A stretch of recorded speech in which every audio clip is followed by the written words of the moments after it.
Hi, welcome back guys. This is your friend, Cabbage Head Fanfics. Back with amazing fanfiction. This is the series of What If Deku Had Crazy Stockpile Quirk? Now before starting, please give this video a like and subscribe to the channel if you want more videos like this. Now let's get into the fanfic. Story start, Quirk Doctor's Office. Well now, this is a bit unusual. The doctor stated as he looked over the results of a blood test a nurse had just given him. Unusual how? Inko Midoriya asked, nervously fretting with her hands while her son Izuku sat beside her, eyes bright with anticipation. Your quirk is a minor telekinesis while your husband's is fire breath, correct? The doctor asked, and at Inko's nod he continued, your son's quirk factors came back positive for both emitter and internal types, more specifically the stockpile subsection. I believe your son's quirk allows him to store things then eject them at a later time. Might be able to store his own energy for later use as well, though that will certainly be harder to prove. For now though, the storing of physical objects is certainly easy to test. Standing up, the man walked over and kneeled to be eye level with Izuku and held his pen out to the boy as he said, Izuku, I want you to take this pen and picture it going to a box only you can reach. Izuku reached forward and took the pen in his own hand and placed the tip against the palm of his other one. He frowned in concentration and the pen began to sink into his hand only to stop an inch in. Izuku's face screwed up and reddened in effort before he slumped and the pen popped back out as he complained, it won't go all the way in. The doctor hummed and said, it's possible that your storage space is rather small due to your young age. It could grow either as you get older or practice with it, likely both.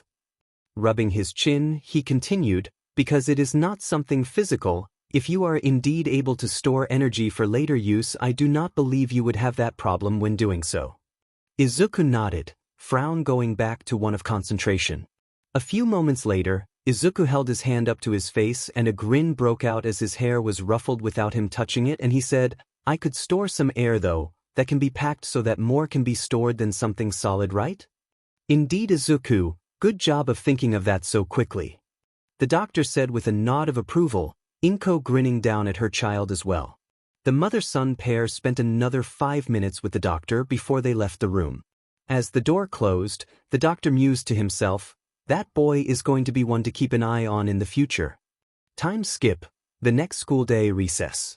Izuku grinned as he ran up to his friend and said, Kaken, guess what? We figured out my quirk. All of the kids on the playground grew silent at that even as Katsuki Bakugo turned around with a raised eyebrow, crossing his arms as he asked, oh yeah? And what would that be, huh? Grin growing, Izuku said, it's a stockpiling quirk. Katsuki scoffed and said, yeah right, neither of your parents have a quirk like that. Sneering he shoved Izuku to the ground and said, stop lying to make us think you aren't quirkless Deku. All of the other students laughed and Izuku felt tears prick at his eyes. Worse, the teachers watching didn't appear to be about to do anything. As all of the other kids walked away throwing insults over their shoulders at him, Izuku came to a decision. If they would rather insult him than believe him, then they weren't people he should try to be friends with. Instead, he would just prove them all wrong when he became a hero. Time skip, 10 years later. Green eyes narrowed as they watched a new heroine with a gigantification quirk not only interrupt the capture of a giant villain by an already on-site hero but also slam said villain into a building doing severe damage to it. The observer flipped to a new page in his journal and quickly drew the purple and tan-clad blonde before both writing and muttering to himself, gigantification quirk, has a complete disregard for keeping collateral damage to a minimal. As the heroine introduced herself as Empty Lady while showing off her, assets, Midoriya's frown grew and he continued, makes inappropriate puns and takes inappropriate poses. Preliminary conclusion, became a hero for fortune and fame rather than a desire to help others. Ergo, not a proper hero. The person next to the writer laughed and asked, not a fan of the new girl on the block then, kid? Izuku Midoriya looked up from his notebook, polite enough to look at the man with plus-sign growths on his head, purely cosmetic or emitter points, and said, disregarding her interrupting the fight when Kamui Woods had everything handled, There was no reason to slam the villain into the building when a simple leg sweep or grapple could have subdued him with far less damage to the surrounding infrastructure. The man scratched at his chin as he said, "Suppose you have a point there." Nodding to the now closed notebook which was titled Quirk and Hero Analysis Journal number 15, he asked, "Planning to take a shot at being a hero yourself in the future?" Izuku grinned and said, "Yes sir, I'm hoping to be in UA or Shiketsu next year." Aiming high aren't we?" the man asked before he grinned and said, "Well, good luck kid." Izuku smiled and said with a nod, "Thank you sir." His watch then beeped as an alarm rang, and Izuku let out a soft but heartfelt, "Shoot." As he stuffed his journal into his book bag he said, "Sorry about this sir, but I really need to get going before I'm late for class." "Yeah, we don't want that now do we? See ya kid," the man asked, waving as Izuku turned and bolted. Scene change, Aldra Junior High, Izuku's class. The homeroom teacher held a stack of papers in his hands as he said, "All right kids, today we're supposed to talk about career paths. But I think we all know what you all want to be, heroes." The class cheered and started showing off their quirks. Izuku mostly ignored the hubbub, rolling his eyes at Bakugo's arrogant statements. But then he heard the teacher say that he was aiming for UA or Shiketsu.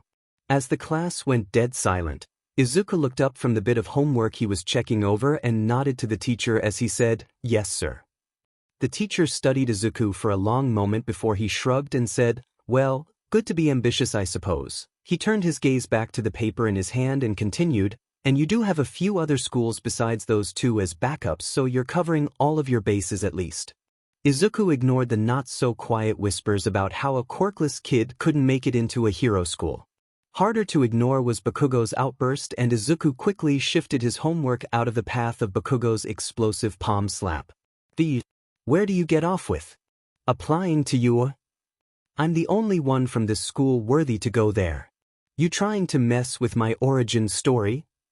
Izuku stared coolly at Bakugo for a moment before he said, "I don't give a rat's but about your origin story Bakugo." The hand under his desk came out holding a sparking hand taser and he continued, "And if you don't back the F off, I'm going to zap you with this nice new toy I got right in the ballsack. Considering you just tried to destroy my homework and are threatening me, I'm pretty sure I can go with a claim of self-defense." The entire class went still for 10 seconds before one of the kids in the back quietly said, "Demon dude." Bakugo was meanwhile eyeing the sparking piece of machinery that was very close to his pants before he growled out, "This isn't over."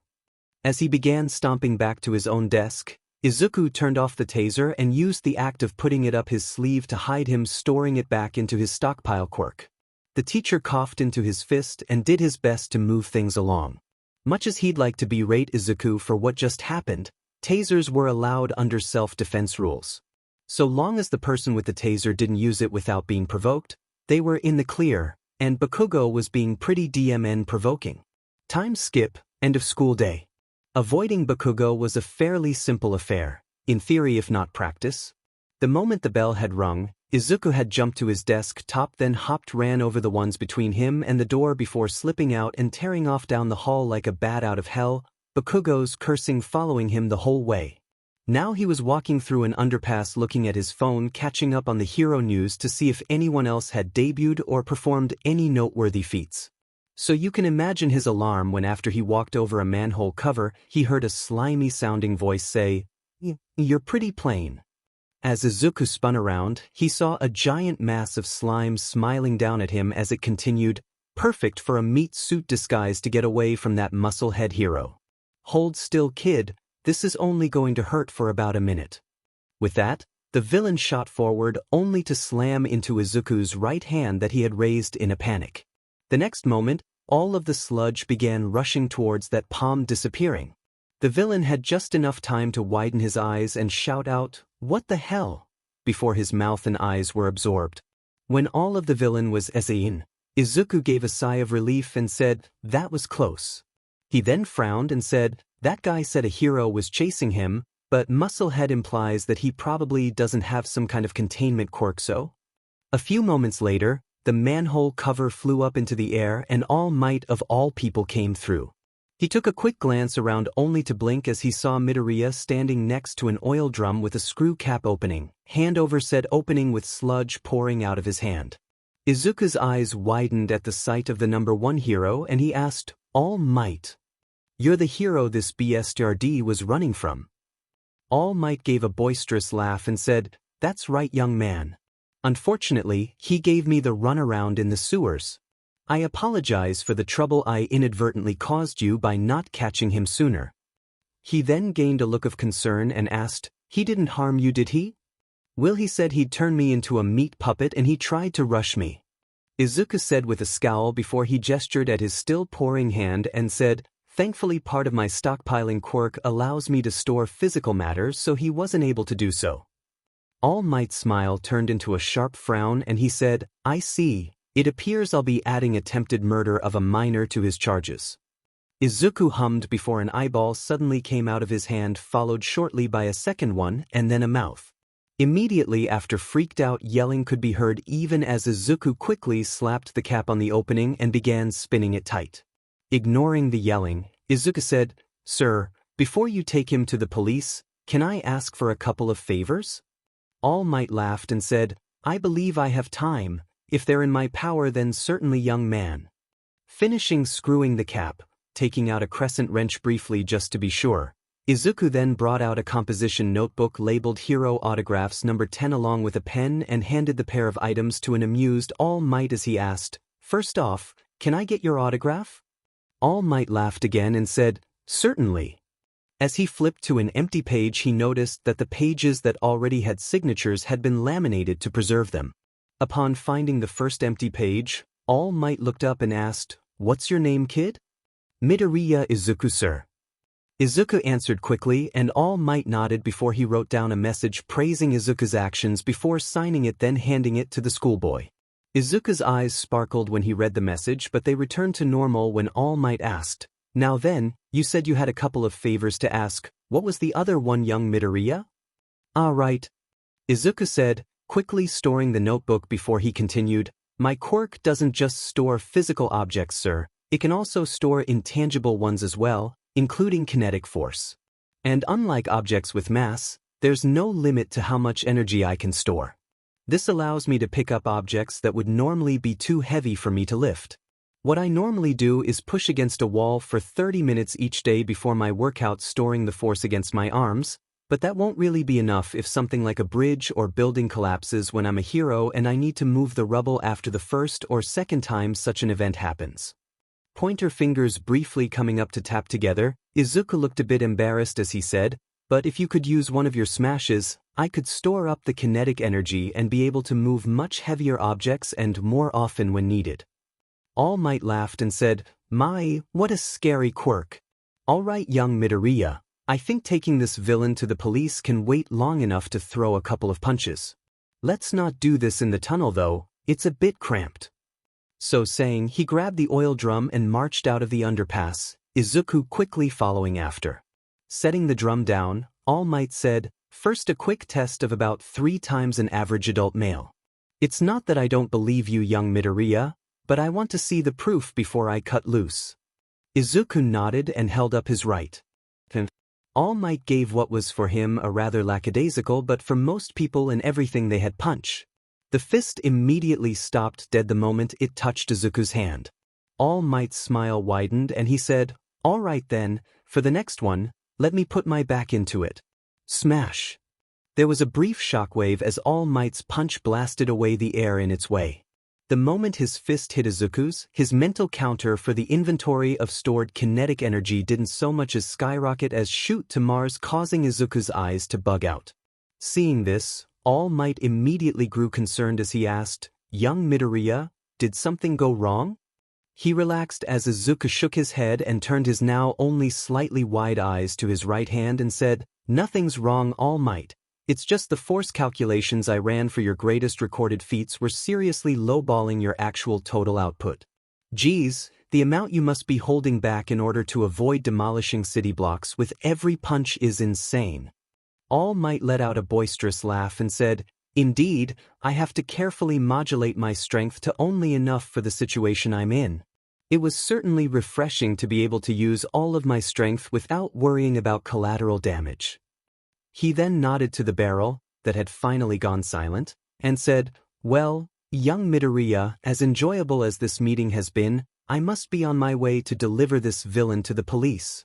Turning his gaze back to Izuku, he asked, "Where shall I bring the oil drum when the villain has been transferred?" Izuku blinked, then rattled off his apartment building's address, and All Might quickly put it into his phone's notes before giving Izuku a two-fingered salute, then leapt up into the air with the drum under an arm. Izuku watched him go for a moment before he grinned and said, "Best afternoon ever." Scene change, Dagoba Beach.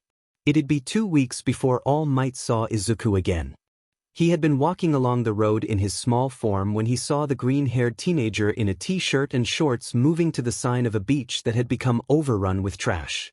Hearing clicking sounds, All Might walked over, and as Izuku moved away from the sign and onto the beach, he saw that a laminated piece of paper had been stapled to the post of the sign. Closer inspection showed that the paper was a permit for quirk usage for one Midoriya Izuku. Tilting his head to look past the sign, he saw a now shirtless Izuku march to, then through the first trash pile, the mass of scrap metal rapidly falling in on itself until Izuku's head was once more visible and he started walking in ever-expanding circles, more of the trash disappearing as it touched him. All Might watched him do this for 3 more piles before he gave a nod of approval and continued on his way. Clearly the teen was combining quirk growth with community service, a most excellent plan for a hero in training. 5 days later there was a small news story about how the beach was once more completely clean, people already flocking to its sands once more. The reporter stated that the person responsible for the cleanup wished to remain anonymous. Incidentally, Izuku's funds gained a large boost over the month after a trip to the recycling center and contacting people who were looking for specific things over the internet. Though sorting the literal tons of discarded waste would have been a nightmare if his quirk didn't come with a mental inventory. Time skip, 2 months to UA entrance exam. Izuku's hometown was currently experiencing the worst thunderstorms so far for the year. Forget buckets, it was currently pouring wheelbarrows as lightning flashed at least once every 20 seconds. That didn't bother Izuku though, as he made sure his safety harness was still properly tightened, then tilted his head skyward with a grin.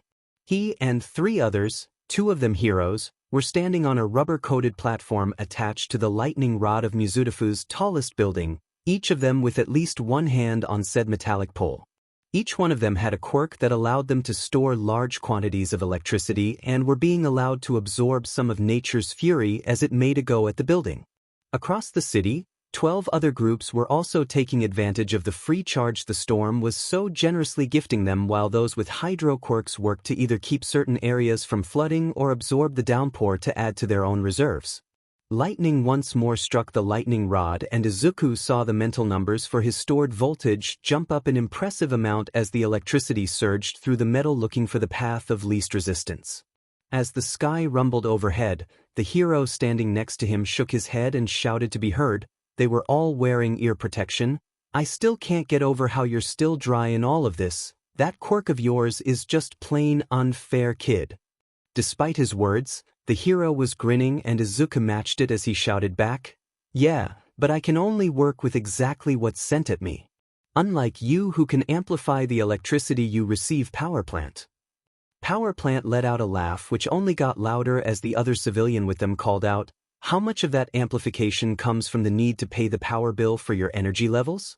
Seriously, I hope no one ever gives you a double espresso." Izuku and the other hero joined in laughing at that. Power plant was well known to be enthusiastic in everything he did, like a giant cartoon chipmunk on an eternal sugar high. It was a side effect that came with the pro hero constantly using his quirk to literally keep his body energized whenever he was out and about. The storm lasted for another 2 hours before its tail end passed over the city. After 10 minutes without a lightning strike, the 4 began unclipping their harnesses and climbing down the rubber-coated ladder to the roof of the skyscraper. Before entering the building, each one touched a copper pole by the door, discharging whatever static electricity had managed to avoid being absorbed by their quirks. As he entered the building, the Quirk Assistants for Severe Storms, QSAS for short, attendant who had been in charge of the area they just used stopped him as he said, "Midoriya, There's a clogged drain 3 blocks west of here. If you would deal with the water buildup so we can reach the problem easier, it would be appreciated.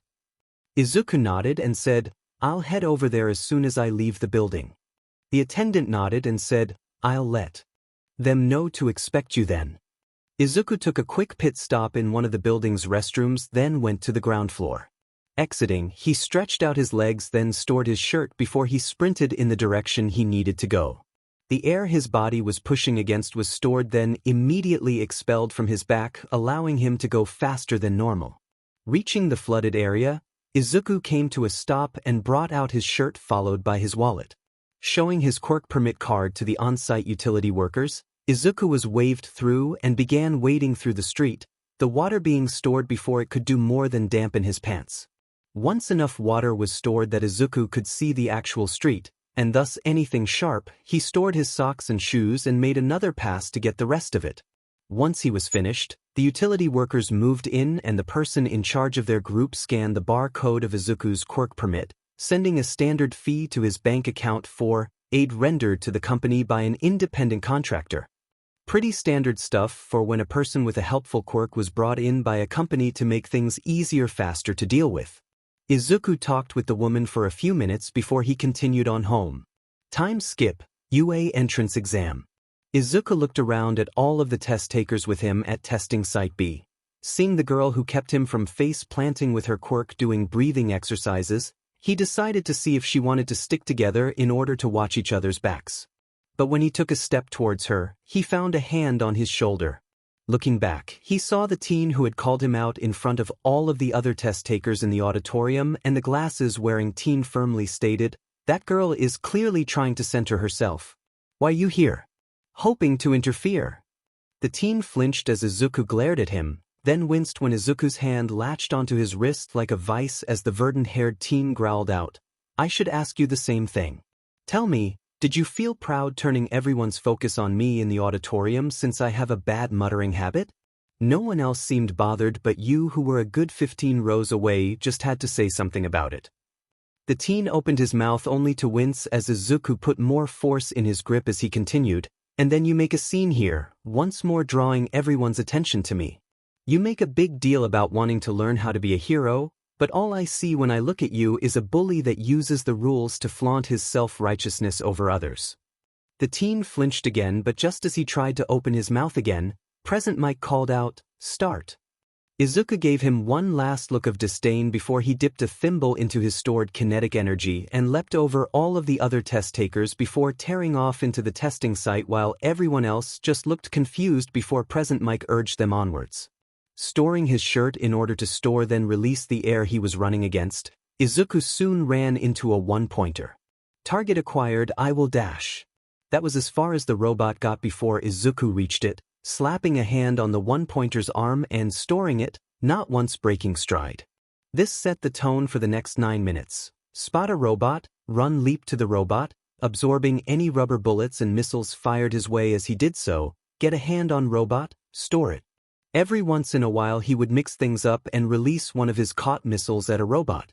If he saw someone who looked like they were in trouble, he was quick to literally jump to their aid, but for the most part he found robots no one was fighting yet and quickly got a hand on them. Scene change. Observation room.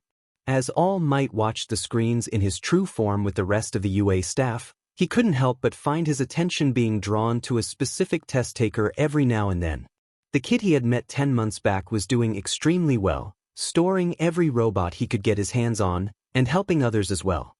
His quirk would definitely be handy for transporting villains to the authorities and/or injured people out of danger zones in ways much quicker for a single person than a small crowd. It really was just too bad that the kid's stockpiling quirk could also handle intangible things as well. He was practically the perfect candidate as a successor.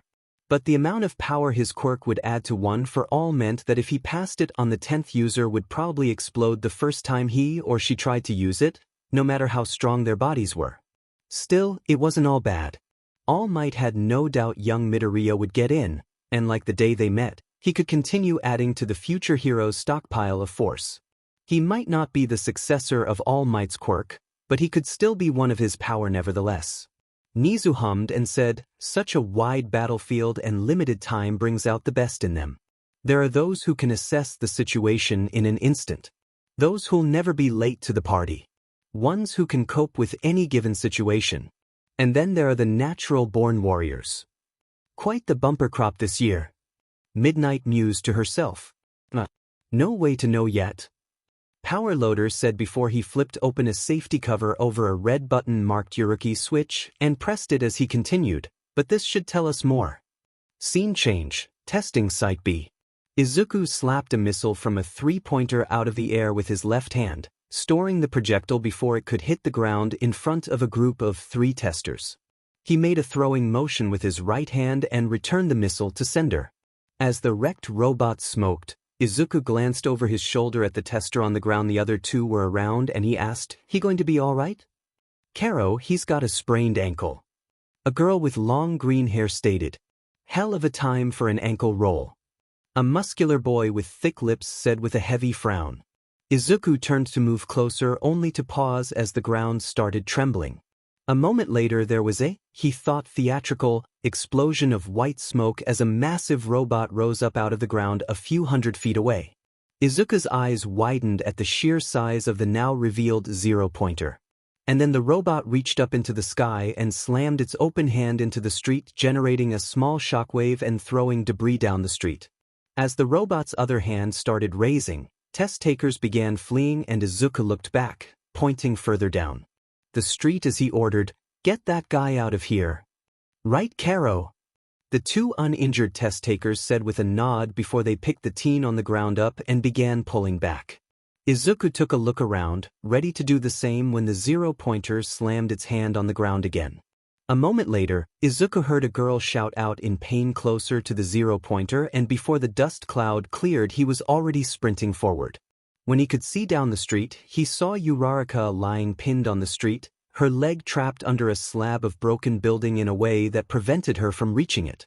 With the person in trouble now visible, Izuku dipped a little more into his stockpile of kinetic force and took 3 long running bounds before skidding to a stop next to her. A quick slap of the slab had it stored and Izuku asked, "Can you get up?" Uraraka started to push herself up only to let out a second cry of pain followed by a whimper of, "My ankle. Another damaged ankle." Izuku thought to himself with a mental tsk before he bent down and hoisted Uraraka up, putting one of her arms over his shoulders. He then looked up at the approaching zero-pointer and raised his arm making a finger gun as he said, "I think you've caused enough trouble for one day." Electricity began sparking around Izuku's pointer finger for a brief moment, and then, the air tore as Izuku dipped into his store of lightning strikes and the electricity jumped to the giant robot whose classification was changed from zero-pointer to lightning rod. When Uraraka could see again, she gasped when she saw a tower of slagged metal before her, residual arcs of electricity still crackling over the metal. Izuku studied the robot for a long moment before nodding and lowered his arm before shifting so that Uraraka was against his back and bent to pick up her legs. Uraraka's permanent blush darkened as she found herself riding piggyback, but she automatically wrapped her arms around Izuku's shoulders as he began running down the street with her. Scene change. Observation room. "Well, that happened, I guess," Vlad King stated as the heroes stared at the screen showing a slagged zero-pointer. Clearly his storage quirk isn't limited to just physical matter. It would not surprise me if he's registered with the QSS. Nizu said happily. He completely ruined it. Power Loader grumbled as he looked at a tablet filled with red alerts. Dropping the tablet with a diagnostic of the zero-pointer onto the control panel, he continued, "It's literally nothing but slag under the exterior plating. That is one scary kid." 13 mused and All Might couldn't help but grin. Scene change, testing Site B. Izuku quickly caught up with the fleeing students. Linking back up with the 2 test takers he had been speaking with before the zero-pointer's arrival, he said, "Zero-pointers neutralized." More than one test taker blinked in surprise at that, and the green-haired girl, who looked kind of like a humanoid frog now that Izuku got a better look at her, put a finger to her lip and stated, "We heard a loud sound and saw a flash of light back there. You didn't store it like you did the smaller robots, did you?"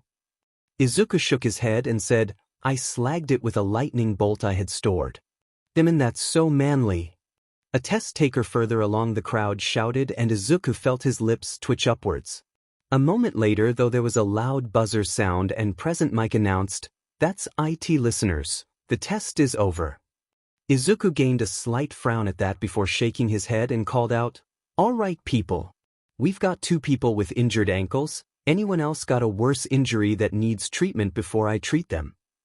While I can appreciate you willing to help them, I believe I should do it, young man," a small old lady said as she walked over. Izuku blinked and said, "Recovery girl, you got here rather quickly. We've got a really fast hero on campus today." Recovery girl said as she walked over, handing a few gummies to a teen as she passed and kissed his hand, the large bruise he had on his arm fading away. "Ah," Izuku said in understanding before he turned so that Uraraka's bum ankle was positioned close to her, and a few moments later of wrapping, RG kissed her ankle before putting some gummies into her hand. Feeling Uraraka slump further on him, rather than let her go, he simply shifted his grip to be sure he had a proper hold on her legs as he watched RG work on the other test taker's ankle. As she worked, Izuku asked, "So I guess these 2 were the worst off, recovery girl?" "That's right, we were pretty lucky this year. I remember one time I had to fix broken bones for 10 different people," recovery girl stated. Izuku gave a small wince at that, then said, "Definitely lucky then." A moment later, he held his right arm out, and a moment later, there was a 1-pointer by him. "Terminate you," the robot stated before stiffening and looked around at all of the now tense students and said, "Error, internal time clock does not match the time provided by local network. Test is over, big guy," Izuku stated. The 1-pointer slumped and said, "Darn, and I was so looking forward to indulging in approved violence. Always next year," Izuku said, removing his hand now that he knew the robot wouldn't immediately try to attack again, and he said louder, "I'm going to let the rest of the robots I stored out while we head for the buses, so keep some space around me, guys." After getting acknowledgments from the others, Izuku started walking to the exit, releasing a robot every 5 feet as he went. On his back, Uraraka gave a tired sigh and just closed her eyes as she willed her stomach to stop rumbling after how much use she got out of her quirk in those fast-paced 10 minutes. Time skip. Day results are sent out. Midoriya household. Izuku accepted the letter from Inko handed him, and his mother sat down next to him at the kitchen table. Izuku picked up the letter opener his mother kept on the table, and a moment later a hollow projector slid out of the envelope onto his hand. Izuku checked to make sure there was nothing else in the envelope and pulled out the folded piece of paper inside only to put it down when he saw "Watch projector" before reading on the back of the folded paper. He then turned his attention to the projector in his hand and studied it for a moment. Upon finding the universal play symbol, he set the projector down on the table and pushed the button. The projector whirled to life, and suddenly there was a blown-up face of All Might, startling the pair as he loudly declared, "I am here as a projection." As the mother and son mirrored each other in clutching their hearts with their right hands, the face of All Might pulled back, revealing him in a yellow pinstriped suit, and he continued, "Greetings, young Midoriya. It's been a while since we met, hasn't it? I'm sure you're wondering why I am here when this was supposed to be a message from UA. Well, we're trying to keep this on the down low for now, but I'm sure you can keep this quiet. I moved to Muzutafu for one reason only. Starting this year I'll be teaching at UA." Izuku and Inko's eyes widened at that statement, but Izuku's eyes almost immediately narrowed as he tried to figure out why the number 1 hero would be teaching future heroes instead of being out on the streets stopping crime. "But enough about me. I'm sure that you are quite anxious to hear about how you performed on the entrance exam. You did rather well on the paper test, but your performance in the practical exam is where you truly shined. 85 villain points. Well done." All Might's smile grew larger and he said, "But that's not all. A hero's main focus shouldn't be on stopping the villain but keeping others safe. And so a panel of judges awards test takers another kind of point. Rescue points. In recognition of how you helped others, not least of all how you helped that young girl before taking on the 0-pointer. A quick video clip played and Inko let out a startled gasp as she saw her son literally leap into action towards the massive robot, freeing Uraraka before frying the robot. Inko immediately hugged her son, who gently patted her back in reassurance. All Might reappeared as he said, For your actions, you have been awarded 50 points. Excellent work, young Midoriya, you're in. All Might gave a thumbs up before holding his now open hand forward and said, "Come, young one, UA will be your hero academia." The next school day at Aldra was interesting to say the least. The principal called Bakugo and Izuku up to his office to personally congratulate them on making it into UA's hero course, expressing his surprised joy that they had made the top 2 spots in the practical entrance exam. He was especially surprised with how well Izuku had done. He, along with the rest of the school, still thought he was quirkless after all. When they left the principal's office, Bakugo tried to show he was still top dog and demand how Izuku had cheated to get top spot. Izuku, though, had given him a glare so harsh it had actually made Bakugo flinch. He swore, if only to himself, that he saw small sparks surrounding Izuku's eyes. After that, Bakugo didn't exactly stop being a JRK, but he did back off a little. And of course, after summoning the pair to his office, the principal announced Izuku and Bakugo's success to the whole school. All of a sudden, Izuku was Mr. Popular amongst the student population. After years of indifference at best from them, it made Izuku sneer inside that now people wanted to be buddy-buddy with him. Still, he did his best to remain polite if distant. Time passed and soon it was time for the first day of class. After 5 unsuccessful tries at getting his tie right that morning, Izuku admitted defeat and asked his mom for help. As Inko fixed his tie, she chuckled and said, "Don't worry, your father is terrible at ties as well.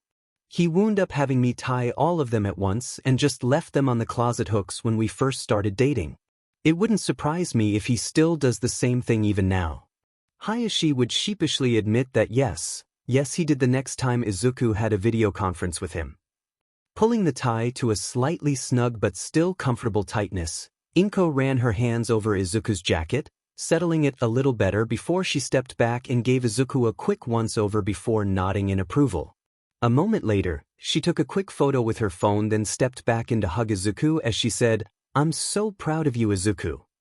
"Thanks, Mom," Izuku said with a grin. When they separated, Inko smiled up at him. She swore he shot up like a weed this last year, and said, "Have a good day, son." Izuku nodded and grabbed his book bag before going out the door. He got a surprise on the train ride when a certain man with growths on his head spotted him in his uniform and he said, "Well, if it isn't the analyzer kid. I see you managed to make it in." Izuku blinked before he smiled and said, "Yeah, it was a bit nutso at times, but I managed to score well on the entrance exam." "Good for you, kid," the man said with a grin and added, "I'll look forward to seeing a good showing at the next sports festival then." Izuku nodded at that and said, "I won't disappoint, sir." When Izuku arrived at the school, he gave the uneven brick a gimlet eye as he purposefully walked around it before making his way to his new classroom.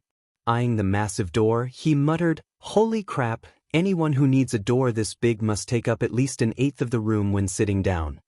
"Yeah, no kidding," a semi-familiar voice said behind him.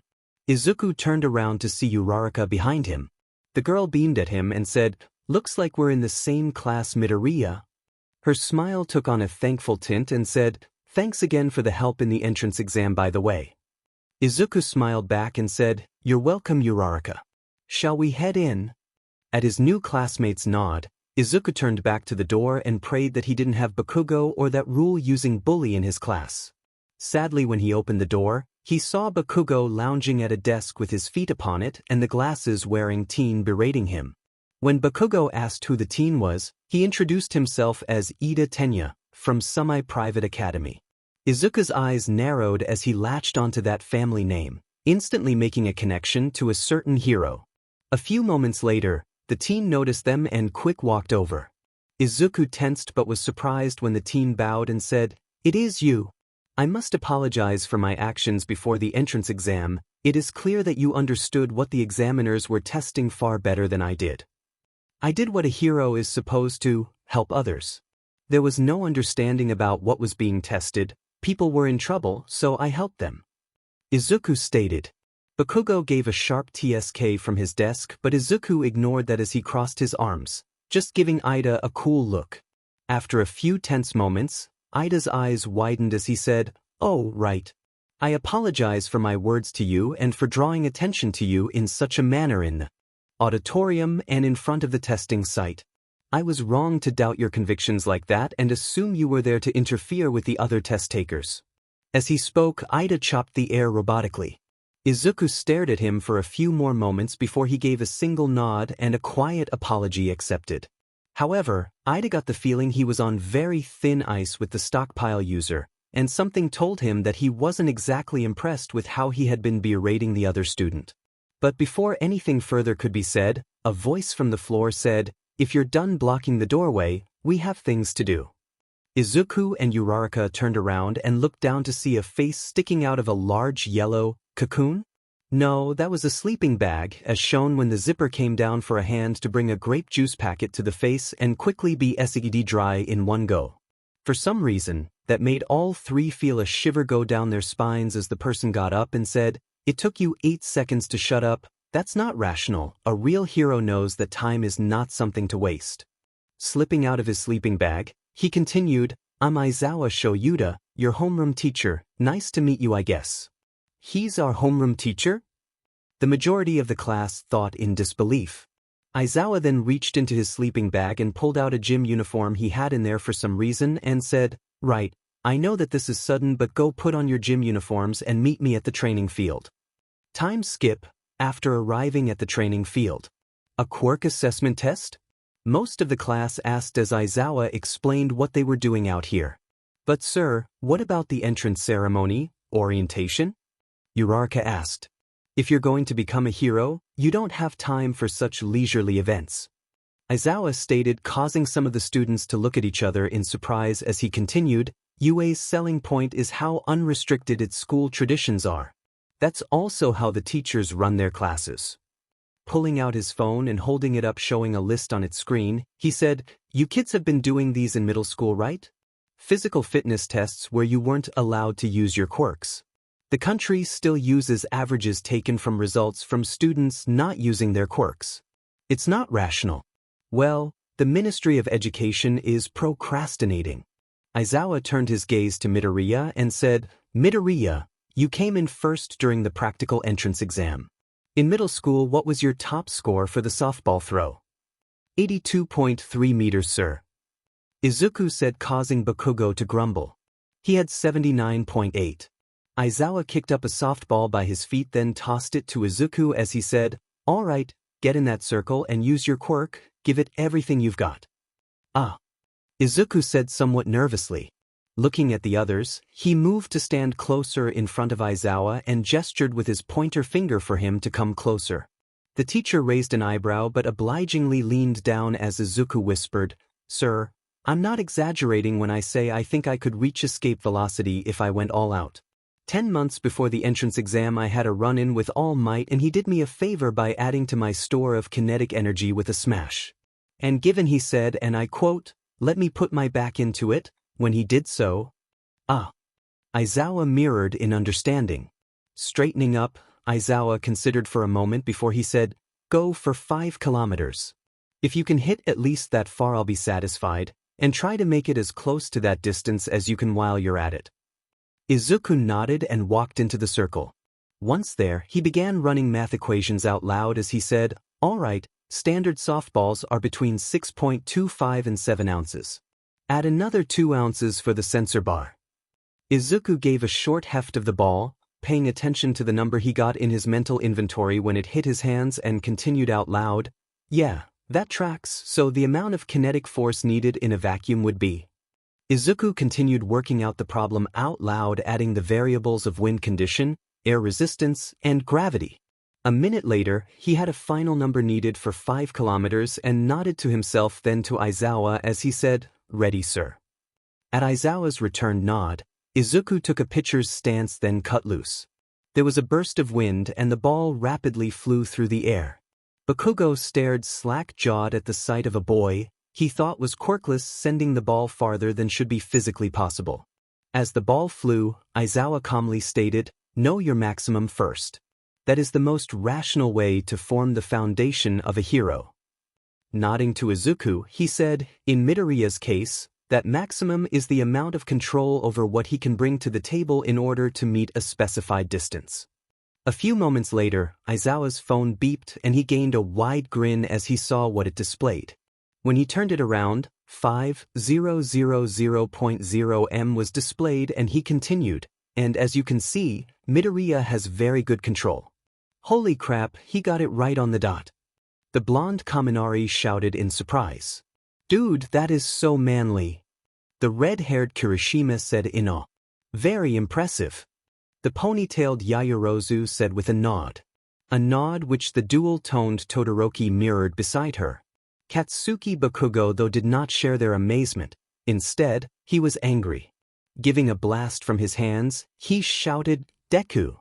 Running forward with hands extended, he continued, What the F was that, you quirkless loser?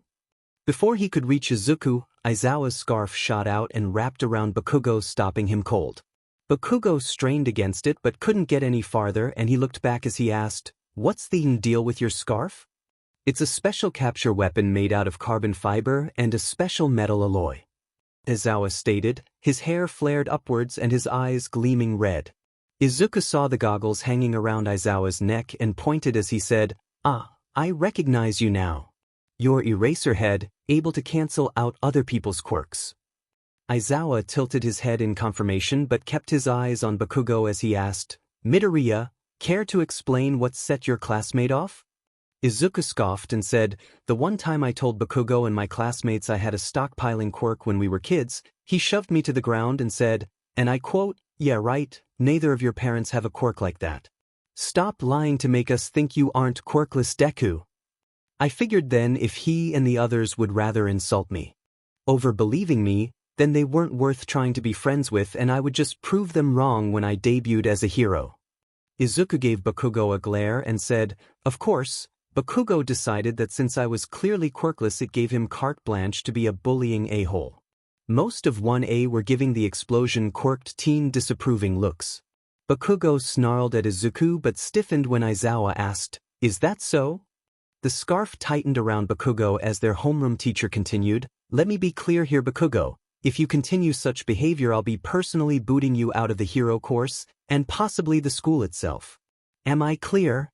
Bakugo gave a gritted clear. A moment later, Aizawa's scarf retracted and he said, Now then, as I was saying before that bit of drama, you all will be using your quirks to get the best possible score on these tests. Man, getting to use our quirks on the first day, UA hero course really is the best.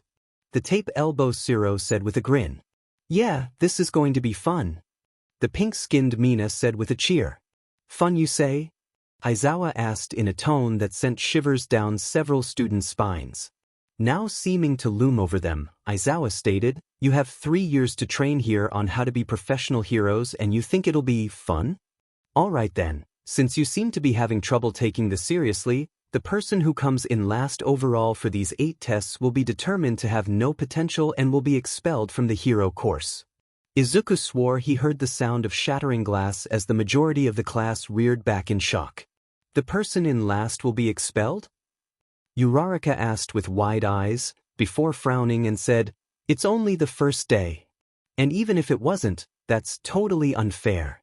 Aizawa rose an eyebrow and said, Natural disasters, highway pileups, rampaging villains. Calamity is always right around the corner. I'd say Japan is full of unfair things, and it doesn't have a monopoly on them either. There is strife worldwide, and heroes are the ones who correct all that unfairness. If you were hoping to spend your evenings hanging out at McDonald's, I'm sorry to tell you that for the next 3 years UA will run you through the ringer. That's plus ultra. Lifting up his right hand, Aizawa made the bring it gesture with his pointer finger as he finished his speech with, So bring it, use your strength to overcome it all. As the students stiffened, looks of determination appearing on their faces, Izuku noted Ida pulling out a water bottle, orange liquid moving through the straw. He checked another box on a mental checklist that he had made upon hearing the teen's name. He didn't show any outward sign of what he was thinking though, just walked out of the circle as Aizawa said, Right, demonstration's over, let's get started. We'll begin with the 50-meter dash. In the interest of saving time, Aizawa had the students run in pairs by seat numbers. Thankfully for Izuku, It appeared he wanted to avoid further drama, so instead of having him run with Bakugo, he ran with Yaoyorozu while Bakugo ran with the much smaller Mineta. And boy, was the pop-off user not happy about not being able to watch the taller girl run ahead of him, though he was smart enough to stick to mumbling lowly to himself to avoid Eraserhead's ire. When it was their turn, Izuku saw the recommended student make a pair of rough-terrain inline skates and what looked like rocket nozzles stuck out of her arms. He blinked at that and made a note to have a talk with the girl about what she could and could not create because he suddenly had ideas going through his head. Shaking said head, he took a crouched stance and stored his shirt as he said, "Yaoyorozu, I recommend you brace yourself, there will be a bit of turbulence behind me." "Understood, thank you for the warning." Yaoyorozu said with a nod, and Izuku felt a thrill that she was actually taking his warning seriously rather than brushing him off. The moment the small robot at the finish line gave a simulated gunshot, Izuku shot forward, both using his airstream trick and dipping into his stored kinetic energy. Half a second later, he skidded to a stop at the end and saw Yaoyorozu blast past him trailing fire. Blinking, he looked at where she stopped much further away and asked, "Did you seriously just use hydrogen for your fuel?" Yaoyorozu blinked and said, "Yes, how did you know that?" Izuku shrugged and said, "I learned how to perform electrolysis 2 years ago, figured it'd be a good trick to have if I ever had to perform rescue operations in a flooded river. Hydrogen has a pretty distinct taste which I discovered when I first started." Yaoyorozu gained stars of amazement in her eyes as she asked, "You managed to induce electrolysis with your quirk? What do you use as a catalyst?" Izuku brought out a somewhat slapdash mask he had made from his inventory and as the class moved on to the nearby building for the grip test began explaining how he had made it to work off of the electricity he had stored from lightning strikes. Yaoyorozu listened intently as he explained how he got it to work and only send the oxygen to his mouth rather than the hydrogen as well, which being an asphyxiant gas would be rather bad. Izuku put the mask back in his inventory as the class picked up their grip testers, but the pair kept up the discussion as Yaoyorozu formed a ratcheting strap around her grip tester's handle. As she started ratcheting and Izuku dipped a little into his kinetic force, Yaoyorozu pouted and said, "It's a pity I'd need to add a ridiculous power source to get that to work. It'd be handy to make a way to breathe underwater without having to make a heavy tank to hold oxygen." "You can't just make a rebreather?" Izuku asked in confusion. Yaoyorozu grimaced and said, "I looked into it. You need a certification that the device works properly, otherwise you can get in big trouble. Kind of hard to get one of those during a rescue operation." "Ah, bureaucracy, you absolutely inefficient pain in the butt," Izuku said jokingly, earning a giggle from Yaoyorozu. The pair managed to max out their grip testers and Aizawa gave them a very tiny nod of approval as he put the result into his phone. The next test was the long jump. Izuku watched as the majority of the class jumped, quite a few managing to get past the pit of sand using their quirks. When it was his turn, Izuku moved to stand at the starting point and rubbed the back of his neck nervously as he muttered lowly, "Aw man, this is going to suck." "Something wrong, Midoriya?" Aizawa asked with a raised eyebrow. Izuku gave him a nervous smile and quietly said, "I haven't really had a chance to test out long-distance jumping since I met All Might, sir. I've actually kind of made it a point to keep my jumps under 100 yards. Aizawa hummed and said, "While that is certainly reasonable of you to do before you enrolled in a hero course, knowing how to rapidly travel like him is something you will be trained in while you are here. Just do your best. If nothing else, you'll be able to absorb the force of your landing to prevent injury." "Yeah, true enough, I guess," Izuku said before he took in a deep breath and said, "I'm going to go for a kilometer."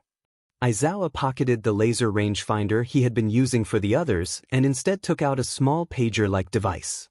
Turning it on, he zeroed out the device and showed Izuku a button as he said, "Push this as soon as you land, it'll save your distance. Then turn it off and make your way back here." When Izuku nodded, Aizawa clipped it to his waistband, being sure to zero the score a second time before taking a step back and giving Izuku a nod.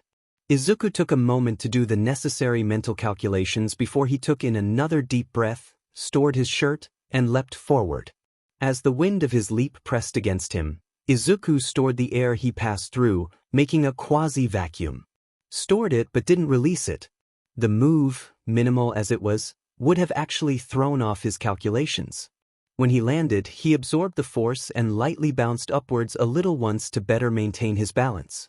Looking down at the pager-like device at his waistband, he pushed the button he was supposed to, then pulled it off to look at it. He smiled when he read 1000.1 m. A little off, but I think that might have been me leaning forward when I landed. Izuku muttered before he turned off, then reclipped the device. Turning around, he leapt again, only this time he only leapt 3/4 of a kilometer.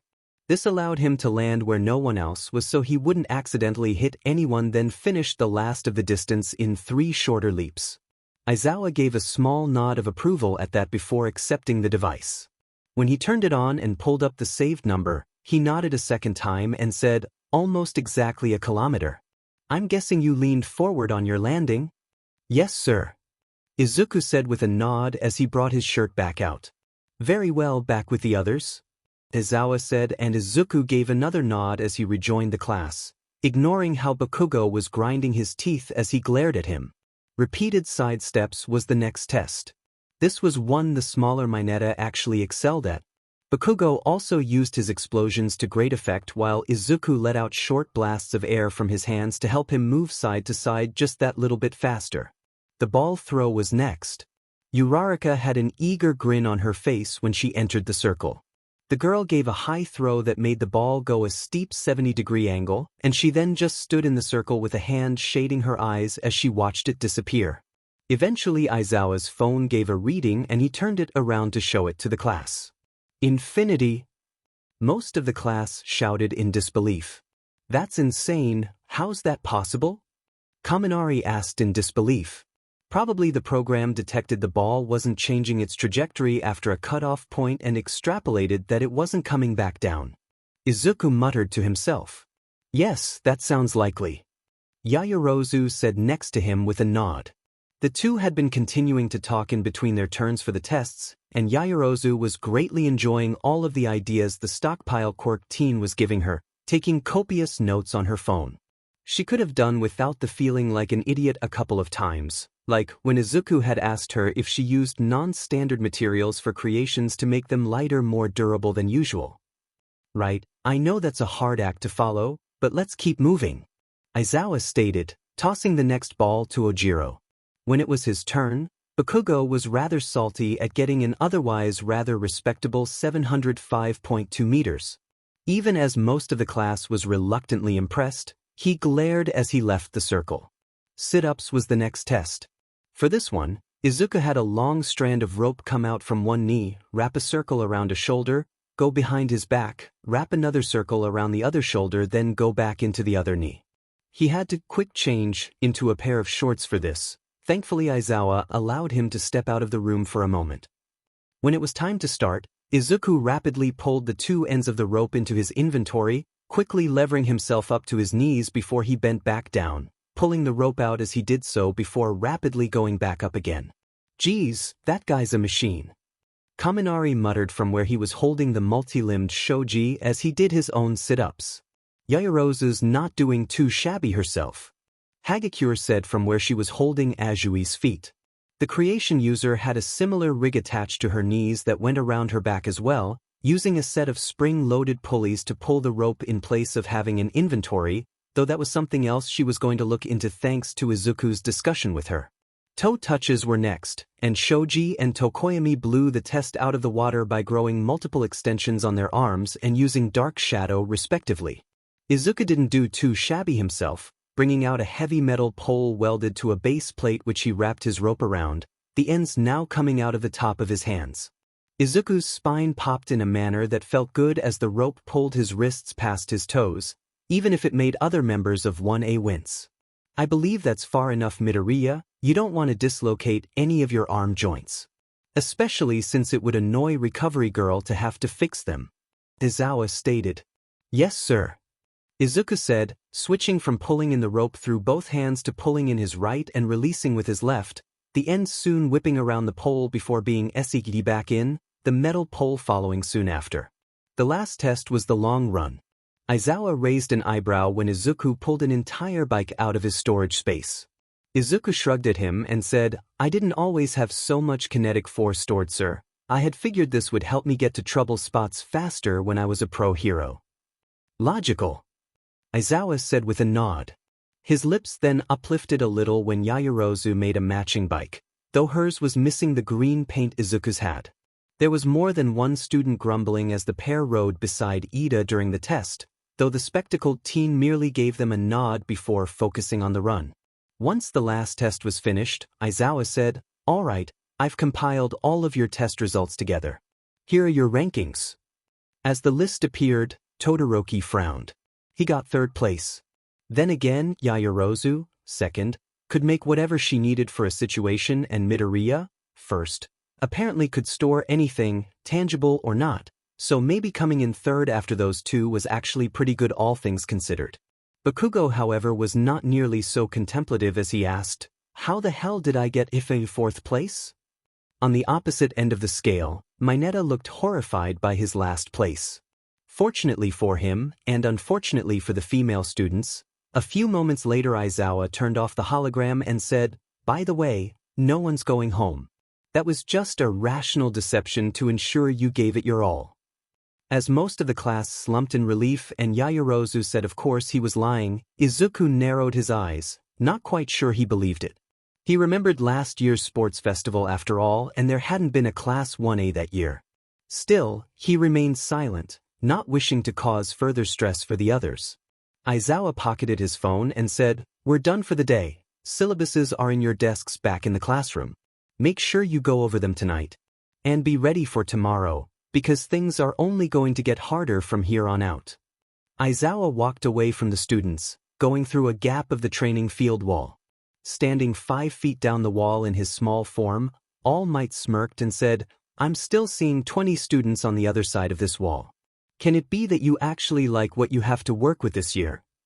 Aizawa's lips twitched upwards as he said, "None of them have a complete lack of potential, I'll give them that." He then turned serious and asked, "You were curious about how Midoriya did, weren't you? He told me he had a run-in with you a little over 10 months ago and you added to his stockpile of kinetic energy." All Might nodded, and as he moved to Aizawa's side the pair started walking down the wall as he said, "A sludge-body quirked villain had managed to give me the runaround in the sewer system. When I managed to track down the manhole he had used to get back to the surface, it was to the sight of sludge pouring out of young Midoriya's hand into an oil drum. Apparently, he had intended to turn the young lad into a meat suit in order to continue evading me." Aizawa gritted his teeth and clenched his fists a little at the thought of someone killing a middle schooler like that. All Might nodded and said, "Indeed, I was just as angry at the thought. Fortunately, young Midoriya has the quirk he does." Once the villain was fully transferred into the oil drum, young Midoriya asked me for a couple of favors. The first, as I'm sure you can imagine, was an autograph. Aizawa snorted and All Might chuckled before he continued. For the second, he explained his quirk and asked if I could hit him with one of my smashes. Seeing as how he planned to become a pro hero, I didn't see any problems with giving his quirk a boost. All Might then chuckled and said, 2 weeks later, I saw him stapling a quirk usage permit on the sign for Dagoba Beach, then walking through one of the massive trash piles that had accumulated there, absorbing everything. Kid had the entire beach cleaned in a couple of days. After that, the next time I saw him was during the entrance exam, and you saw what happened there." Aizawa hummed an affirmative, remembering watching the teenager turn the massive zero-pointer to slag with just one shot. Anyone who could release the raw fury of a natural lightning bolt on demand was someone to take very seriously. Aizawa glanced out of the corner of his eye at All Might as he asked, "Midoriya's certainly impressive, but isn't it a little early to be playing favorites?" All Might gave a weary sigh and gave a full body sweep of his body with his right arm and said, "You know why I'm here teaching rather than being out there, Aizawa. By the time those students back there graduate, it's likely I will have already been forced to retire." All Might then gained a grin reminiscent of his hero persona as he said, "But if one of those kids is able to begin their after-school career using strength comparable to my own, well, I believe it's safe to say that would make a good deal of villains reconsider the thought of it being safe to operate just because I was no longer the #1 hero. I'm thinking 10 good punches at the start of any classes I have with the boy should do rather nicely in bringing that future about." Aizawa hummed at that. A few moments later he said, keep him and Bakugo separated during those classes. At All Might's inquisitive hum, Aizawa turned his head so that way his fellow staff member could see how serious he was as he explained, those two have a history together, and it's not a good one. While there's a good chance they'll be duking it out during the sports festival, I'd like to keep such violent interactions to a minimal. All Might nodded and said, understood, I'll keep them away from each other. The first half of the second day of school was pretty normal for school life.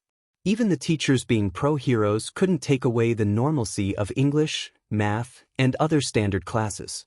It wasn't until after lunch that things got exciting for the students. Izuku had his head tilted back, eyes closed as he stored the photons and minimal amount of heat he could get from the light directly overhead. He wouldn't be surprised if Aizawa had purposefully placed his seat under it, the rational, magnificent BSRD that he was. He perked up though when he heard a familiar voice call out from behind the door, I am here, entering the door like a hero. As the majority of 1A reacted in complete surprise, Izuku watched All Might come jumping through the now open doorway and giving exaggerated steps to the front of the classroom. Reaching the podium, All Might stated, that is right students, I am here. To teach all of you how to be heroes. And today's lesson, he slammed a card onto the podium, somehow making a loud, clack sound without bending the card or damaging the podium, a card with red letters that said, Battle. We'll be seeing how well you lot can handle the rigors of combat. But before we do that, you must have. All Might clicked a remote and panels slid out of the wall opposite the door, 5 of them holding 4 numbered cases each. All Might gestured and continued, costumes. Each one made to the specifications you sent in. The students cheered and All Might gestured as he said, go get changed and then meet me in training ground beta. With that, he turned and sprinted out fast enough to give off a burst of wind. A couple of minutes later, Izuku opened his case in the locker room and grinned at what was inside. Ever since he had learned about DNA doping clothes to be compatible with quirks, he had been storing his hair clippings every time he got a haircut. The result was the incredibly durable yet breathable and somewhat stretchy green full body suit that covered feet, hands, and up to the top of his neck and which had a mix of silver and black lines going along it in a way to give a slimming appearance while at the same time showing off his whipcord muscles when he flexed his arms. The boots that went over the feet of the bodysuit had been given the same doping treatment, as shown when Izuku popped the tip of a screwdriver out of his shoe before pulling it back into his inventory. As Izuku began stretching to test that he had full mobility, Kirishima looked at him in confusion as he asked, Hey Midoriya, why are you fully covered like that? Isn't it going to hinder your quirk? Ida chopped his arm and stated, I believe that Midoriya's costume has been DNA doped in order to allow him to use his quirk from his entire body while remaining decent. Izuku pointed at Ida with his right pointer finger and said, what he said.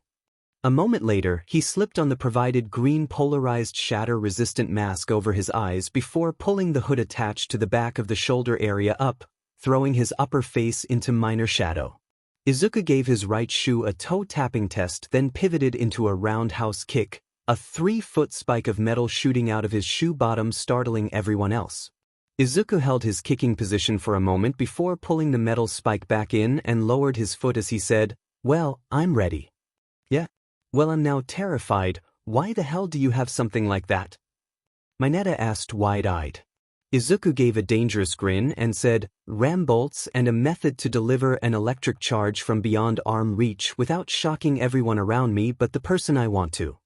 He had added that particular piece of metal, which was actually much longer than just 3 feet, and a few similar pieces to his inventory after he slagged the 0-pointer. Not all things he wanted to zap would be made totally out of metal and thus attractive to his electrical attacks after all. Then, I need to get something like that so I don't zap everyone around me either. Kaminari said, holding his hand up and letting a few sparks of electricity out. Izuku studied Kaminari for a moment, shadowed eyes narrowing and said, I recommend you go with cable launchers, a collapsible baton, or a collapsible pole sword, maybe even all 3 to cover close, mid, and long range. As Kaminari looked contemplative, Izuku frowned as his gaze went down to Kaminari's shoes and he asked, by the way, are those shoes capable of grounding you? What? Grounding, what do you mean by that? Kaminari asked, his confusion not giving the others a good feeling. Izuku pulled his hood back down and lifted his mask up in order to give a look to Ida, who Izuku had to somewhat reluctantly admit would probably be the best for this, and said, "The moment class is over, we're bringing him to the support department." "Agreed," Ida said with a firm nod and chop of his arm. "Guys?" Kaminari asked, still confused. "We shall explain after class, Kaminari," Ida said before he looked around and asked, "For now, is everyone ready?" After everyone had given affirmatives, although they all ignored Bakugo's, "What does it even look like 4 eyes?" Ida nodded and said, "Then let us not keep All Might waiting." Izuku put his mask and hood back into place before joining the others as they exited the locker room. When they linked up with the girls on their way to Training Ground Beta, Izuku was again asked about being fully covered. Yaoyorozu lightly clapped a hand to her forehead as she bemoaned not having such a suit made so that way she didn't have to expose so much skin. Mineta ranted about how she should keep her costume as it was only to get a tongue slap from Tsuyu and an ear jack to the neck from Jiro. The gloves Hagakure was wearing fidgeted together as she wondered if she could do the same without the costume being invisible all the time and thus impossible to see when trying to put it on, never mind repair if damaged. Izuku wasn't the only one to do a double take when they realized she basically admitted to being almost completely naked, and just shoes and gloves didn't really count as clothing in this case. Ida practically had a slide at the thought. Needless to say, Kaminari wasn't the only one Ida and Izuku would be bringing to the support department after class. Shortly after that discussion, the students arrived at the entrance of Training Ground Beta where All Might was waiting. The hero grinned as he stated, "They say that clothes make the pros, young ladies and gentlemen, and behold, you are the proof. Take heart, and know that from now on, you all are heroes in training. You all are getting me all revved up, you all look so cool. Now then, shall we get started, you bunch of newbies?" The students cheered and followed All Might as he walked a little further into the training ground. When they were 5 buildings in, he turned around and gave a gesture as he said, "This will be where your first lesson to be heroes shall take place." Ida rose his hand and asked, "Sir, this is the same place as our entrance exam. Does that mean we will be conducting urban battles again?" All Might held up 2 fingers on his left hand and said, "Not quite. I'm going to move you 2 steps ahead. Most of the villain fights you see on the news take place outside. However, statistically speaking, run-ins with the most dastardly villains take place about it. Backroom deals, home invasions, secret underground lairs. Truly intelligent villains stay hidden in the shadows. For this training exercise, you'll be split into teams of good guys and bad guys and fight 2-on-2 indoor battles." "Isn't this a bit advanced?" Azui asked. All Might clenched his fist and said, "The best training is what you get in the battlefield. But remember, you can't just punch a robot this time, you're dealing with actual people now." The students around Izuku all began asking questions and All Might grumbled out, "I wasn't finished talking." When everyone had settled down, the new teacher pulled out a couple of sheets of paper and tapped them as he said, "Here's the scenario, so listen up. In these buildings are fake bombs. One team, designated as villains, must defend this bomb for 15 minutes while the other team, designated as heroes, must capture it, represented by getting a hand on it. However, the bomb is not the only win condition. Each student will be given a roll of capture tape. Getting this tape around the wrists of a member of the opposite side will simulate cuffing a defeated villain. If both members of a team are captured in such a way, then the other team wins." Putting the paper away, All Might stated, "Time is limited and so we shall be choosing the teams, along with which other team they will face by drawing lots." "Isn't there a better way?" Ida asked. Izuku shook his head and stated, "You won't always have the option of working with people you know in a single agency. Pros often have to work with other groups, either because the trouble spot is between 2 areas of operation or they've been gathered for a special operations unit." All Might pointed at Izuku and said, "Exactly, young Midoriya. Why, back in my days in America, I once worked with a task group that had pulled heroes from 10 different states." Ida put a hand to the chin of his helmet as he said, "I see, life can be pretty random at times." He then bowed and said, "My apologies for questioning your methods, All Might." "Don't sweat it," All Might said with a thumbs up before he pointed at Izuku and said, "But before we draw lots, there is something I wish to take care of first. Come forward, young Midoriya." Izuku blinked but separated from the group. As he walked forward, All Might said, "We at UA strive to help you become the best possible heroes you can be when you graduate. Thanks to how young Midoriya's quirk works, I am uniquely qualified in helping with a specific part of his. Now then, both hands up, palms to me if you please." Izuku rose his hands up and All Might held up his fists, which then blurred for a moment as he threw 10 rapid punches, 5 per hand, causing Izuku's mental numbers for stored kinetic energy to blast upwards an unbelievable amount. Even though it had already happened once before, Izuku couldn't help but stare at his hands in awe. All Might gave a boisterous laugh and said, "If we do that every time you have class with me, I expect by the time you graduate you'll be able to hold up a collapsing building with ease." Several of the students looked amazed, but Bakugo glared at Izuku with grit teeth while Todoroki watched with narrowed eyes. Yaoyorozu's on the other hand were rather wide as she said softly, "I can't imagine how much force he'll have stored if he's taking multiple punches from All Might each week over 3 years." There were various statements of agreement from some of the other members of 1A. All Might got their attention again with a quick clap of his hands as he said, "Now that that's taken care of, let's draw." After everyone had drawn a ball from a large box, the teams were as such. Team A, Midoriya Izuku and Uraraka Ochako. Team B, Todoroki Shoto and Shoji Mizo. Team C, Yaoyorozu Momo and Mineta Minoru. Team D, Bakugo Katsuki and Ida Tenya. Team E, Aoyama Yuga and Ishido Mina. Team F, Sato Rikido and Kota Koji.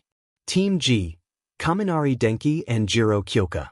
Team H, Tokoyami Fumikage and Azui Tsu. Team I, Ojiro Mashireo and Hagakure Toru. Team J, Kirishima Ijiro and Shiro Hanta. The reactions of the students to who they were teamed up with were a bit mixed. Yaoyorozu definitely wasn't as happy at being paired with Mineta as he was. But regardless of how they felt, soon all of the teams were together and All Might said, "Right, now to determine who's fighting who." Reaching into a second box, he said, "The first hero team is A." Izuku and Uraraka perked up as All Might reached back in and said, "And their villain opponents will be E." All Might gave a rare frown towards the ball and dropped it back into the box with a firm, "Nope." There was a collective blink from the class, then Ida began chopping his arm as he said, "All Might. You declared the teams would be random, you can't just decide you don't like a matchup and redraw, it is highly unprofessional." All Might looked up from the box, his hand was already in again, and said, "Aizawa told me to keep young Midoriya and young Bakugo separated in my classes. I am not going to ignore that man the very next day after he gave me that instruction." Ida seemed to deflate as he said, "Oh, I see." As All Might began rooting around in the box again, Bakugo glared at Izuku and said, "You got lucky, you dumb nerd." Izuku glared back from under his hood and behind his mask, the sparks of electricity coming off his body doing quite well to tell the other students he was doing so, and said, "No, you got lucky. I wouldn't have had to worry about being punished in this class for giving you the butt whooping you've deserved for the last decade, you arrogant a-hole." Uraraka gave a nervous laugh from beside Izuku, warily eyeing the sparks popping around him. Azui looked between the pair and said, "Looks like Aizawa-sensei is right in not wanting the two of you to have the same match together. It's like looking at a hated rivalry in an anime." Hagakure said in awe. All Might gave a light cough to draw everyone's attention to the ball in his hand as he said, "Team A will be facing Team C." The rest of the matches were quickly drawn and they went like this. Second match, B vs I. Third match, H vs J. Fourth match, G vs D. Fifth match, E vs F. With the matches set, those not fighting yet were sent to the observation room while the first two teams were brought to the first building set up for testing, Yaoyorozu and Mineta further shown to the room holding the bomb before All Might headed for the observation room. After a few moments of waiting, Uraraka asked, "So, how do you want to do this?" Izuku considered for a long moment before he finally looked away from the building as he said, Yaoyorozu is probably fortifying the bomb location and trapping the hell out of it as well in a hope to overwhelm my ability to store things coming at me. She might even set up a gas trap. Uraraka paled it. The last bit, and Izuku waved a hand dismissively as he said, any gas that gets close will be stored as well. He reached over and stored Uraraka's helmet before unstoring a Ichirus holding an oxygen tank onto Uraraka's back, which was connected to a firefighter's mask held in his hands. Handing it to Uraraka, he said, there's half an hour's worth of air in that tank, you'll be fine. Uraraka nodded but then frowned when Izuku didn't bring out a second tank and asked, what about you? Izuku shrugged and said, I've got enough clean air stored, I can just release it inside my mouth and I'm good. Uraraka stared and asked, you can release stuff from the inside of your mouth? Izuku hummed an affirmative then pet his head when All Might said in the calm he had given them, all right heroes, you may now enter the building. Putting a finger to the comm button, he said, roger that. Tapping the mask in Uraraka's hands, he silently told her to put it on, and as she did so, he opened the tank's valve and said, stay on my 6, make sure they don't try to jump us from behind. Uraraka nodded and followed Izuku into the building. She had to blink when after reaching the first door her teammate brought out a police-style hand-held battering ram. Remaining out of line with the doorway, Izuku bashed the door open, waited 5 seconds before giving a quick look in before moving to the next door. On the 5th floor where Yaoyorozu and Mineta were sitting in the bomb room, Mineta stared at the screen showing what a camera Momo had left in the entrance hall was showing. Giving Momo a slightly scared look, he asked, am I the only one who finds the fact he doesn't feel the need to have on an oxygen tank and mask like what he gave Uraraka scary? Yes, I'll admit that is rather discouraging for that particular plan. Yaoyorozu said, another screen showing a tank hidden in another room on the 5th floor that she could remote activate.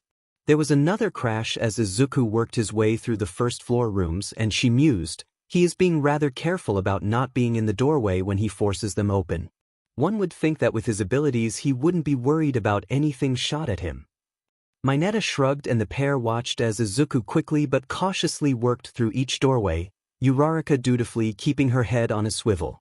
When he reached the staircase, he held his right hand up in a fist in the classic sign for hold, and then brought out a can and shook it, Uraraka looking at it in surprise.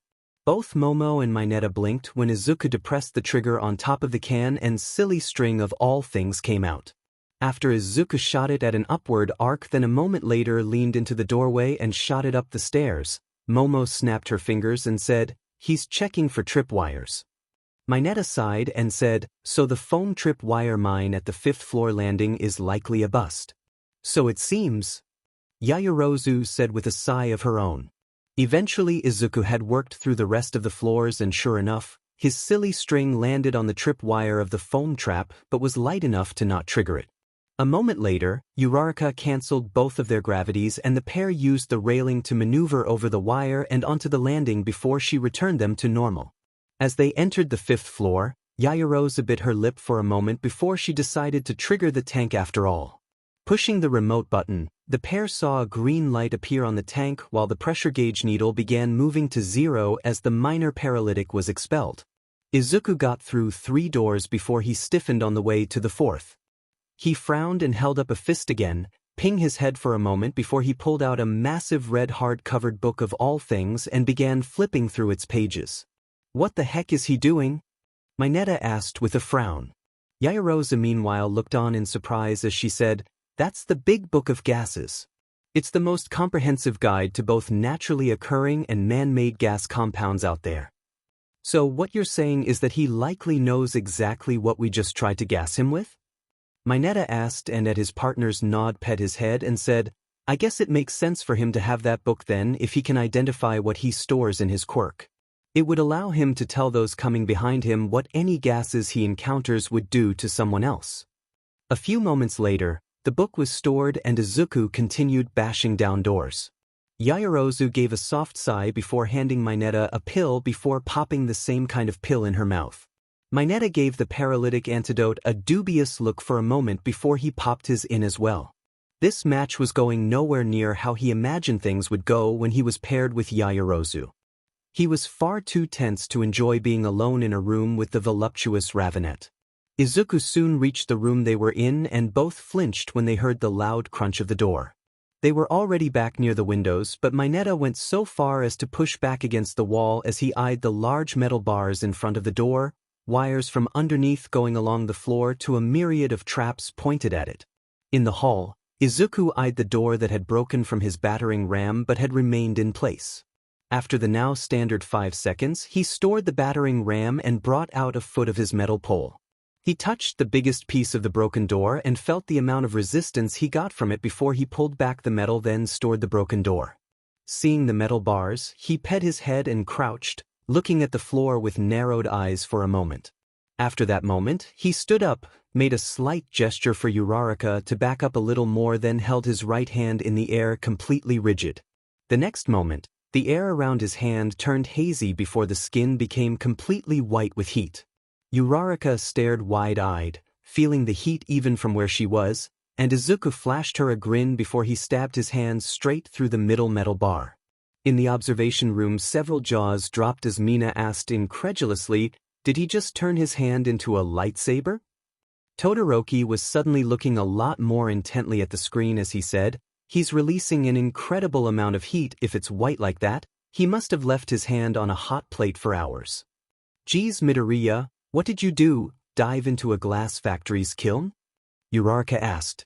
Izuku shrugged, and as Yaoyorozu stared aghast on the other side as her heat-sensitive traps prematurely fired, followed by the motion sensor ones as the metal began to sag and drip, said, "I store the heat of the air around me. If it's in excess of 70 degrees Fahrenheit, pull the heat out of air conditioners on the really hot days, sunbathe on a tin roof, basically summertime is heat sink time." He then chuckled as he said, "You should have seen the way Mom freaked out when I had both hands on her stove when I was 6 and she had run out for groceries. I had had the oven on for half an hour when she came back. She wasn't happy to say the least." Uraraka wasn't the only girl to giggle at that. All of the girls in the observation room did too, yes, even Jiro. Even All Might let out a soft chuckle at the mental picture that brought to mind. Within moments, all of the bars were sagging and Izuku grinned as he moved to look through the opening at Yaoyorozu and the now completely freaked out Mineta as he called out, "Here's Johnny." As Izuku finally stored the bars, and storing the net and foam the pressure switches under them triggered, Mineta let out a shriek of fear and began throwing his sticky ball as fast as he could. Apparently playing it safe, Izuku brought out a semi-truck's door of all things and used it to catch all of the ball that flew towards him and Uraraka as they entered the room. There were several blinks from the people in the observation room and Kaminari asked, "Where could he have possibly gotten that?" There was a scrapped semi-truck at Dagoba Beach missing all of its engine parts, tires, and other miscellaneous pieces but still had its doors for some reason. All Might stated. At the looks his students gave him, he shrugged and said, "I saw young Midoriya using his quirk to quickly clean it several months ago." "Oh." Several students said in understanding before they all turned to watch as Izuku suddenly began releasing a massive amount of fog in front of him. There were panicked shouts from Mineta, but when the fog cleared, Uraraka was holding a hand to the bomb and All Might declared, "The heroes have reached the bomb. Hero team wins." "Man, I'm glad I didn't have to face Midori, he seems to be terrifying as an opponent." Mina said with a shudder, earning agreement from the others. "He certainly has a very versatile quirk, that's for sure." Tsuyu said with a finger to her chin. Bakugo ground his teeth and his fists shook as he glared at the screen showing the teen in question walking out of the building with the others, his hood now hanging from his shoulders and his mask resting on his forehead as the teen led the way back. After the two teams had rejoined them and there was a discussion on their performances, All Might clapped his hands and said, "All right, time to move on. Teams B and I, if you'll come with me, we'll head to the next testing site." This match was over much quicker than the first one given that Shoji pinpointed where Hagakure and Ojiro were, then Todoroki flash froze the entire building. It was so cold that even the students in the observation room were shivering. Seeing Tsu handling the cold the worst, Izuku moved over to her side and quietly asked, "Azui, do you mind if I hug you? I've still got some heat left I can use to help keep you warm. I've also got a blanket stored if you'd rather use that, though I'm not sure how effective it would be given your wetsuit is covering everything but your face." Keikro, Alright, why you can hug me but call me Tsu. The frog girl said equally quietly, stuttering from the cold. Izuku moved behind her and pulled her into a hug, one arm around her stomach and the other around her shoulders. The next moment Tsuyu let out a sigh of relief, gaining everyone's attention, and slumped a little as a faint shimmer came off Izuku's form, the students close to them able to feel the heat radiating off of him. My, what a gentleman. Mina said teasingly before she adopted a leering expression and said, or maybe you're just taking advantage of that poor girl's biology to make a move. Izuku gave her a flat expression look as he said, if that was true, my arms would be in different spots, and I don't appreciate what you're implying, Mina. Frogs don't do well in the cold. I'd simply rather not have anything happen to a classmate if I can avoid it. Quite right, young Midoriya. All Might said with a thumbs up. Mina pouted at not being able to fluster her classmate with what should have been an embarrassing act. Mineta meanwhile was glaring at Izuku as he muttered to himself, lucky bee. Thankfully for the rest of the class, Todoroki soon reached the bomb room, and the moment All Might declared the hero teams win, the ice began melting and even outright turning to steam close to Todoroki as he used the other half of his quirk to remove the ice he made, since both Ojiro and Hagekyure's feet were trapped in the ice. And they really needed to get Hagekyure more than just shoes and gloves. As those two teams came back into the observation room, Izuku said, Todoroki, while I can appreciate a rapid resolution, please keep in mind in the future that not everyone in the area you are operating in will have the same cold resistance as you do. Todoroki blinked, took in how Izuku was standing near Tsuyu, then nodded his understanding. Izuku then turned to where Hagekyure's gloves were and brought out a felt blanket and tossed it over as he said, here, Hagekyure. Sorry I can't do what I did with Tsuyu and use my stored heat, but well, Izuku gestured and finished, I wouldn't know where to put my arms without touching something I shouldn't. A now wrapped up Hagekyure giggled, and the blanket shifted in a way that suggested she was snuggling a little more in it as the invisible girl said, don't worry Izuku, the blanket's good enough, thanks. And why didn't you give that to Tsuhum? Mina asked with a raised eyebrow. Tsuyu pointed at herself and said, full body covering wetsuit, wouldn't have helped as much, Karo. Mina pouted and asked, can you guys please not take away all the fun of teasing you? No, Karo. Tsuyu stated flatly, causing Mina to pout harder while some of the other students laughed. All Might shook his head with a smile and got the class back on task. Shortly after that, it was the time for the third match, and teams H and J followed All Might to the testing building. Like the last two villain teams, Kirishima and Shiro decided to make their stand in the bomb room, with Shiro making several floor-to-ceiling sticky traps. Izuku wasn't sure why they thought those would do any good. In the bomb room itself, though, given Azui had her tongue and Tokoyami had Dark Shadow to reach things out of arm reach.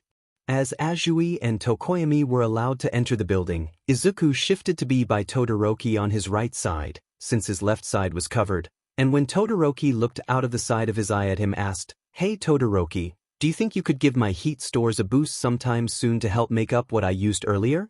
I'll treat you to a meal or something in exchange if you want. Todoroki looked back at the screens and was silent for a few long moments before he said, very well, we can do it after school ends. I like soba.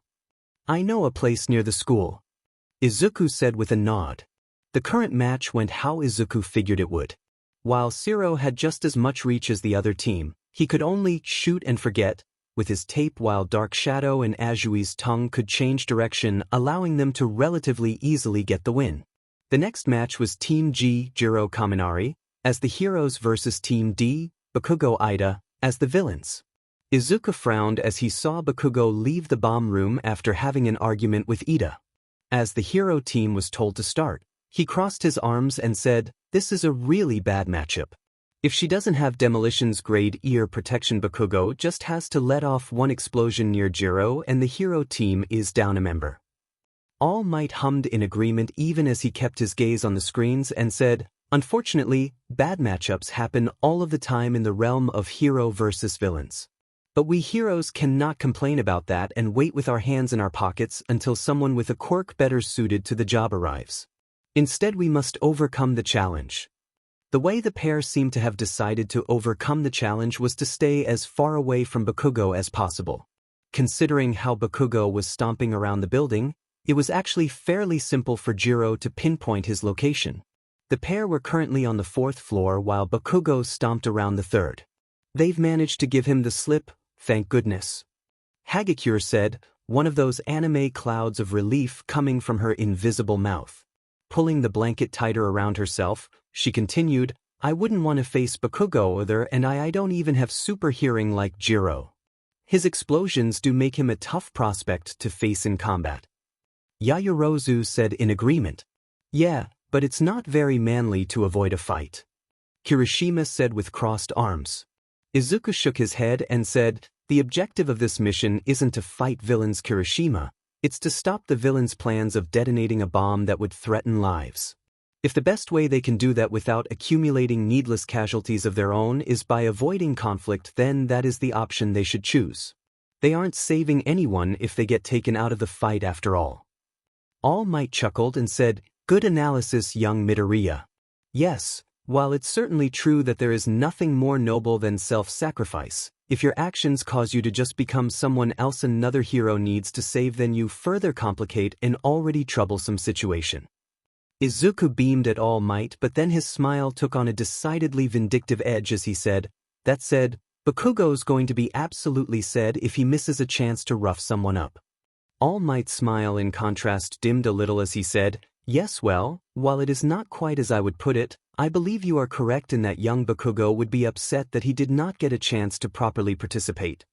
Seeing as how Jiro and Kaminari went up one staircase just as Bakugo reached the 4th floor using another, that was definitely appearing to be a likely scenario.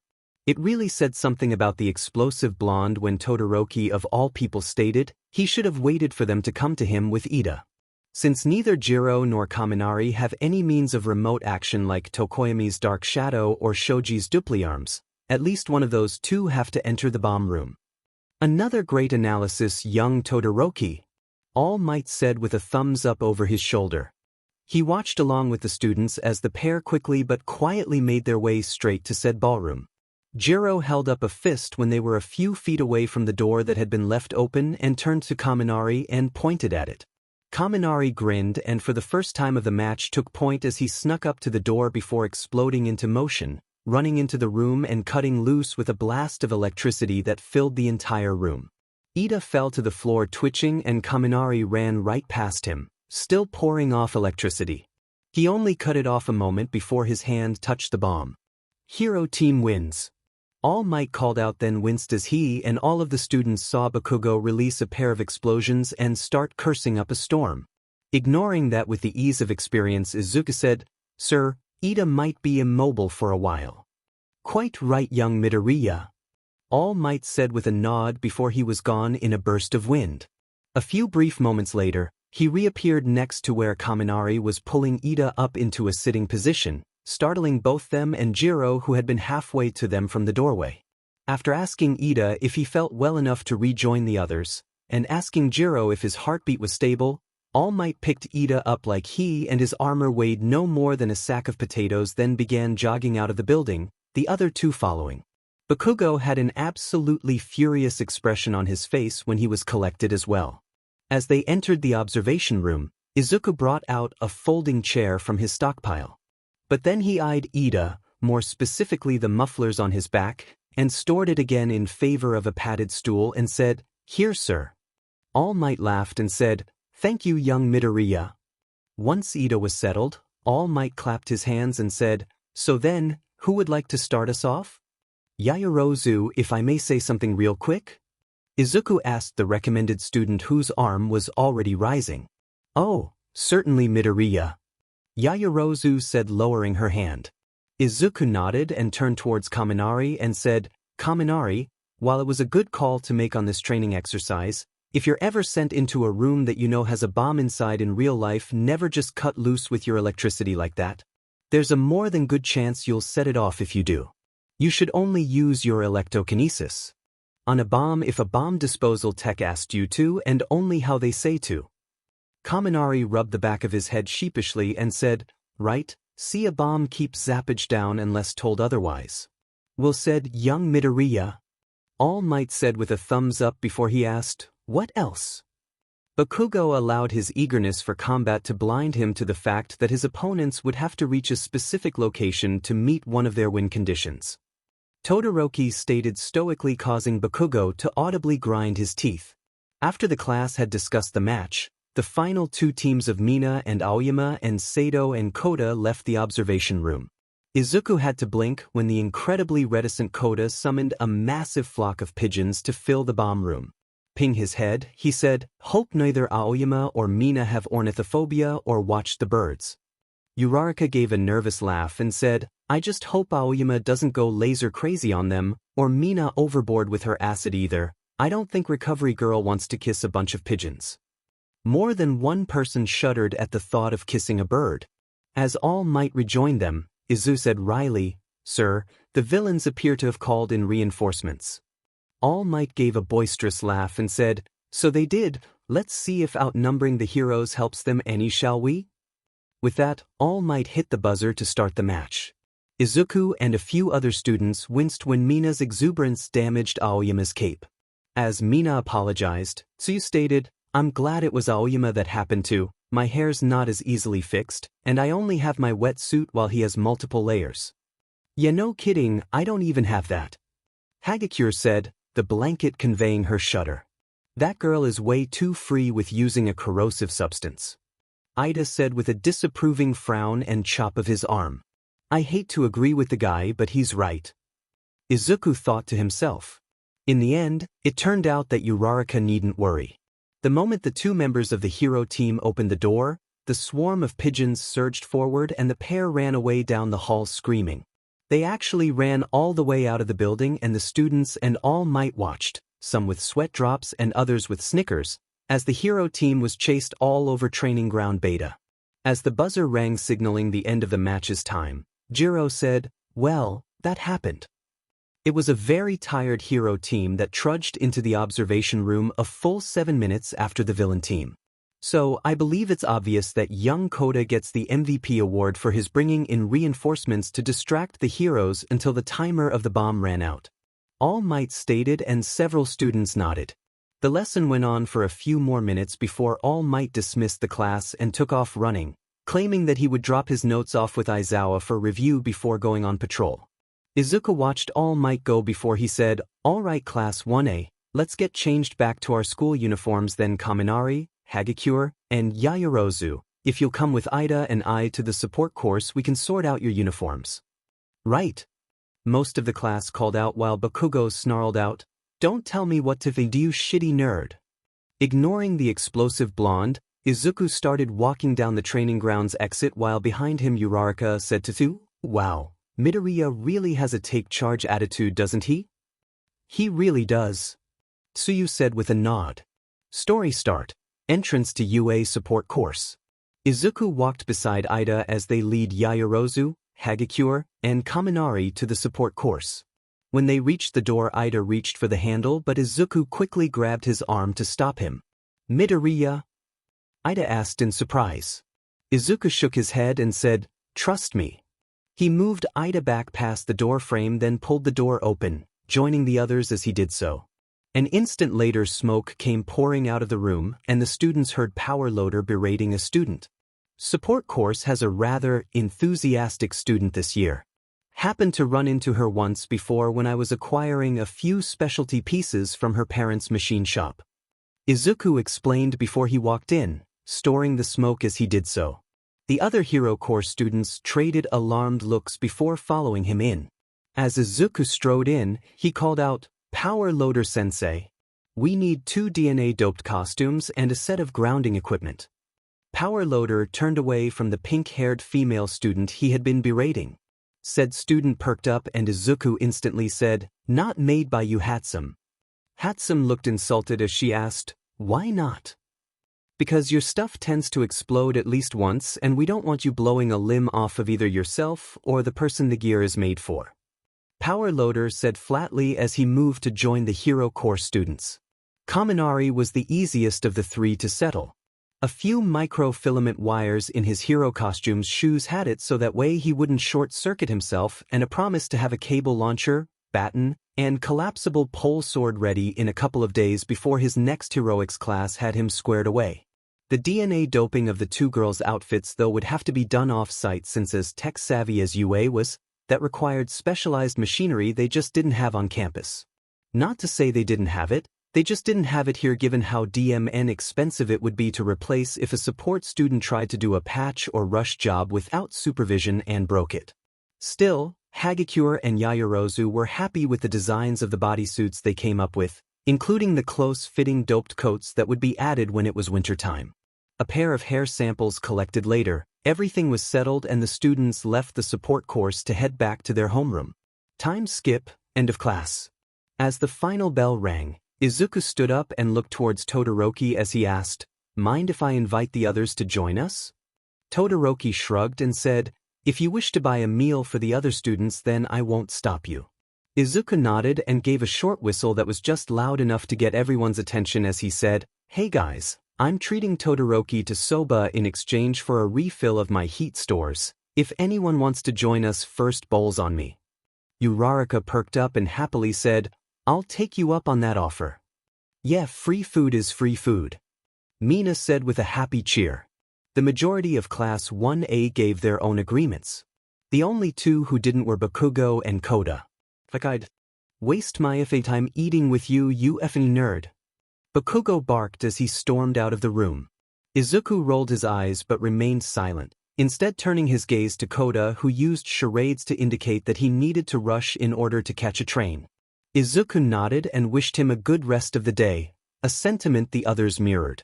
As Koda Power walked out of the classroom, Izuku turned to where Aizawa was getting a few papers together and said, "Offers available for you as well, sensei." Aizawa looked up with a tired blink and said, "I appreciate the generosity, but I'm going to have to pass. The videos of your battle trials won't watch themselves after all." Aoyama and Mina both gave small twitches, now dreading what their homeroom teacher would think of them running from a flock of pigeons for the majority of their battle trial. Once everyone was ready, Izuku led the students out of the school and to a noodle shop a few blocks away. Once there, Izuku stayed by the counter as the others ordered before giving his own order, paid for everyone, then made his way to the table where Todoroki was seated, taking the open chair opposite of the heterochromatic. Todoroki wordlessly placed his left hand over the table, palm up, and Izuku held his right hand a few inches over it. Todoroki frowned in minute concentration, and a moment later a small but intense fire formed. None of the other students at the table felt any heat, though, as Stockpile greedily ate into itself. The pair stayed like that for about 15 minutes, eating one-handed when their bowls of soba were brought to the table. The waitress gave the pair a look when she saw the fire in between their hands, but thankfully just shrugged to herself, assuming the green-headed kid needed the flame for some reason. Quirk dietary needs could be strange. Chatter among the students was really inevitable, and Izuku did his best to participate. Todoroki kept any replies he made to short answers, but considering he was keeping a flame going, nobody seemed to mind. Yaoyorozu wound up offering to cover the second round of bowls if anyone wanted it, and several of the students took her up on her offer. All in all, it was a good way for the majority of 1A to get to know each other. Time skip, the next day. Izuku frowned when he saw the large group of reporters at the UA entrance. Listening as he approached, he rolled his eyes when he figured out the reporters wanted to know about All Might as a teacher. He quickly began going through the reporters, gently but insistingly nudging reporters harassing the students away before storing said harassed students and making his way through the gate, all the while saying "no comment" to any reporter that tried to ask him something. Once on the other side, he gave the reporters an irritated look before he brought everyone back out. It took a few moments for some of the students to recover, but they were soon on their way, a few giving him a nod of thanks. The students passed Present Mike and Aizawa, who gave Izuku a thumbs up and nod of approval respectively before walking past him to deal with the reporters, Aizawa calling for Ida to get to class since Izuku hadn't bothered to collect him. Then again, as a legacy hero trainee, Ida seemed perfectly at ease talking with the reporter next to him, who was dutifully holding a recorder towards the semi-academy graduate. Once Aizawa joined his students in their classroom, he said, "All right, I've gone over the videotapes of yesterday's battle trials and there are a few things to bring up. First off, Todoroki, Keep in mind that ice can be heavy next time you decide to freeze an entire building over. Leave it in place long enough and you can jeopardize structural stability. Todoroki nodded and Aizawa looked towards Bakugo as he continued, Bakugo, don't let the prospect of a fight tempt you away from your primary objective, especially when you know your opponent wants what you're guarding. Bakugo grit his teeth at yet another person saying he did the wrong thing but remained silent. Aizawa shifted his gaze to Kirishima and Shiro, who both straightened as he said, It would have been better if you had moved the bomb out of that room given how open it was and all of the windows and made a choke point out of the hallway the new room was connected to. Yes, sensei. The pair acknowledged. Aizawa turned his attention to Aoyama and Mina, who both gained nervous sweats as he stated flatly, Ashido, keep a lid on your acid, next time you might damage something more important than a cape. Consider how you would feel if you had damaged a piece of support gear that could have saved a hero's life if it was undamaged. Mina gave a hard flinch at that, a few other students wincing as well. A few moments later Aizawa finished with, As for the pair of you fleeing from the flock, as understandable as your fear was, next time try to keep a calm mind. It wouldn't have been too hard to double back at some point rather than running all over the training ground. Yes, sensei. The pair said with heads down. Aizawa gave a small yawn then said, Right then, with that taken care of, it's time to move on. I know that this is sudden but you need to pick your class president. Pretty much all of the students perked up and began saying how they wanted the job. Even Izuku rose his hand a little while doing his best to ignore Mineta, shouting that if he was president the girls' skirts would be shortened by no less than 2 inches. Tsuyu showed impressive memory of the placements of the desks as her tongue shot over the students' heads between her and his desk to smack him into the wall without once looking his way. Ida quickly calmed the class and suggested a vote. Somehow that led to Izuku standing at the front of the class next to Yaoyorozu having obtained 6 votes while she had 5. Aizawa handed them a couple sets of paper as he said, Here's everything expected of you too, make sure you go through it all. Yes, sensei. The pair said as they took the papers then went back to their desks. Time skip. Lunchtime. Still can't believe I got 6 votes. Izuku said softly to Yaoyorozu and Uraraka as they sat down together, the pair of representatives pulling out the papers Aizawa had given them to look over properly now that they had a break from classes. I'm not, you've already taken the lead on things yesterday, not to mention you two both offering to buy food for the whole class after school earned you both major brownie points. Uraraka said happily. Yaoyorozu gained a slight blush and said, Was not my intention to bribe my classmates into liking me. Izuku huffed and said, I don't think anyone thought you were trying to bribe them. I didn't at least, Karo. Azui said as she took an empty seat across from them, having heard some of the conversation as she came to their table. Other members of 1A soon joined them at their table or the tables around theirs and Izuku kept an ear out as he looked over the papers while eating his bowl of katsudon. Which was great but couldn't beat his mom's, made by lunch rush or not. However, lunch was interrupted a few moments later by a loud whistling sound and a voice came over the PA reporting a level 3 security breach which an older student stated meant someone had managed to get onto campus. The students were instructed by the voice on the PA to evacuate and a mob formed as the students panicked trying to get out of the hallway all at once. After the 3rd time Izuku was shoved he gained an annoyed look and started slapping his hand against students, storing them. Needless to say this further alarmed the other students who saw people suddenly disappearing but Izuku rather quickly stored them as well until only Class 1A students were left in the hall. Looking them over, Izuku asked, Everyone all right? Any injuries? Just a sore back for me. Mina stated, similar answers coming from the rest of his classmates. Good thinking Class Republic, Uraraka said with a grin and a thumbs up. Indeed, while normally I would not condone such actions, I must admit it was the best way to prevent the panicking students from hurting each other or us. Ida said with a nod before he glanced out the nearby windows and frowned as he said, It appears the press triggered the alarm. Figures. Izuku said, rolling his eyes before he said, All right, everyone to the evacuation point. I'll let everyone else out once we're there. There was a round of affirmatives, everyone yet again ignoring Bakugo's irritated response, and the students made their way to the evacuation point in a quick but orderly manner. Hound Dog and Cementos were waiting, and Izuku quickly explained to them why only 1A had been part of their group. Cementos nodded his approval of his crowd control actions, and soon the stored students were being released in groups of 5, quickly calmed by the teachers, then sent to where their class should gather. Heh, and he wondered why he got elected. Prez is definitely a natural lead singer. An amused Jiro said to Hagakure, who giggled. Time skip, the next day 12:50. Alright class, today's heroics lesson will be covering rescue operations. Izawa stated. Most of the class became excited at this but quickly grew quiet when he continued, Guys, I'm not finished. Once everyone had settled down, he continued, this training will be taking place on another part of the school grounds, so we'll be taking a bus there. All Might and another teacher will be joining us there. Also, I know everyone is excited about costumes. He clicked the remote that slid out the panels before he finished. It's up to you if you wear them or not. Just remember that you aren't used to them yet and they might interfere with your work. Hagakure, while your costume isn't quite ready yet, we did manage to dope the outside layer of a set of sports underwear, so make sure you put it on when you get your gear. You got it, sensei. Hagakure said, uniform arm lifting up, showing she probably gave a thumbs up. Alright, either change into your costumes or your gym uniforms, then meet out at the bus. Izawa instructed. Time skip, arrival training building.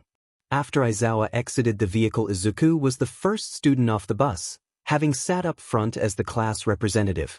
Yayarozu, or rather Yamamo as dubbed by Mina during the ride, was the last student off. They were met by a hero wearing what looked like a bulky space suit with a black tinted helmet, though they had sturdy-looking boots on their feet. Oh my gosh, it's 13! Uraraka squealed in excitement. The rescue hero lifted her right hand in welcome and said, Welcome students, I'm excited to have you all here for your first rescue lesson. Let's head inside so that you can see what you'll be working with today. With that, she turned and led the way inside. The class walked along a large walkway until they reached a pair of pillars holding a thin archway near stairs, allowing the students to see several different areas designed to emulate disaster areas. Needless to say, they were impressed. Wow, it looks like an amusement park. Kirishima said in wonder. A shipwreck, a landslide, a fire, a windstorm, etc. I created these training areas to prepare you for dealing with different kinds of disasters.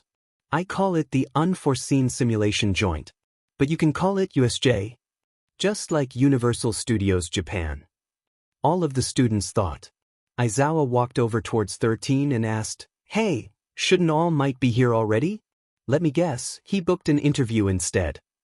13 spoke too quietly for the students to hear, but Izuku saw her hold up 3 fingers, causing him to frown in confusion. Did that mean All Might was 3 minutes out? He supposed he could have been held up helping other heroes on the way to the school, but something about that thought just seemed off. Izawa grunted and said, That man is the height of irrationality. A few moments later, he continued, Alright, the clock's ticking, so we should get started. Excellent. 13 stated before she continued, Before we get started, let me just say one thing. Well, maybe 2 things, possibly 3, 4, or 5. Get on with it. The students called out. Right. 13 said, straightening up before she continued, Listen carefully, as I'm sure you're aware, I have a powerful quirk. It's called Black Hole. It can SCK in and tear apart anything. Yeah, and you've used it to save people in all sorts of disasters. Izuku said with a nod, Uraraka nodding a lot more and vibrating like a chihuahua given an espresso. Indeed, 13 agreed before continuing, however, my power could easily kill. That got Uraraka to stop cold as she said, I'm sure there are some among you with similar abilities. In our superpowered society, the use of quirks is heavily restricted and monitored. It may seem that this system is a stable one, but we must never forget that it only takes one wrong move with an uncontrollable quirk for people to die. During Izawa's physical fitness test, you came to learn of your own hidden potential. Through All Might's battle training, you experienced the danger that your respective quirks can pose to others. This class will show you a new perspective. You will learn how to utilize your quirks to save lives. Your powers are not meant to harm. I hope you leave here today with the understanding that you're meant to help people. That is all. I thank you for listening. 13 gave a bow and the majority of the students clapped at the end of her speech, Uraraka clapping the loudest. Right now that's over. Aizawa said as he pointed down the stairs.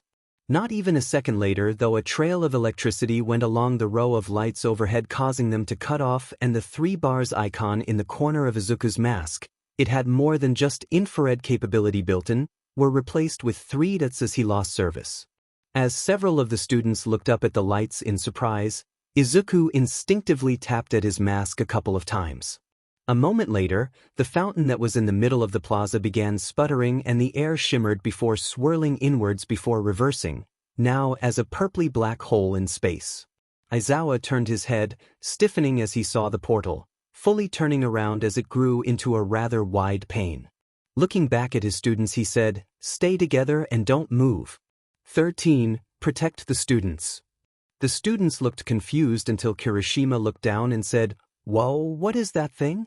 It was at that point several people began walking through, none of them looking friendly. Kirishima put a hand over his eyes and asked, "Wait, has the training started already? I thought we were rescuing people?" Izuku frowned and started to take a step forward, hand instinctively beginning to curl into a finger gun, only to flinch when Aizawa barked, "Stay back." As the students looked towards him, they saw him slipping on a pair of yellow sunglass-like goggles over his eyes. His statement of, "This is real, those are villains," had several students flinch back in surprise. Not good. Izuku thought as he saw a massive monster of a man with black skin, a beak for a mouth and an exposed brain step out and stop by a man with hands all over him. It looked like the students might be the ones needing rescuing now. As the villains marched through the plaza towards the stairs, Kirishima said, "What, villains? No way.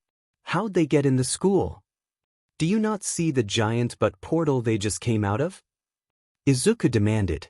Said portal shrunk down into a human-sized pillar of purplish-black smoke, metallic bands wrapped around it where a person's neck would be and 2 yellow lines appearing that were presumably their eyes.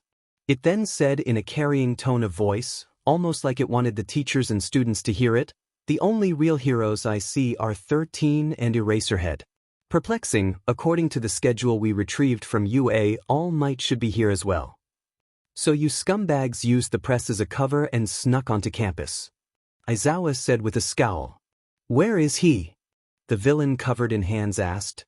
"I went to the trouble of bringing so many friends eager to meet him. They want All Might, the great symbol of peace. I can't believe he's not here. Maybe if I kill a few kids he'll come out to play." Aizawa's scarf and hair floated upwards as he activated his quirk in response to the villain's words. 13-sensei, why aren't the alarms going off?" Yamamo asked. "Good question, I'm not sure." 13 said, helmet turning to look towards them. "I've got no signal in my heads-up display."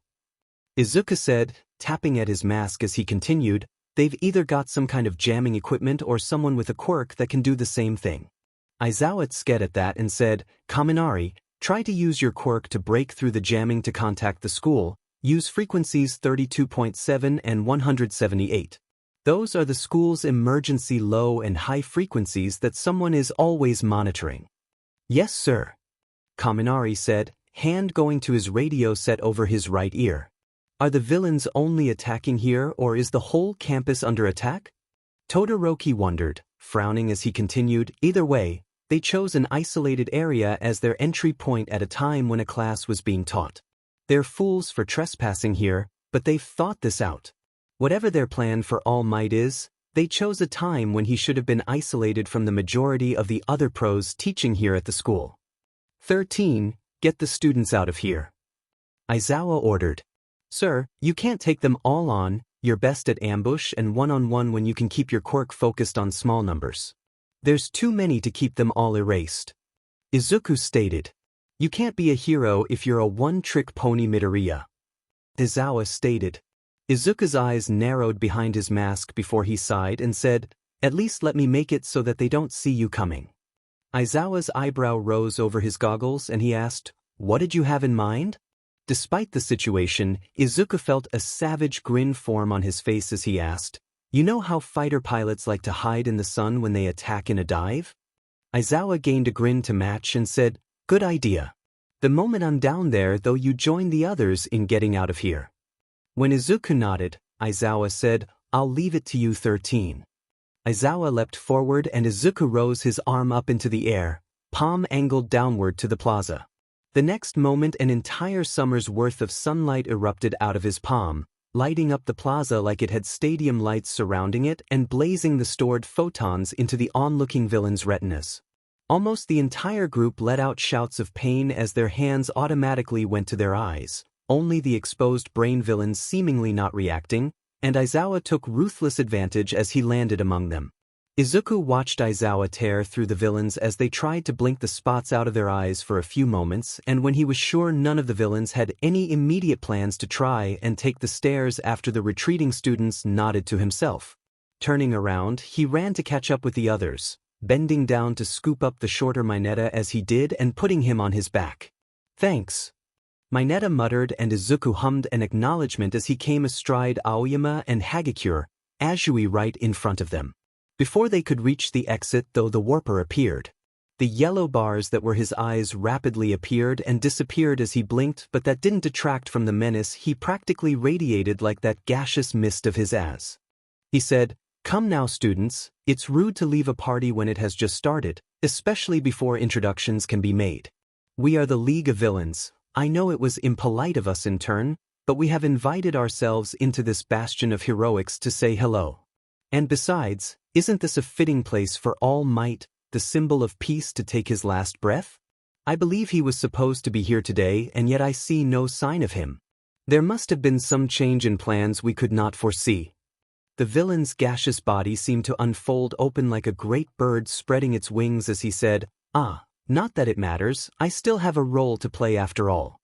Izuku heard a soft click from his spot in the back, his time spent analyzing videos of 13 helping him identify the sound as one of her finger caps opening, but before the teacher could act, Bakugo and Kirishima leapt forward, the pair letting out war cries. There was an explosion and Izuku thought to himself, hope they aimed for that neck brace and not the body. As the smoke began to clear, Kirishima asked, Did you really think we'd stand around and let you tear this place to shreds? Unfortunately, when the smoke cleared, the villain appeared completely unharmed as he mused, My, that was close. You two certainly show why you were accepted to this school with your willingness to act. You two get out of the way. 13 ordered, but it was too late. But you should be careful before someone gets hurt. I'll scatter you throughout this facility to meet my comrades and your death. Purple smoke shot forward and Izuku immediately stored Mineta, quickly slapping a hand to Aoyama's armored arm and grabbing Hagakure's glove an instant later, storing them as well just before the smoke consumed him. He started storing it as well as he reached for Azui only to see her form disappear. Gritting his teeth, Izuku stopped storing the rushing mist, hoping it would take him to the same area as her. When he could see again, he immediately started falling. Spotting the water below that Azui was also falling towards, Izuku assumed the vertical skydiving position, head down and feet up, blasting stored air from his feet to quickly catch up to Azui. The girl had just slid her own goggles down in preparation for hitting the water when she let out a surprised rib bit. As Izuku pulled her against himself, one arm around her waist and the other going over the top of her head. A bare 2 feet from the water now, Izuku cut loose with more stored air, forming a shell of rushing wind that broke apart the surface tension of the water ahead of them. The pair sank down several feet, the aerated water providing little to no buoyancy.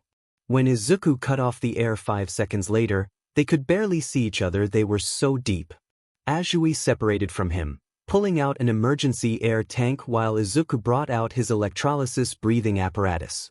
But when Azui started to swim upwards, Izuku grabbed her arm and when she looked back at him, shook his head.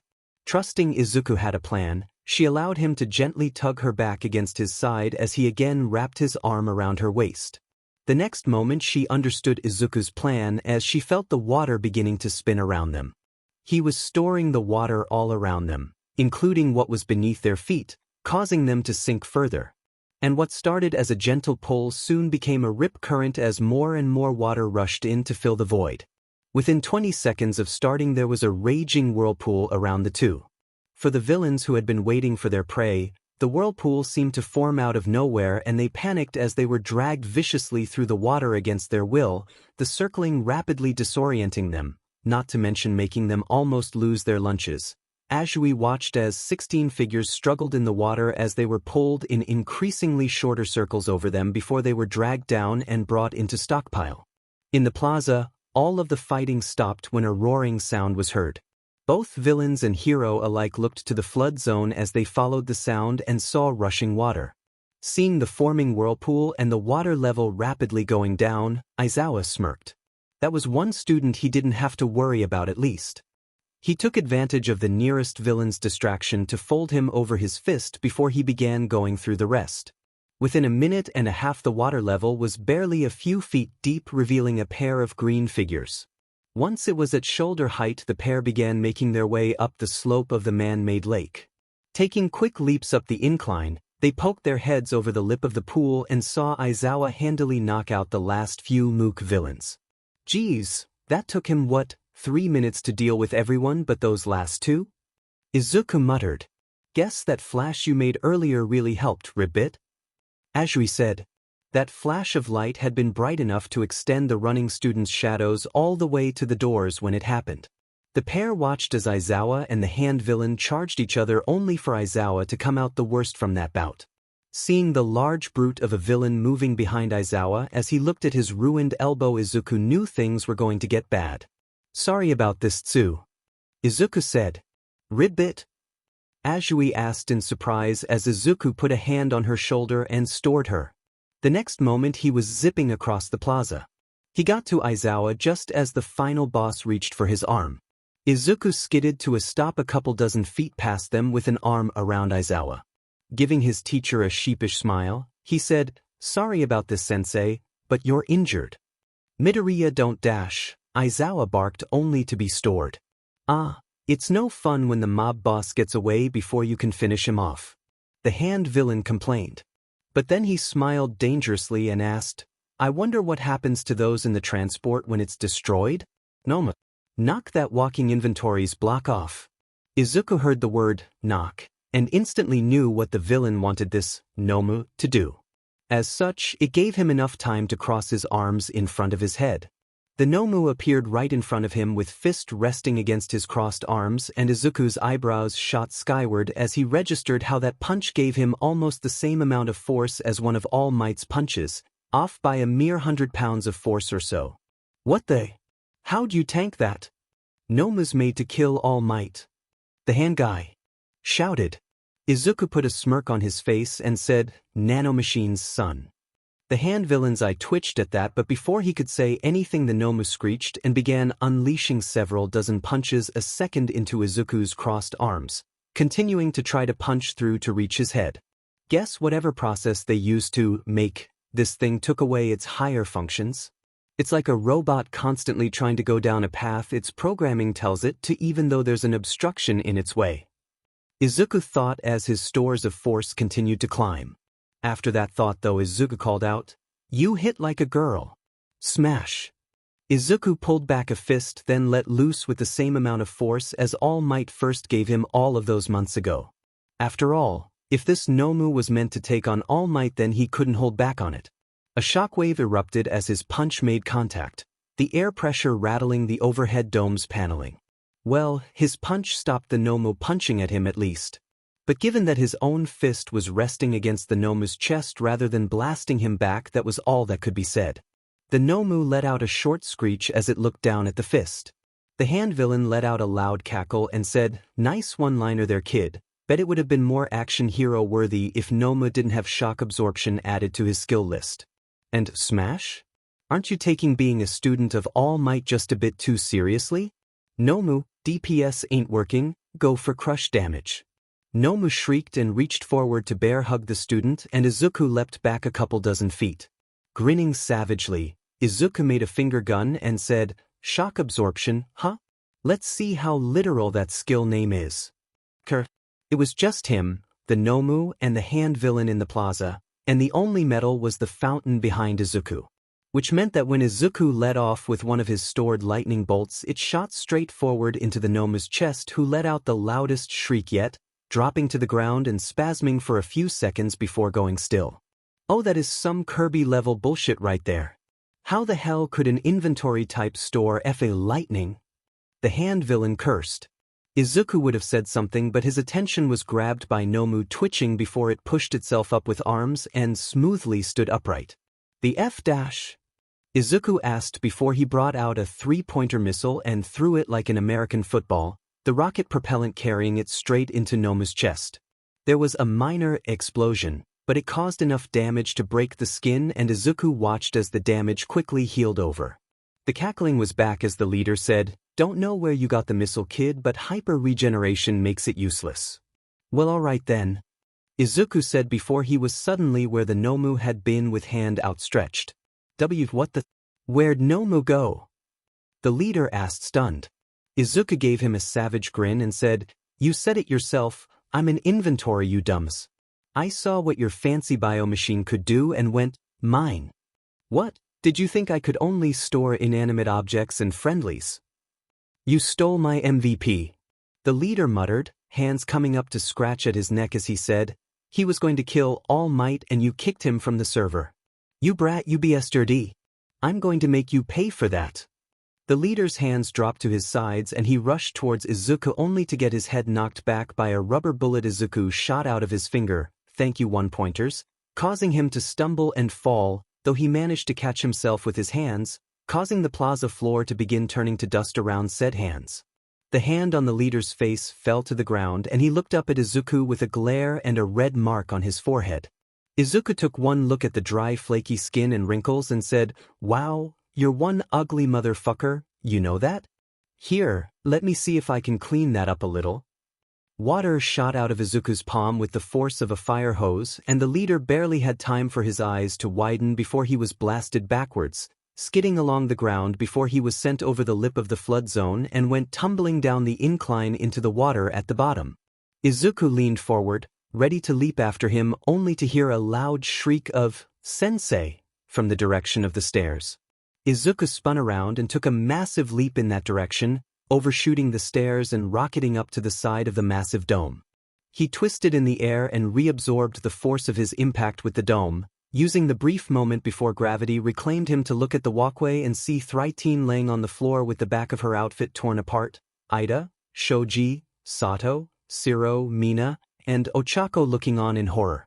The warp villain was still there, and Izuku extrapolated that he had opened a warp gate when 13 had been using black hole. Now snarling, Izuku kicked off the dome and shot down to the pathway, landing by 13 in a crouch and startling Mina and Uraraka, who were kneeling next to the teacher, both girls falling back in surprise. Izuku quickly slapped 13's arm, storing the injured teacher before whirling around onto his knee and releasing his zap pole towards the warper. If he could just make contact with that metal collar, then he could drop him. But the warper activated his quirk and vanished as the pole lanced through his previous position. "DMN it," Izuku muttered. Quickly standing, he looked all around trying to find him. When he didn't, he leapt for the top of the dome and hung from the rafter to get a literal bird's eye view. He found the warper apparently talking with the leader by the water in the still mostly empty flood zone. A moment later the pair vanished. Izuku continued scanning the area from his perch, but after a minute of not seeing any black gas or clothes, had to assume that the pair had bugged out. When Izuku kicked off and landed back with the students in the walkway, Ida was no longer with the others and the door was open. As the other 5 students looked towards him, he said, "Smokey and Hanzi seem to have booked it." There were sighs of relief from 4 out of 5 of the students, Shoji simply nodding. Ochako then gained a worried look and asked, "Midoriya, have you seen any of the others?" Izuku nodded and said, "I was able to grab a few before I was warped." So saying, he brought out Mineta, Aoyama, Hagakure, and Azui. "Ugh, what happened?" Hagakure asked, glove coming up to seemingly rub at her forehead. "I stored you 3 guys when the warper tried to scatter us," Izuku stated. "Is Aizawa-sensei alright?" Azui asked. Izuku nodded and unstood the teacher. "You dare!" Aizawa barked, startling the others before he looked around and saw himself surrounded by half of his students. Reaching up with his good arm, he removed his goggles so that Izuku could see his glare as he said, That was completely irrational and monumentally reckless, Midoriya. Considering I've got the big guy stored and the other two ran, I'm going to have to respectfully disagree with you on that one, sir. Izuku stated. Before Aizawa could retort, there was a large surge of electricity over in the mountainside, drawing everyone's attention. Hope that was Kaminari, Mina said quietly.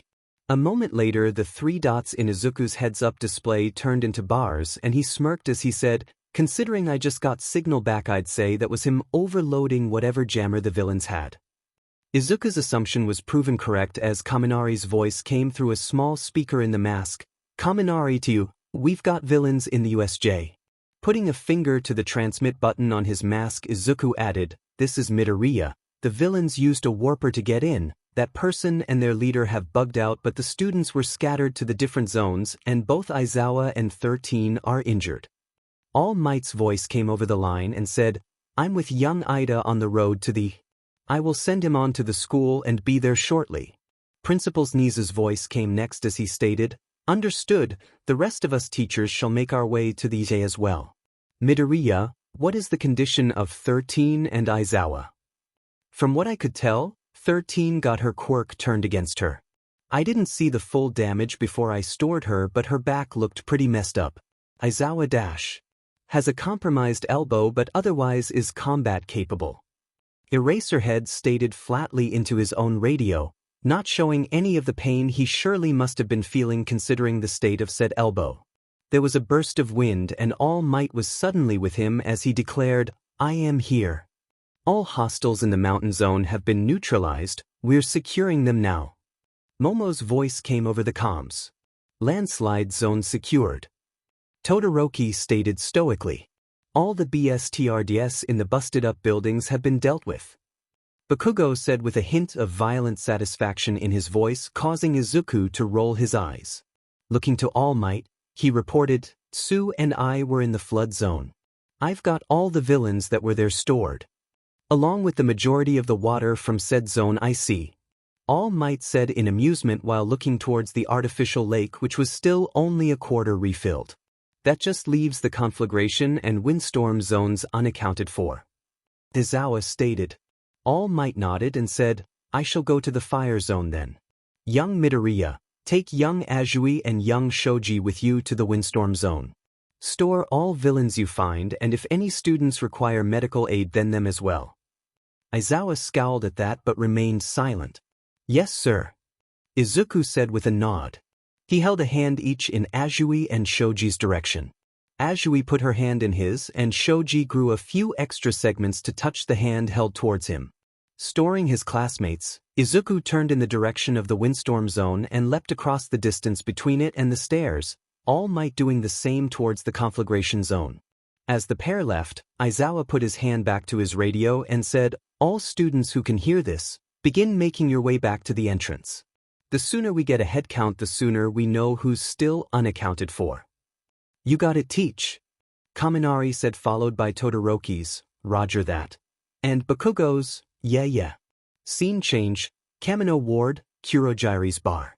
Kurojire opened a warp gate to his bar and Tamura Shigaraki came out cursing as he said, "That goddamn secret boss inventory server mod brat. When I get my hands on him." The TV screen on one of the walls came on. Audio only displayed on the screen as a voice said, "I take it the mission didn't go according to plan?" "Unfortunately not. All Might wasn't at the USJ like the schedule we acquired said, and there was a rather troublesome student present as well," Kurojire stated. "Oh?" the voice asked.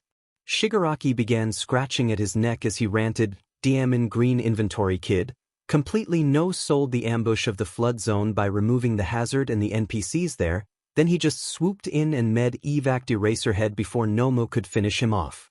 And then the BS dude took Nomu's punches like it was nothing before somehow throwing a punch like All Might at it. And when that didn't work, he used F-Lightning against it. DMN BSDRD was using cheat codes. And then he stole Nomu." "Interesting," the voice mused. A second voice said musingly, "You called this person green. Green curly hair and eyes, had a lot of freckles. You know who they are talking about, doctor?" the first voice asked. "Maybe, sensei," the doctor said before he asked, Well, Tamura? Tamura grunted and said, I was talking about his costume. Brat had a hood and mask on all the time, didn't see his hair or eyes. Eraserhead called him Midoriya though. Midoriya Izuku. Doctor said before giving a chuckle and said, well, I dare say it's nice to know that I was right about the lad. Care to elaborate, Doctor? Sensei asked. Doctor proceeded to do so as he stated, I saw the kid when he was 4. He has a stockpiling quirk, though not the common kind. He's able to store things. Back when I saw him, he couldn't even fit more than an inch of the pen we used to test it. But I had theorized that his storage space could grow bigger with either time or practice, and that what he stored didn't have to be a solid material either. It looks like his quirk has grown wonderfully. I can only imagine how large and varied his donation to our cause would be if you were to take his quirk in the future. In a darkened room, an evil smile grew as Sensei said sinisterly, excellent. Scene change, USJ. The rest of the UA Pro Hero staff and the police had swarmed the USJ, as had a number of ambulances. Izuku was being metaphorically pulled in at least 4 different directions. As class president, he needed to make sure the students were safe. But he also had to give a statement, had several villains stored, needed to get 13 to medical attention before he could bring her out, and he needed to see if anything could be done with the sample of warp gate he had acquired. Thankfully, Yamamo was willing to handle the first, so that was one thing off his plate. Right now, he was standing in front of Power Loader and Nizu. What have you got for us, Midoriya? Power Loader asked. Midoriya held up a hand and said, when the warper was separating us, I managed to grab a sample of his quirk medium. A small wisp of purplish-black vapor came off his hand and he said, I've got enough stored to fill a few standard spray bottles. I figure if we can find some way to scan it, we could possibly track him down, or at least know if he ever shows up here again. Excellent work, Midoriya. Principal Nizu praised with arms raised high. Power Loader nodded and said, I'll have a containment unit ready by the time you students return to class. The equipment to scan it will be a bit trickier, but you let me worry about that. Midoriya nodded, then moved to where the arrested villains were being escorted into prisoner transports. One by one he unstirred the villains from the flood and windstorm zones for the police to cuff. The last one out was the Nomu, and while he and the teachers were ready to act the moment it so much as twitched wrong, it thankfully obeyed the police officer's commands and was quickly secured. With prisoners handed over, Izuku followed an officer to his cruiser and slid into the passenger seat as the officer started the car. He'd take the student to the main campus building to change out of his costume and grab his things. Then he'd take Izuku to the hospital where 13 would be tended to while getting his statement before escorting him home. Scene change, Principal Nizu's office. That evening, Nizu stared out of the window of his office at the sunset, paws held behind his back. Sitting on a couch, All Might in his shrunken form said, I can't be sure until tomorrow, but I think I lost about 20 minutes in my other form. Unfortunate, but certainly something we can work around when it comes to planning out your lessons with the students. Nizu stated, yeah. And I bet it would have been a lot worse if I had to fight that Nomu thing instead of just securing the conflagration zone. All Might mused. Yes, we're fortunate Midoriya has such a versatile quirk and that he was in a position to deal with that creature. Nizu said with a tiny nod before he turned his head to look over his shoulder and said, but his report of the Nomu having multiple quirks is deeply concerning. I don't think I need to tell you why. All Might's hands clenched as he frowned and said, he's back. 2 days after the attack on the USJ, Izuku went to school early, going to the support course section of the campus to offload the Warper's quirk medium into Power Loader's containment unit. As he walked through the hallway 1A's classroom was attached to, he came upon Aizawa making his tired way to the door at an unhurried pace. Easily catching up with his homeroom teacher without having to speed up, Izuku instead slowed down as he walked beside him and said, Good morning, Aizawa-sensei. How's the arm? Aizawa grunted and said, Better. Recovery girl was able to heal the worst of it and gave me a cream and bandage wraps for the rest. She doesn't want me using the arm if I don't have to for another few days, but otherwise it's fine. Izuku nodded and said, I'm glad to hear that.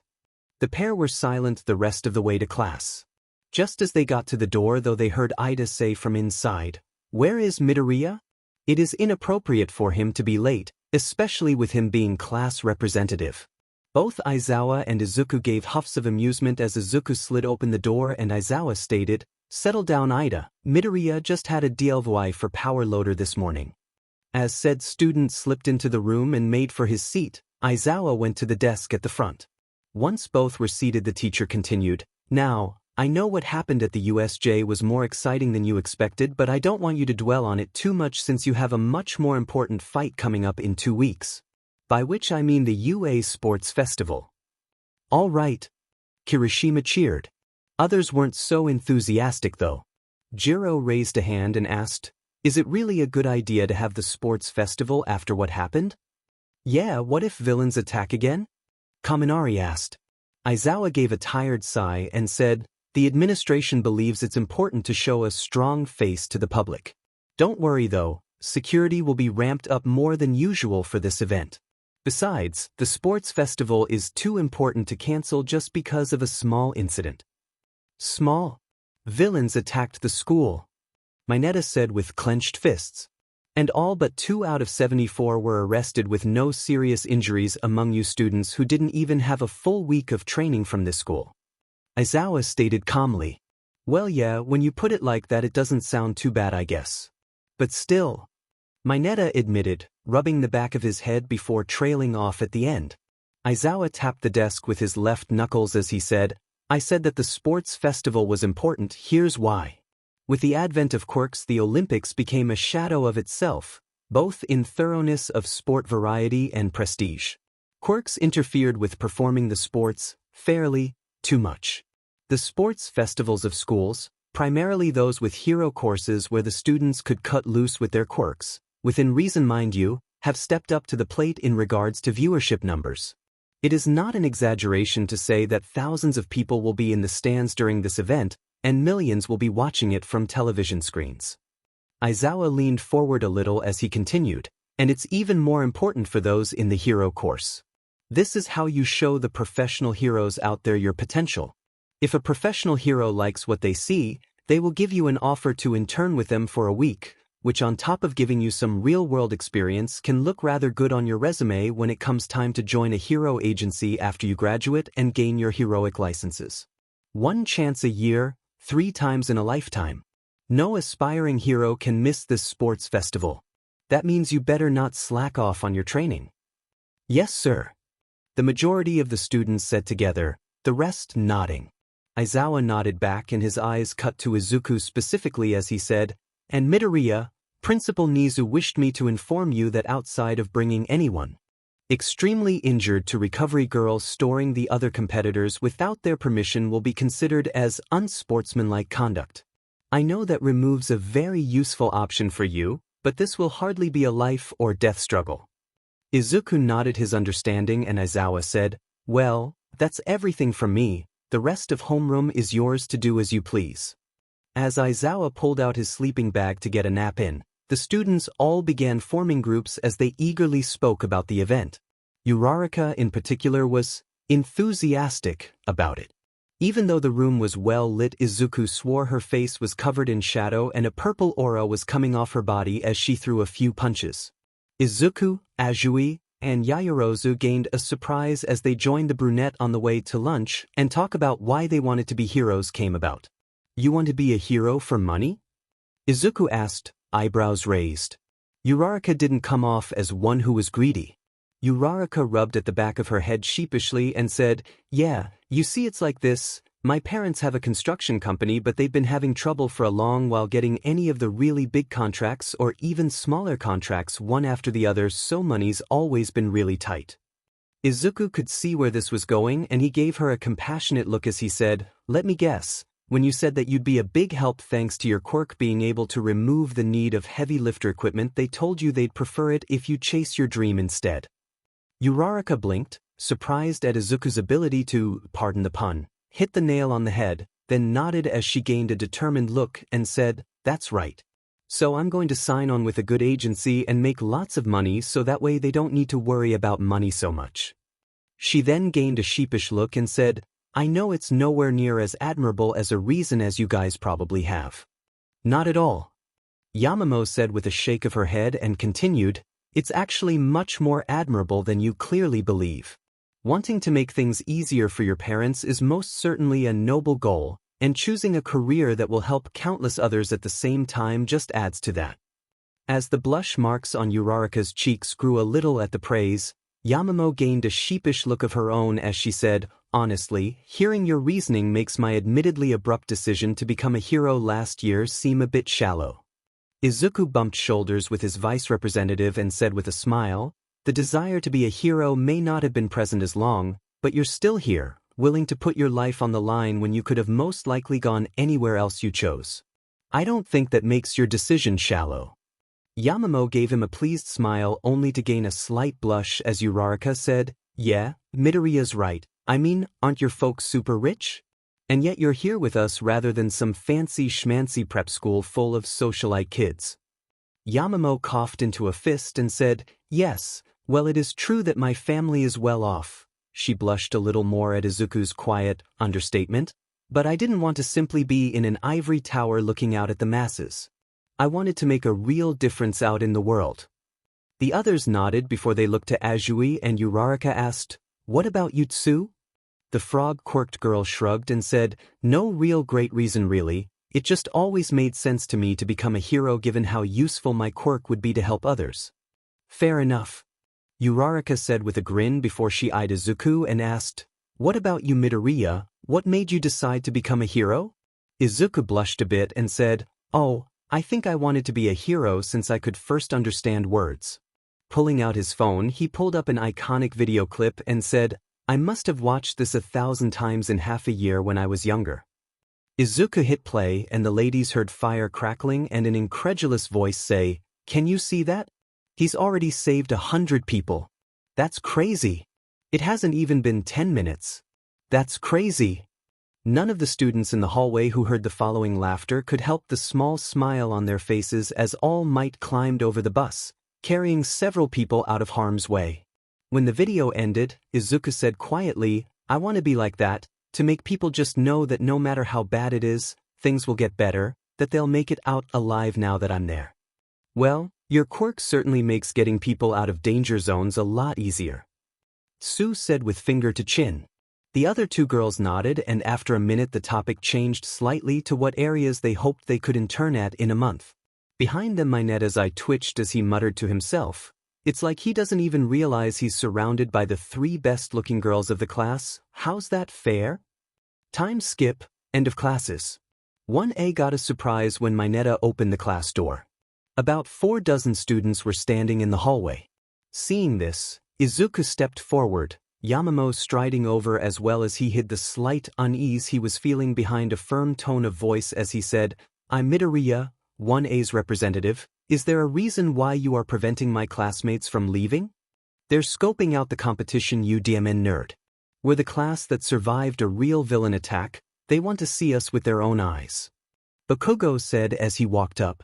Stopping right in front of the students at the front of the group, he continued, "At least now you know what a future pro looks like. Now move it, extras."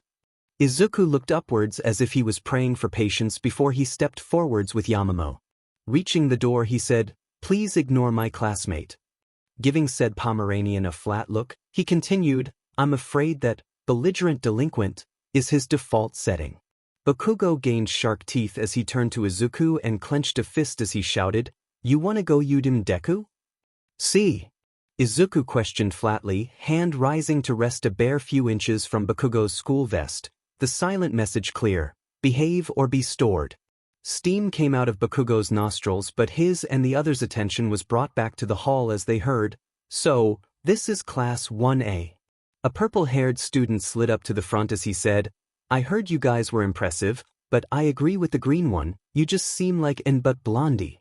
"Still, at least some of you seem reasonable enough," the purple-haired student said, looking over the rest of 1A, his lips twitching upwards as he continued, "I might be able to actually tolerate some of you."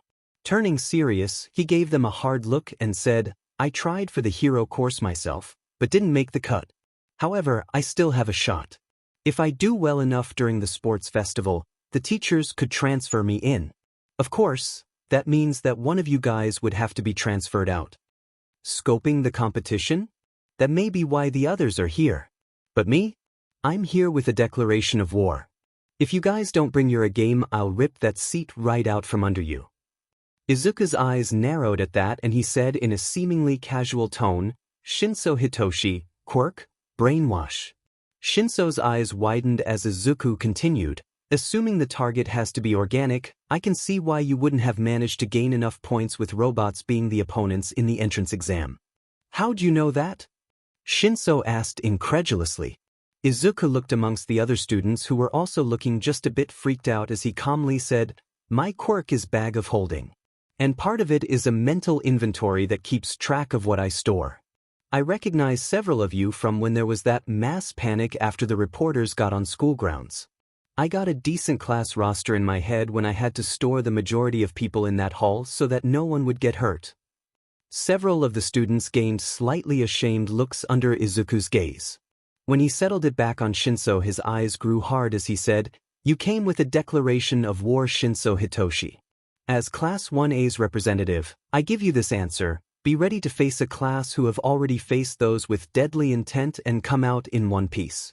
Because just like then, we won't hold back when our futures are on the line. Demonstrate.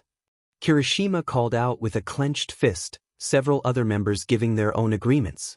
Izuku's eyes flicked to the left and he asked, You have anything you want to add testu? Kirishima's counterpart from 1B narrowed his eyes before he scoffed and said, Nah. I think I'll leave the talking to my fists during the sports festival. So manly. Kirishima muttered to himself. Izuku's lips twitched upwards at that, and a moment later, Yamamo clapped her hands to get everyone's attention as she said, It seems that what needs to be said has been said, and some of us have trains we need to catch. Please step aside.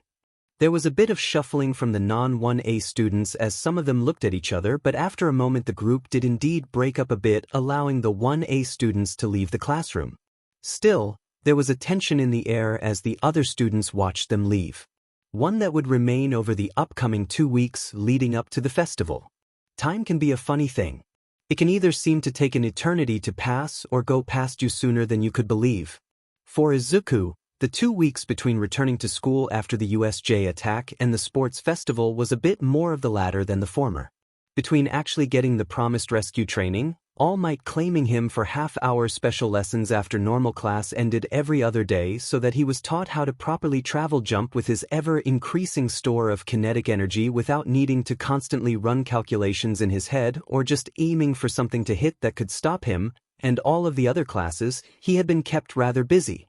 Oh. And did he forget to mention how Aizawa had paired him up with Todoroki, as a safety precaution, one day so that he could see how hot and narrow Todoroki could get his flames for rescue purposes? Geez, and Izuku thought the guy was running pretty hot at the noodle shop. That continuous 3-foot-long bar of light between their hands had been white before Todoroki had been forced to cut it off with a gasp. But now Izuku was with the rest of Class 1A in a waiting room in UA's massive stadium, waiting for the time to come for them to head outside. Most of the students were prepping themselves in their own ways near the front of the room, but Izuku and Yaoyorozu had their heads held close together while looking over a table at the back. Seeing this, Mina sneaked over with a wide grin, eager for creating some amusing, for her at least, embarrassment. But then she got close enough to look over Izuku's shoulder and slumped. Even she could recognize the papers they were looking over as student council paperwork.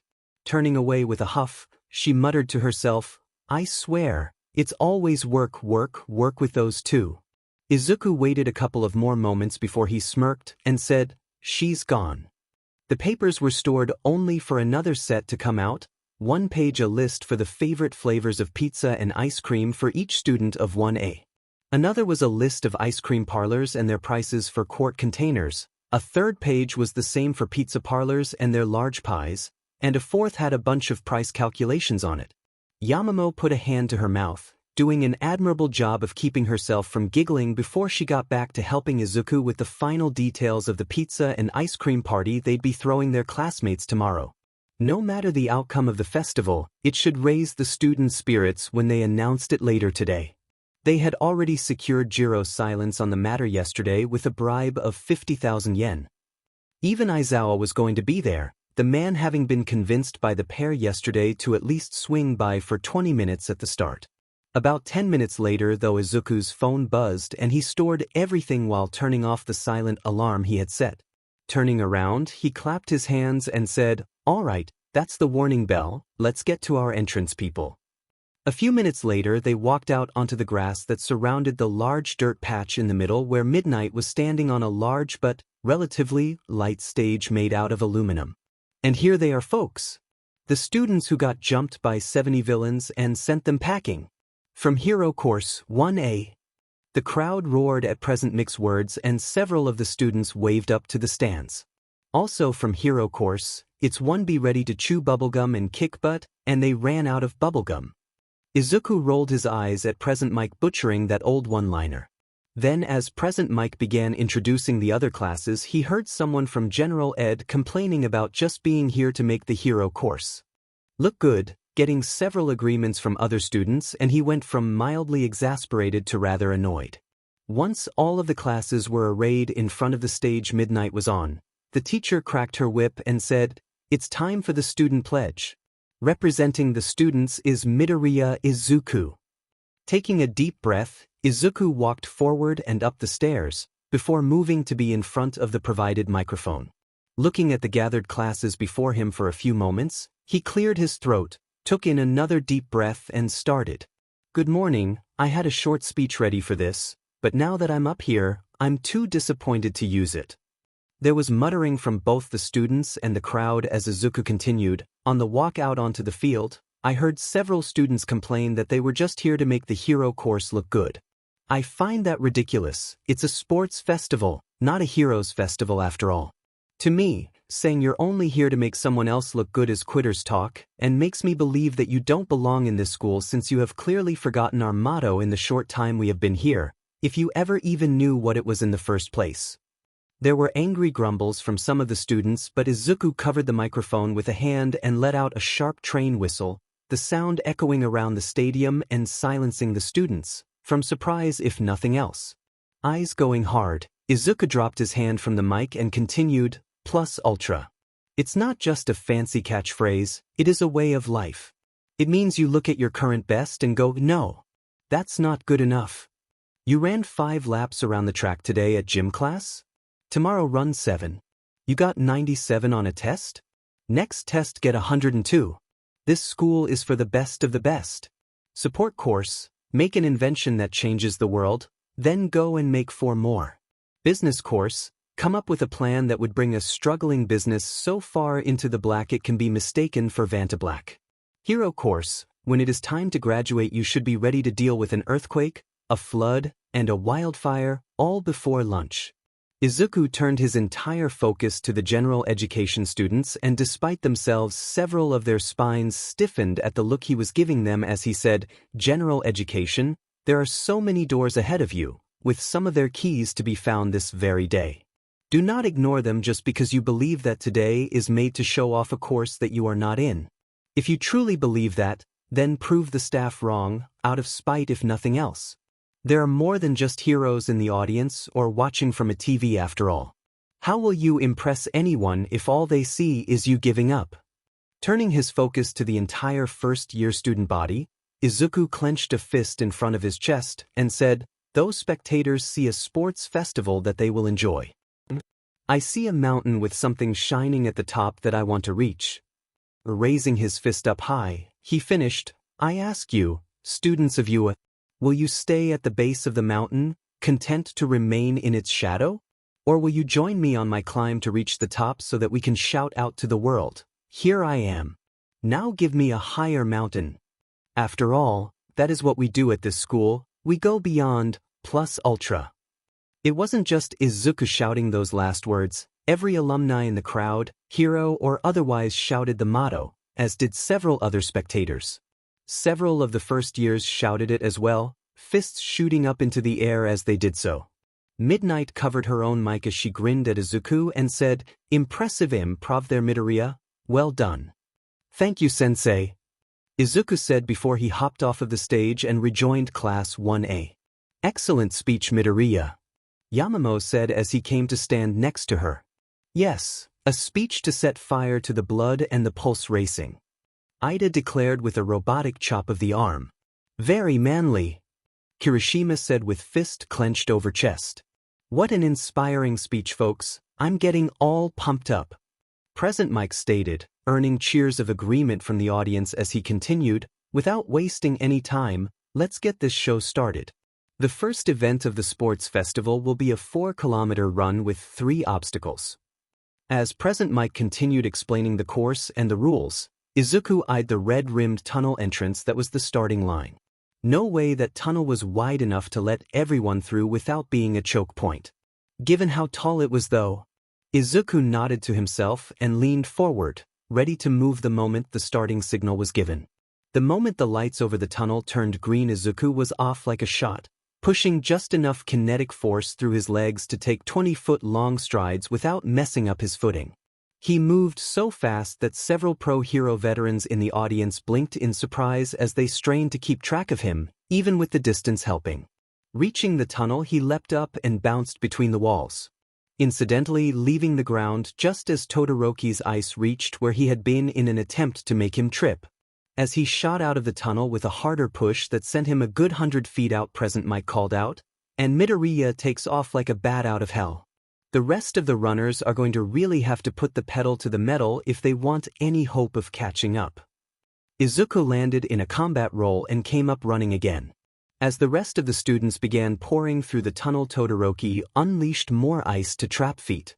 The rest of 1A quickly subverted the trap though and continued on after their representative. Spurred on by Izuku's speech, several of the non-hero core students quickly got themselves free as well, either with their own quirks, or just by twisting their feet really hard since Todoroki had only made the ice thick enough to trap their shoes. Meanwhile, Izuku reached the first obstacle, several dozen robots from the entrance exam, including no less than 7 of the giant zero-pointers.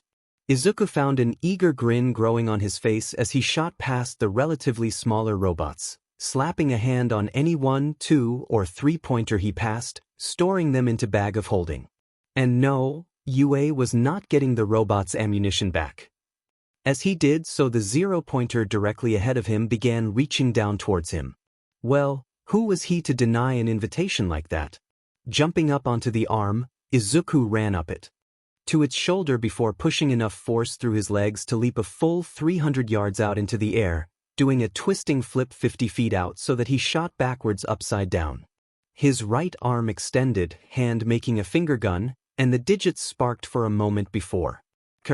Midoriya blitzes his way through Robo Inferno, giving us an encore of his entrance exam performance by snatching up any poor robot standing in his way with his quirk bag of holding, then blasting a zero-pointer with one of his stored lightning bolts. Damn it, not again. Power Loader shouted from where he was watching the race with some of the other staff. Throwing up his hands, he continued, he could have stored it like the others and saved me from having to replace that one. You do realize he's supposed to be showing off here, right? All Might asked, finding this amusing. Grumbling from Power Loader was his only answer. Finishing his flip, Izuku landed in another roll and continued running along the course to the next obstacle. Shortly afterwards, the frontliners of the rest of the students reached Robo Inferno, and Todoroki raised an eyebrow at the zero-pointer that, other than the arcs of residual electricity, looked like his father had unleashed his quirk on it. Shaking his head from that thought, he formed a spear out of ice to take out the second pointer that tried to attack him before launching an ice wave at another zero-pointer, freezing it solid. The rest of 1A also moved through the robots without hesitation, leaving them either destroyed or shut off. And what they didn't get, the other students did, taking encouragement from seeing them in action. Even the remaining 6 zero-pointers were taken down quickly when Yaoyorozu made a cannon that took each of them out in one shot like Todoroki and Izuku had. Wow, Eraserhead, your kids are ruthless. The villain attack at the USJ has shown them that they can't afford to hesitate. An important lesson to learn. And speaking of not hesitating, Midoriya's about to reach the second obstacle. Man, his quirk is handy. If I could store anything I got my hands on, I'd buy out the entire stock of 5 KFCs so that I could have a hot bucket of fried chicken whenever I wanted. Ah man, now I'm hungry. Whatever, let's see how Midoriya handles the fall. Seeing the massive pit with large 20-foot wide pillars connected by thick cables, Izuku thought to himself, I'd rather not miss a jump. That pit looks pretty deep and it'd waste too much kinetic force getting back out so. A moment later he gave a sort of skipping hop and his green bike appeared under him, noticeably without its tires. I can't believe my eyes, viewers. Midoriya's riding a bike without tires across the cables like he's a tightrope performer at a circus. And even though one wrong twitch could send him toppling over, he's not hesitating to pedal as fast as he can. Present Mike called out. Aizawa had an eyebrow raised even as he said, without tires, the rims of the wheels are bracketing the cables, aiding Midoriya in staying on top of the wires. That said, it would not surprise me if he has to replace the wheels after today. I'd say that it's worth it though, given how quickly he's traversing this obstacle. He's already halfway through. Present Mike stated. Reaching the end of the obstacle, Izuku swung his right leg over the back tire and coasted for a few more feet before storing the bike and tearing off in his ground-eating run again. On the other side, Uraraka saw the gaping chasm where Bakugo and Todoroki were already making their way across with seeming ease using their quirks. Eyes narrowing in determination, she put on a burst of speed before leaping out into the air with a yell. A quick press of a hand to the other arm had her weight disappearing and she floated over 5 pillars before she had to cancel her quirk and landed on the 6th. Quickly taking a few moments to quell the queasiness of her stomach, she ran to the edge and repeated the process. Uraraka's really serious about this, huh? Azui asked herself as she quickly crawled along one of the lines. A moment later, a maniacally laughing Hatsum Mei swung past below her, decked out in support gear and leading a pair of fellow support corps students who had their own grappling systems. A quick glance back showed Shinso leading the charge of the general education students across the lines with a fierce look of determination on his face. Azui had to frown though when she saw that out of 1B only Pony Tsunatori, Ibara Shiozaki, and Setsuna Tokage were outpacing them, the trio using their quirks to quickly cross the large pit. Looking back forward, Azui said to herself, 1B really needs to pick up the pace. Back with Izuku, he was quickly reaching the last obstacle, blinking when he saw a large sign up ahead that said, Danger Mines. A dangerous grin appeared on his face as he leaned forward and began lengthening his running leap from 20 feet astride to 30, a pair of goggles appearing around his head as he did so. Midoriya is rapidly approaching the last obstacle, a minefield. But rather than slowing down so that he can see where they are buried, this speed racer says, DMN the torpedoes. And instead picks up speed. Present Mike called out. An instant later Izuku was in the minefield and his foot hit the circular patch of dirt that a mine had been buried under. The mine detonated with a blast of pink smoke and enough force to launch a person, but other than his internal kinetic force numbers briefly rising, Izuku was unaffected. In fact, instead of hindering him, the mines were. Hey Eraser, am I seeing things, or is Midoriya actually aiming to land on the mines as he makes his way across? As shown with the lightning bolt earlier, Midoriya's quirk can also store energy. This includes the kinetic energy that Midoriya has been using to move so fast. He's using the mines to make up for some of what he's used, turning what should have been a hazard into a benefit. Man, forget handy, that kid's quirk is OPBS. Present Mike said with a cackle. A few moments later Izuku cleared the minefield and blitzed down the last of the course before he came upon the tunnel leading back into the stadium. Reaching the end, he slid to a stop, putting hands to knees as he gasped in deep breaths of air. And Midoriya reaches the finish line way ahead of the other racers. Way to represent Class 1A class rep. Present Mike called out as the audience cheered.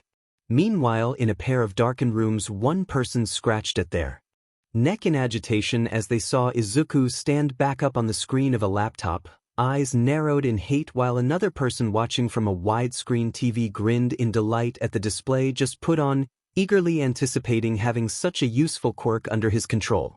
Unaware of this, Izuku made his way to Midnight Stage, hopping up to sit on its edge, then turned his head to where he could see the other racers on the screens. Todoroki and Bakugo were already near the midpoint of the minefield, and appeared to be fighting each other as they ran.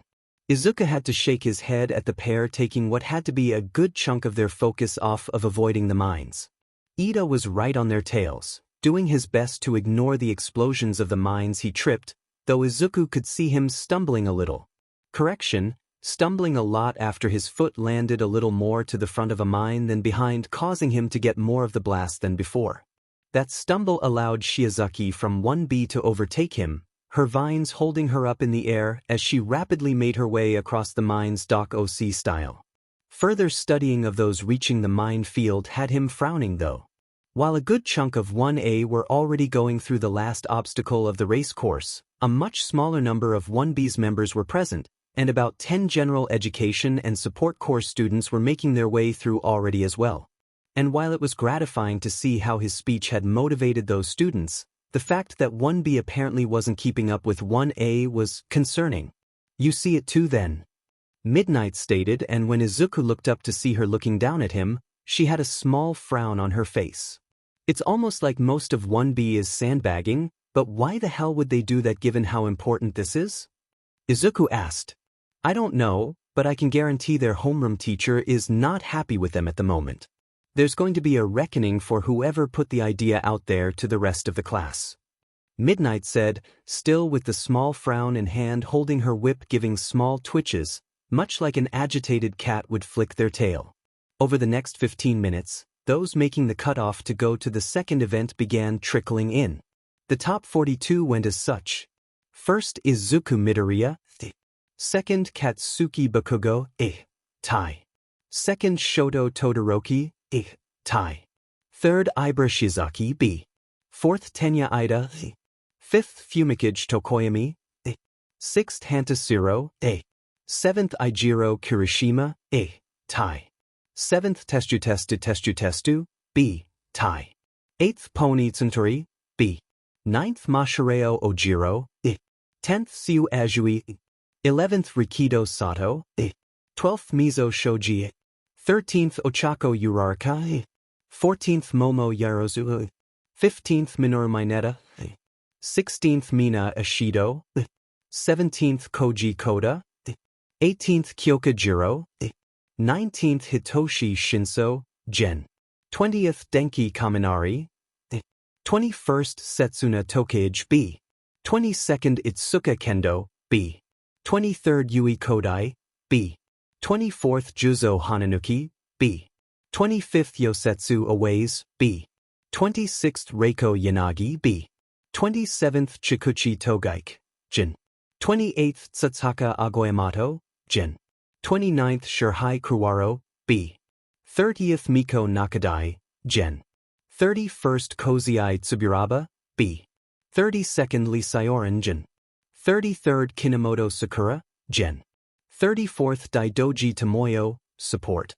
35th Mei Hatsum, support. 36th Meina Furesu, support. 37th Pura Shika, support. 38th Taguru Kamakiri, B. 39th Toru Hagakyu. 40th Yuga Aoyama. 8 members of 1B had not made the cutoff. Izuku and the other students were treated to the sight of 7 of those 8 blowing their tops at the 8th, Minoma Nido. Apparently even with Izuku's speech riling people up, the copycat had thought it a good idea for 1B to hold back so that they didn't show their hands too early. Well, that had clearly backfired on him. Up in the teacher section, Vlad King had an absolutely furious look on his face. A vein started twitching over his eye as Snipe asked, "So is it safe to assume I'll be breaking out the paintball gun while they run laps for the next month after classes?" Try 3. Though Minoma might not be in my class long enough to run those laps. Vlad King ground out. It took a while, but eventually things got back on track as Present Mike called out, "All right folks, now that the first event is finished, it's time to learn what the second will be." Hit it, Midnight. Midnight clicked a remote at the large screen behind her, and a series of event names rolled too fast to be more than a blur for anyone without a perception booster quirk. When it stopped, the words Cavalry Battle were displayed. Cavalry Battle? Ah man, I stink at those. Kaminari complained. Well, this should be interesting. Izuku thought with a grin, ideas already beginning to run through his head. Midnight clicked a remote at the large screen behind her, and a series of event names rolled too fast to be more than a blur for anyone without a perception booster quirk. When it stopped, the words Cavalry Battle were displayed. Cavalry Battle? Ah man, I stink at those. Kaminari complained. Well, this should be interesting. Izuku thought with a grin, ideas already beginning to run through his head. Story start, UA Stadium. That's right everyone, the next event will be a cavalry battle. But unlike what you're used to on school playgrounds, quirks are not only allowed but encouraged. Midnight declared. It's not an individual event, I wonder how they'll split us up. Azui said with finger to chin. Midnight cracked her whip at the frog-quirked girl and said, that will be up to you kids. You will form teams of 2 to 4 and each student is given a point value based on your ranking in the obstacle course. Last place starts at 5 points with the points going up in increments of 5. Except for first place, they're worth 10 million points. That's right, it's survival of the fittest and a chance for those at the bottom to overthrow the top. Izuku blinked once as suddenly everyone was looking at him, and he could practically see them fade into black silhouettes that began towering over him with completely red eyes. Ping his head, he gained a dangerous grin and raised his hand as he said, Question Midnight Sensei. Yes, Midoriya? Midnight drawled out in a teasing voice. What's stopping me from flash blinding anyone stupid enough to come after me with my 8 summers worth of stored sunlight, then throwing the 3-pointer missiles, lightning bolts, or even the semi-truck I have stored in bag of holding at them? All of the students flinched away, then flinched again as Midnight laughed and happily said, Absolutely nothing. She then turned curious and asked, Do you really have a semi-truck though? Izuku shrugged and said, Most of one, it's missing the engine and wheels. He then proceeded to make several students wish that they were wearing their brown pants as he raised his right arm to the sky and was suddenly holding the remains of a semi-truck by the rear end. All muttering from the audience went dead silent at the sight of the multi-ton piece of metal being held one-handed by a high school student without apparent strain. Oh yeah, All Might Sensei did say there was one of those at the beach you cleaned up. Mina said with a whimper. Yep, and for some reason there was also a steam roller missing the rear roller wheel. Izuku said with a shrug before storing the truck back into his quirk.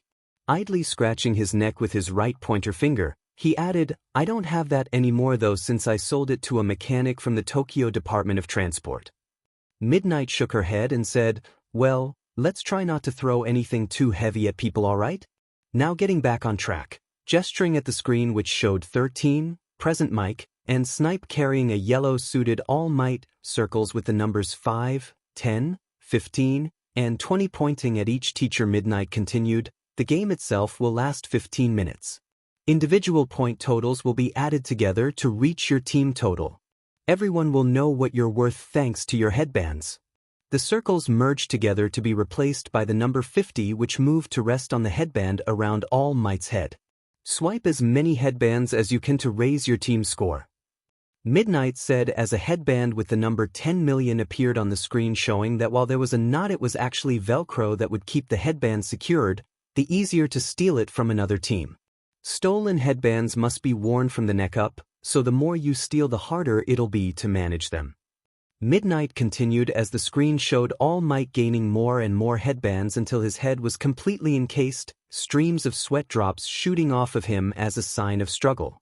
Midnight cracked her whip towards the students as she said, and another thing, even if your headband gets stolen or your team falls down you can keep playing until the time runs out. It's anyone's game then. Yayarozu said. Yeah, and since there are 42 contestants there will be 10 or 12 teams fighting in the field the entire time. Sato said next to her. Now as I said before, you're free to use your quirks however you wish, but there's still one rule that you must obey, and that is that you cannot purposefully knock other teams to the ground. If you do that I'll slap you with a red card and you'll be disqualified. Midnight said with another whip crack. Tisi. Bakugo said to himself. A timer with 15 minutes on it appeared on the screen and Midnight stated, you have 15 minutes to build your teams. Starting now. Not wasting any time, Izuku called out, Uraraka, Yarozu, Tsu. I'd like you 3 to be on my team. Mineta pointed angrily at Izuku and shouted, Hey, no fair Midoriya. You can't take the 3 hottest girls of the class for yourself just because you have the most points. Izuku blinked down at the shortest student there before he pet his head and asked in confusion, what does them being good-looking girls have to do with their quirks being the best ones to make a team with my own? said good-looking girls all gained small pleased blushes at Izuku's offhand but genuine compliment. Mineta's jaw worked for a few seconds, but he couldn't come up with a suitable answer that wouldn't get him slapped, and so let out a growl and turned around to stomp away, muttering rather unflattering things under his breath as he did so. Uraraka quickly darted over and said, "I'm in Midoriya. I'll join as well." The heiress stated, "Ribbit, if you'll have me then I'd certainly rather be with you than against you," Azui said with a nod. As the other students began making teams, Todoroki spared a few moments to stare at Izuku with narrowed eyes and a frown of discontent. He had wanted Yaoyorozu for his own team. Still, he couldn't fault Izuku for speaking up as soon as the time started. He'd just have to manage without her. Another student looking at Izuku with a scowl was Hatsum. It was practically guaranteed that people would be watching Mr. 10 million points most of the time, which meant seeing her babies in action.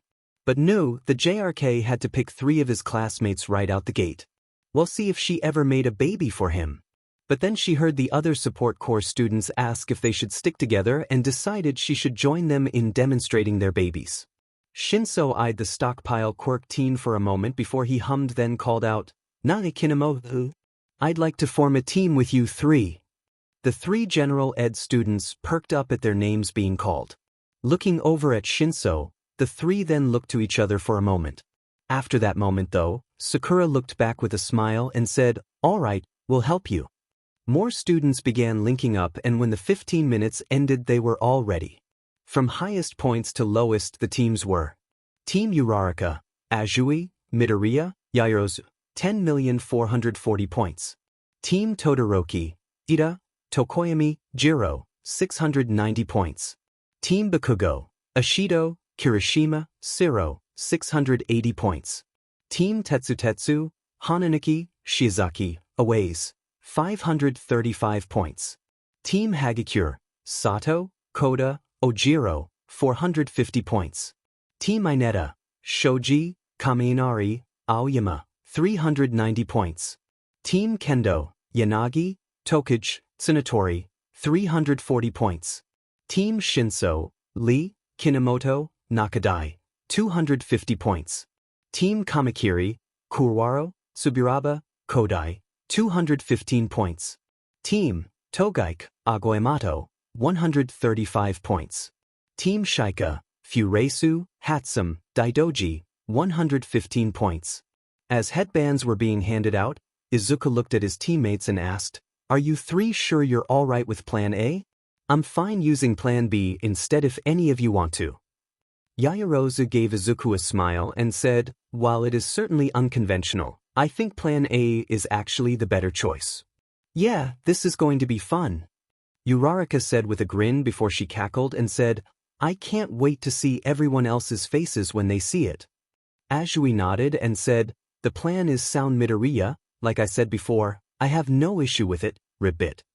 "Alright then," Izuku said, and Yaoyorozu began using creation to make harnesses.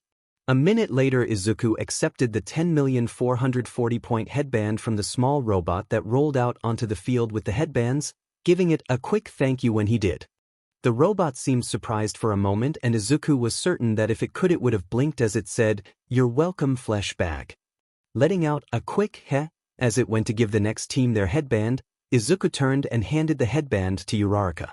The 4 then watched as the riders of the other teams began mounting the horses, taking note of who was in what position. Only once all of the other teams were set did Team Uraraka mount up themselves. As the other teams looked at them with laser focus, Izuku grinned and said, "Let's do this." Taking a few steps so that he was in front of the girls, he crouched down. Yamamo put a hand on his right shoulder and used it as a vault to land with her legs on his shoulders and immediately secured her H's to his. As soon as Izuku stood back up, Azui hopped up onto Yaoyorozu's shoulders with a quick ribbit, and also clipped the straps on her H's to Yaoyorozu's. And immediately after Azui landed, Uraraka touched her left hand to her right arm before she leapt up as well, placing a hand on both Yaoyorozu and Azui's shoulder as she passed them before settling on Azui's shoulders, quickly connecting hers as well. As the totem pole of a team stared down the other teams, 38 students looked back at them with surprised expressions. Well, folks, that's one way to make it harder for your opponents to grab your headband. I kind of think Midoriya's flexing on us though with how he's apparently planning to carry the other 3 members of his team for 15 minutes. Present Mike called out.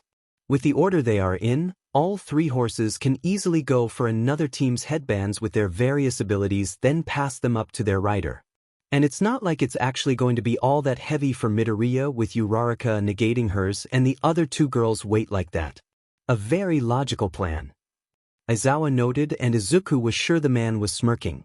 You heard it here, folks. Team Uraraka has Eraserhead's stamp of approval. Present Mike cheered. Izuku calmly studied all of the teams for a moment and said, the moment we start, they're going to rush us. Izuku smirked a little as he said, let's make them regret that, shall we? It's time to kick off the second event, listeners. In 3, 2, 1, go. Izuku charged forward, unleashing a 3-foot-tall wall of water ahead of him as he did so. Several students cursed as the wave hit the horses, and they did their best to keep their footing. As he ran past the first 2 teams, Ajui's tongue snatched the headband from Tetsutestu's forehead while Yaoyorozu snatched the apparently floating headband from Hagikure's brow. Hey! Tetsutestu shouted as he tried to snatch it back, only to be too slow as Ajui's tongue quickly reeled in. Ah, no fair! Hagikure shouted as the totem pole shot past them.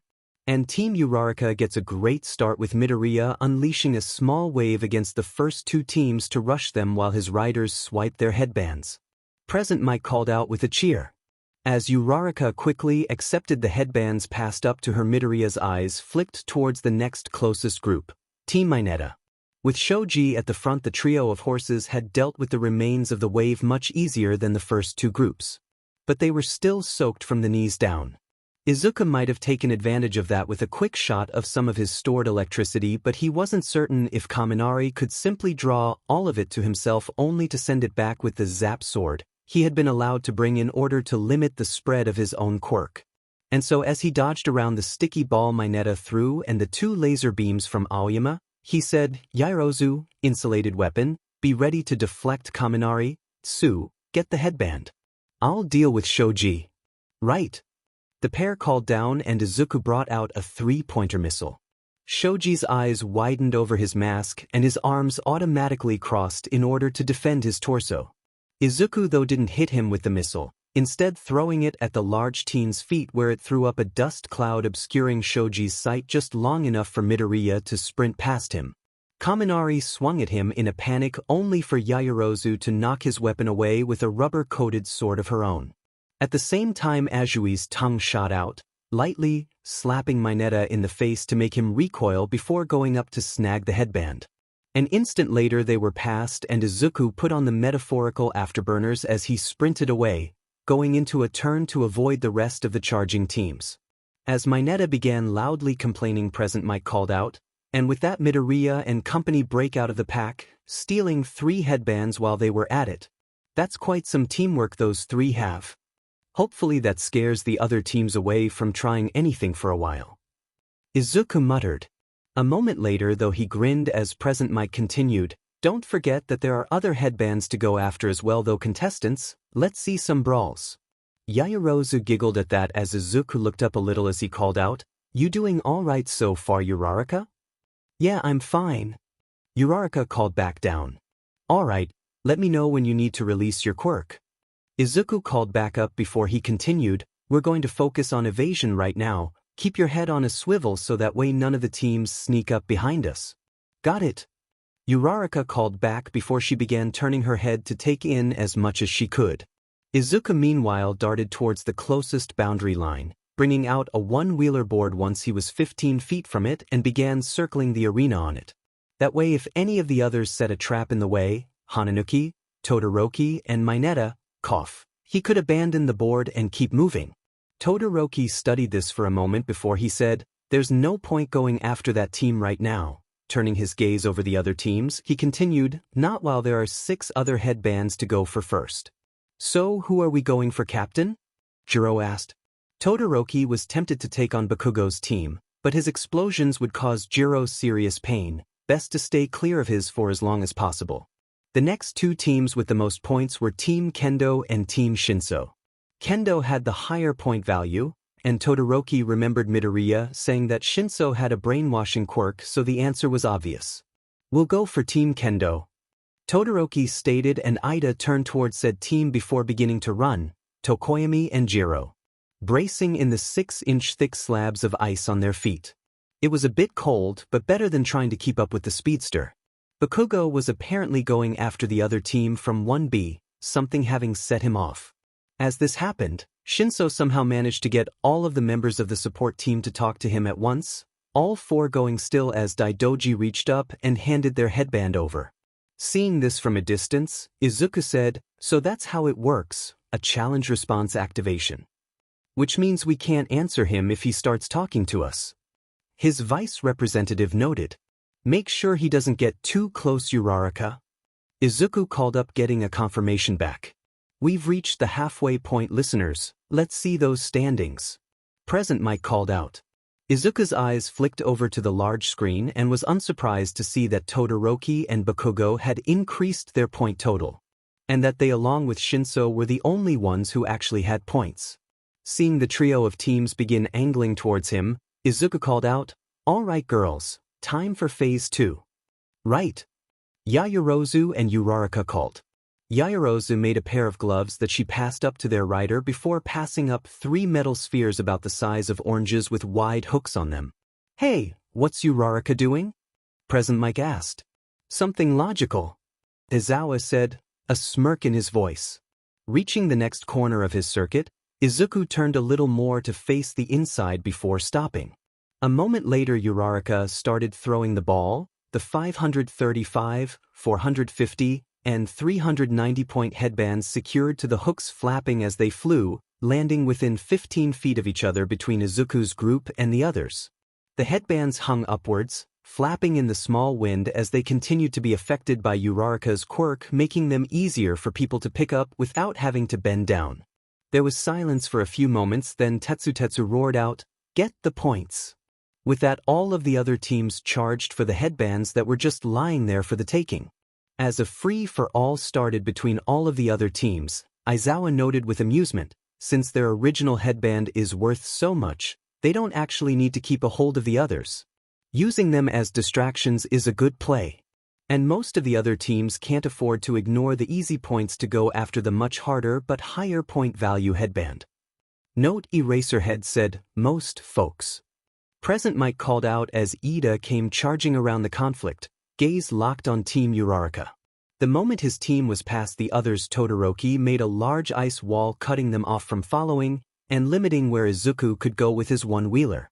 Seeing this, Izuku shifted his hands from Yaoyorozu's shins to under her thighs as he said, "Yaoyorozu, disconnect. Remember what I told you about Tokoyami." "Are you sure about this, Midoriya?" his vice representative asked even as she began unclipping herself. Izuku grinned and said, "Don't worry, I'll keep them entertained." A moment later he shoved upward and the 3 girls quickly ascended to the same height as the stadium roof. Uraraka stopped their ascent with a pair of fold-out fans Yaoyorozu had given her before the match for this exact maneuver.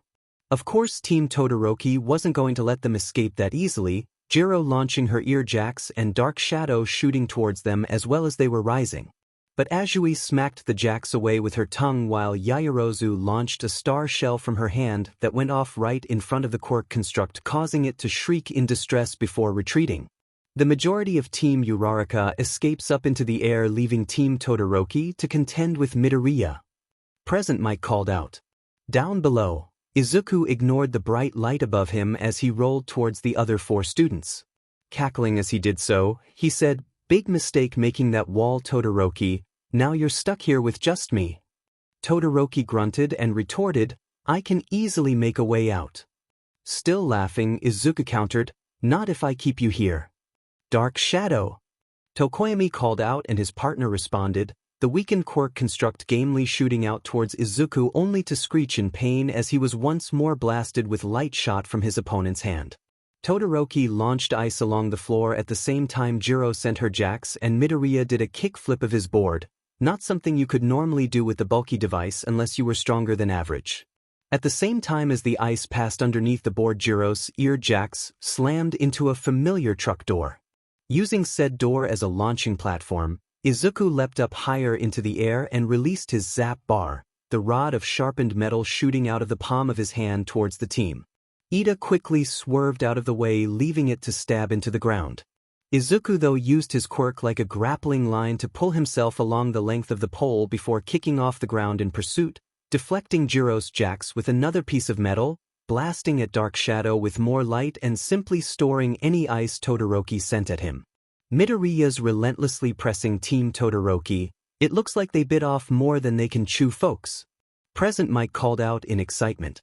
Aizawa's stoic voice followed with, meanwhile Team Bakugo has already secured the 535-point headband while Team Shinso now has the 390-point headband. The two teams are managing to hold off any that try to take them and the other headbands they have, even as they and the rest continue to fight over the 450 headband that is still on the ground. Izuku kept up his harassment of Team Todoroki for the next few minutes. Ida was forced to continually run around the walled-off area to keep him out of reach, the only viable defense they had, as Izuku no-sold the others. And the one time Todoroki tried to make an ice ramp out of the area, Izuku had shot past them and hit it with a hard kick, shattering the construct. He only stopped when a loud buzzer rang out and Present Mike called out, "Time's up." As Izuku immediately stopped and put his hands to his knees and began slowing down his heart, Ida sighed and looked up at Todoroki as he said quietly, "That was an ill-conceived plan, Todoroki."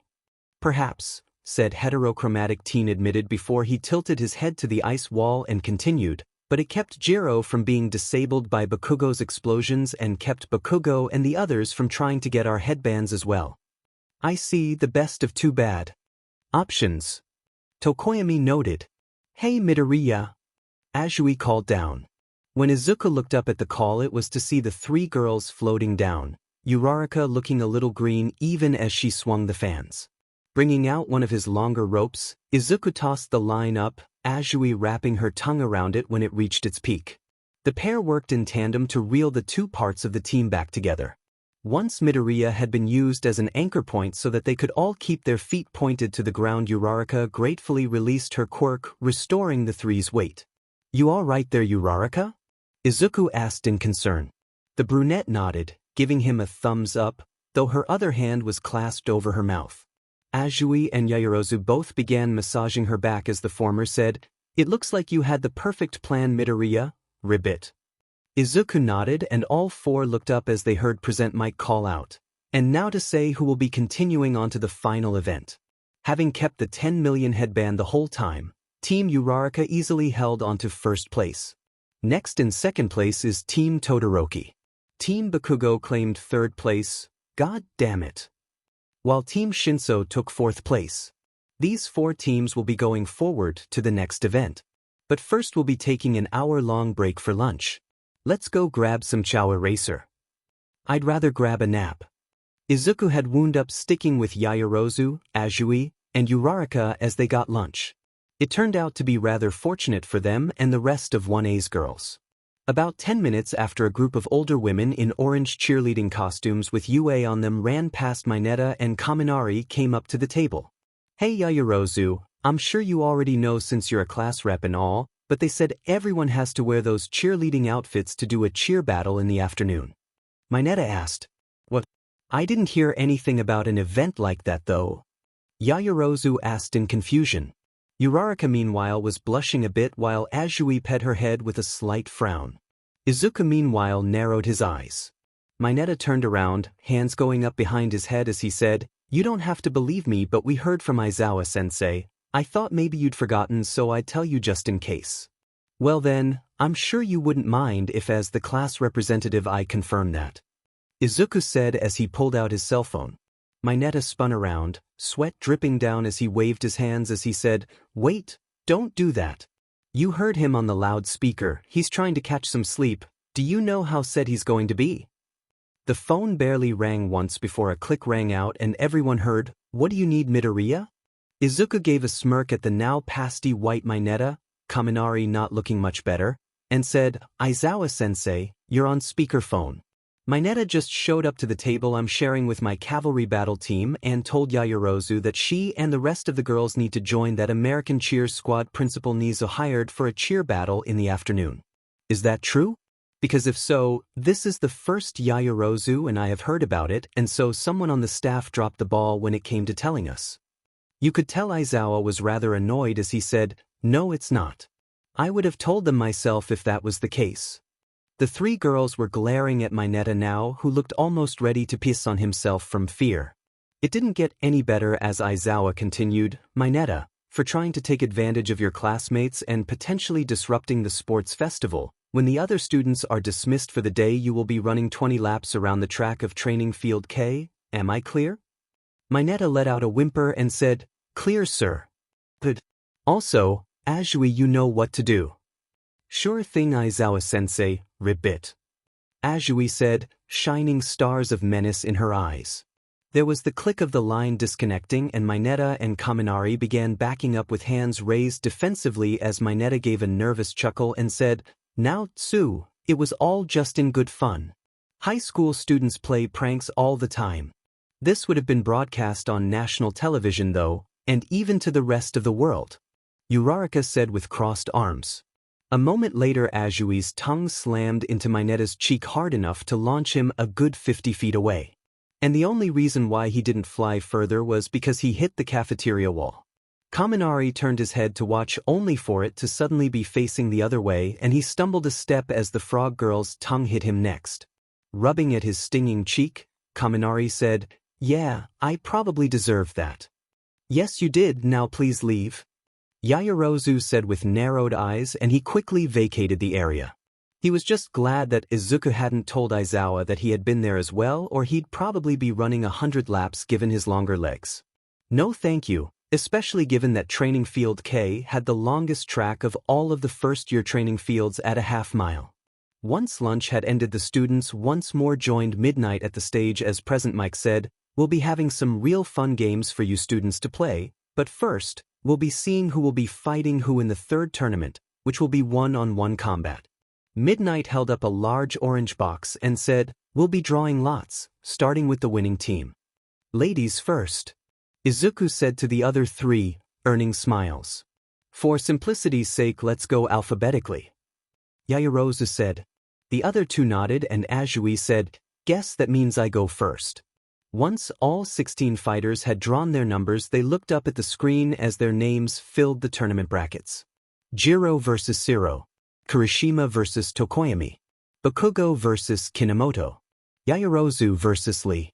Nakadai versus Midoriya. Todoroki versus Uraraka. Azui versus Shinso. Mina versus Ida.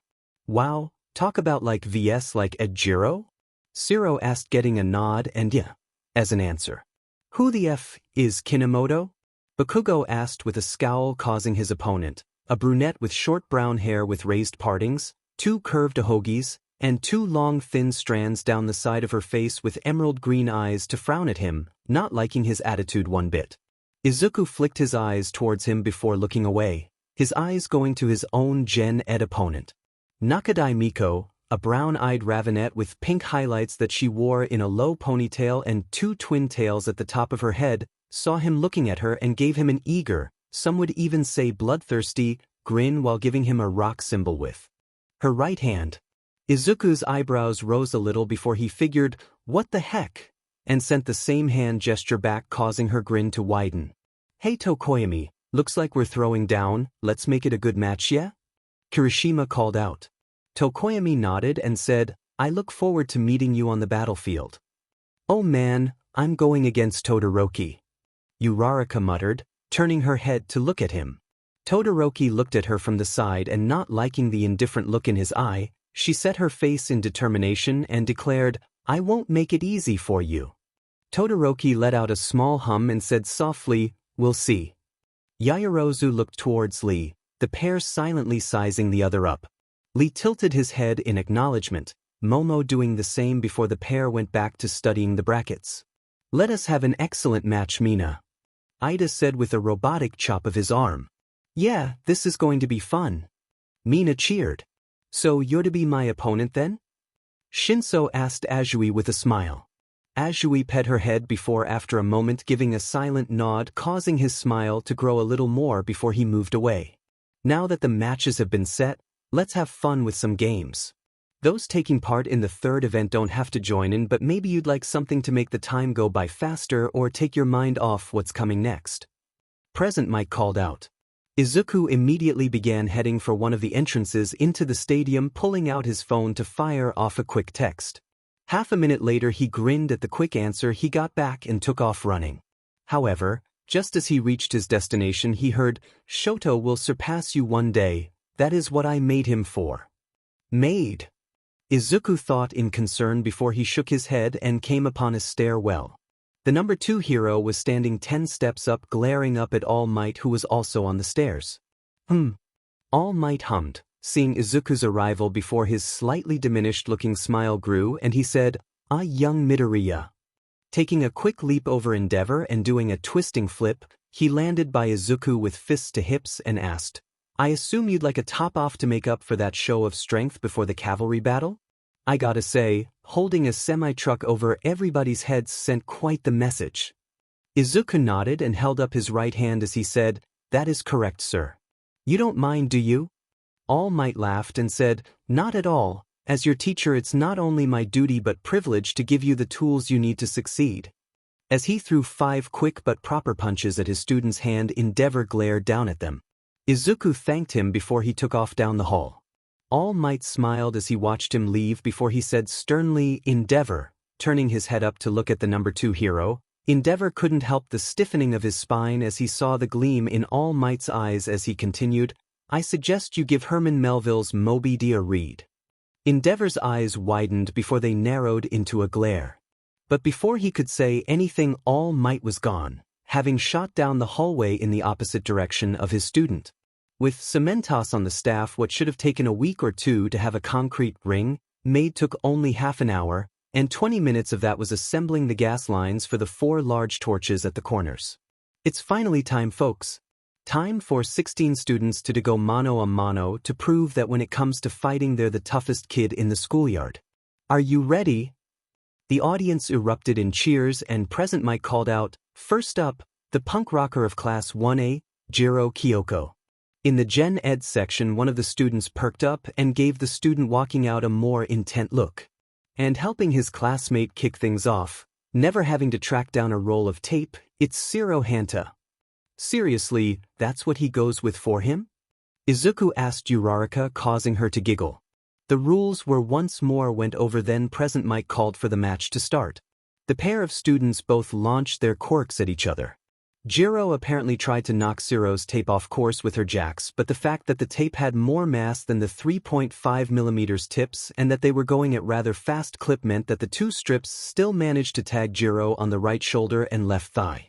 She barely had time to gain an "oh shit" look before Shiro reeled her in. Jiro wasn't going to let things end so quickly though, and sent her jacks out to make contact with Shiro so that way she could vibe him. Shiro cut his 2 current strips before the jacks could reach him and swatted the jacks away with one arm while his other aimed its strip at the ground by Jiro. A quick reel later, Shiro was in Jiro's face, elbow pointed at her chest. Even as Jiro flinched backwards, Shiro spun around her, pinning her arms to her side before he tossed her over his shoulder like a sack of potatoes and booked it to the boundary line. Jiro barely had time to retract her jacks to close enough to hit his back with them before he set her down right out of bounds. Midnight cracked her whip and called out, "Jiro is out of bounds, Shiro wins." As the audience cheered, Jiro slumped and muttered, "Minute. Hey, don't worry about it. If you had managed to tag me with your jacks, I know you would have dropped me," Shiro said cheerfully as he pulled out a small knife and cut the tape pinning her arms. Jiro grumbled a little more but still thanked Shiro as they headed up to their seats. Well, that was a good opener, but let's move on to the second heat. Manly and passionate hardening. It's Kirishima Ijiro vs. Offense and defense in one body. The Dark Samurai accompanied by Dark Shadow. Tokoyami Fumikage. Kirishima activated hardening with an eager grin. Tokoyami let out a hum and shifted to a wider stance. As soon as Present Mike called to start, Kirishima started running forward and Tokoyami calmly said, "Go Dark Shadow." "Got it." The Quirk construct called as it shot out. Kirishima blocked its first swipe, sliding back a foot before he tried to throw a swing at Dark Shadow. However, the animated darkness easily swayed back out of the swing's path before darting down low to the ground and grabbed Kirishima's right foot and yanked it out from under him. Kirishima barely had time to face plant on the ground before he was dragged right out of bounds. And Dark Shadow wins Tokoyami the match with ease. Present Mike called out, "Damn it!" Kirishima yelled as he pounded his fist into the ground. "Wow, that was over. Really quickly," Uraraka said with a blink. "Seriously, that was what, 10 seconds?" An unknown voice asked before Miko Nakadai dropped into the seat on Izuku's other side as she continued, "I thought we were supposed to be seeing some epic brawls, not these short smackdowns." Several members of 1A including Izuku and Uraraka blinked at the sight of the Gen Ed students suddenly in their midst, and Izuku asked, Nakadai, what are you doing here?" Nakadai gave her opponent a wide grin and said, "I want to ask the rocker chick something, so I figured I'd hang out here until she gets back. You don't mind, right?" No, not all," Izuku said before immediately turning to pin Ida with a look. The glasses-wearing teen immediately closed his mouth with a click of teeth, his rant about students staying with their classmates cut off before it could even begin by the stern countenance of 1A's representative. Well, he supposed that if the class rep said it was okay. While that was a short match, "Will Bakugo and Kinemoto please come to the ring?" Present Mike asked. Bakugo came stalking out of his entrance up to the ring. Kinemoto, though, didn't come out of hers. There was confused and agitated muttering from the audience. However, when Bakugo reached his spot, the muttering stopped as Kinemoto finally came out, doing cartwheels that turned into flips that turned into somersaults and 3 twisting flips. Basically, she performed a full Olympic gymnast routine as she traveled to the ring, cartwheeling up the right side ramp by the stairs, 2 front flips into a twisting handstand that transitioned into a back flip, then a 360 spinning flip to land in front of Bakugo with her arms held out in a perfect landing pose, causing the crowd to collectively lose its sheet. "Wow, what an entrance. Kinemoto's got some moves, doesn't she, folks?" Present Mike cheered out. Nakadai chuckled with a shake of her head and said to the 1A students, "You know, for a girl who claims that gymnastics is just a hobby, she sure likes to jump on any chance to show off with it." "Well, yeah, if it's anything like break dancing, then it's gotta be fun as hell," Mina said with a grin. Down in the ring, Bakugo scowled and asked, "Was that dumb sheet supposed to impress me or something?" Kinemoto tipped her head and gained a slight frown as she said, "You know, I don't think I like you very much." "Oh, boo-hoo, the girl I'm about to blast away doesn't like me, whatever shall I do?" Bakugo questioned with a sneer, hands popping with small explosions. The moment Present Mike started the match, he shot forward with a loud cry of, "Die!" and launched a right hook explosion. Kinemoto cartwheeled out of the way, back flipped from the next attack only to roll back forward under the follow-up, then did a spinning handstand that allowed her to kick Bakugo's left arm up so the explosion went into the sky before she dropped back down into a leg sweep that Bakugo quickly hopped over before blasting himself away to avoid the kick Sakura sprung up into. Landing, Bakugo snarled out as he moved both hands out and shouted, "Stand still and die already." The next moment he unleashed a massive blast that Kinemoto had no way of getting out of the way in time. As the smoke from the blast began drifting upwards, several of the watching audience were starting to express their disapproval of Bakugo's language and using such a large attack. But then the smoke cleared and Kinemoto was nowhere to be seen. The audience was stunned and even Bakugo blinked in confusion, having expected to see his opponent with at least some damage to her clothes if not some burns on her skin. And then a sakura flower drifted down from the sky in front of him. Automatically reaching up to catch it, Bakugo looked down at it in confusion before looking up. The audience did the same and saw a small cloud of sakura blossoms drifting through the air 50 feet above the ring among the last wisps of smoke. There was a few moments of confusion before the blossoms suddenly shot down to the level of the ring 5 feet away from Bakugo before making a 90-degree turn towards him. Just before they reached Bakugo, Kinemoto was suddenly there, slamming both feet into Bakugo's chest, sending him flying as she kicked off into a double backflip. "Holy crap, she's a Logia!" Kaminari shouted, using the Devil Fruit classification from the 21st century classic manga series One Piece. "Wow, talk about having an on-the-nose name." Hagakure said with a laugh. Bakugo caught himself, flipping with aid of his explosions and yelled out, "That's your shitty quirk, turning into FA flowers?" Sakura frowned and crossed her arms as she asked, "And what's wrong with that?" "It's a sheet quirk, that's what." Bakugo barked. The audience was really beginning to become vocal about its disapproval of Bakugo's attitude. "At least my sheet quirk, as you called it, doesn't put others at danger just because they pick up something I handled. Really, nitroglycerin for sweat, you should be kept in a hazmat suit. Pity it wouldn't do anything for keeping that attitude of yours contained." Sakura fired back. "Ooh, nice burn," Jiro said with a smirk as she entered the 1A seating section. Bakugo let out an angry roar and explosions began filling the air. Nakadai's head immediately snapped in her direction, and a moment later she was by Jiro as she asked, "Hey, quick question. Your parents wouldn't happen to be named Kyotoku and Miko, would they?" "Yeah, that's them. Why?" Jiro asked. "Think you could introduce me after school someday? I want to be a musician when I graduate and I'm a huge fan of them." Nakadai asked, a large grin on her face. Jiro blinked then smirked as she said, "Yeah, I can get you a backstage pass, so to speak." As Miko cheered, down on the ring Bakugo continued to become more and more sad as Kinomoto began harassing him by turning into sakura blossoms to move around before briefly turning back to land a hit before immediately shifting again. And while if they got caught in an explosion the flowers looked damaged from a blast, that damage didn't seem to transfer much to her human body. At least she didn't appear to be in pain whenever she struck, though she could be hiding that.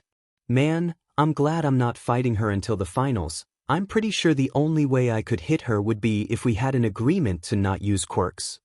Mina noted. "Indeed, it is a very useful quirk to avoid injury to oneself," Ida said as he adjusted his glasses. The students all winced as a furious Bakugo cut loose, with an explosion that filled the entire ring. As smoke obscured the ring, Izuku shook his head and said, "Welp, time's up for Bakugo." What do you mean, Midoriya?" Uraraka asked. Izuku blinked and asked, "You mean you didn't notice?" "Notice what, Midoriya?" Sato asked. Izuku looked around and seeing everyone's confusion pointed up across the arena. The other students followed his finger and several of them choked on air, Tsu giving an alarmed "ribbit" as they saw the large 50-foot-tall ring of pink that was steadily growing inwards like a giant iris closing, throwing the stadium into shadows.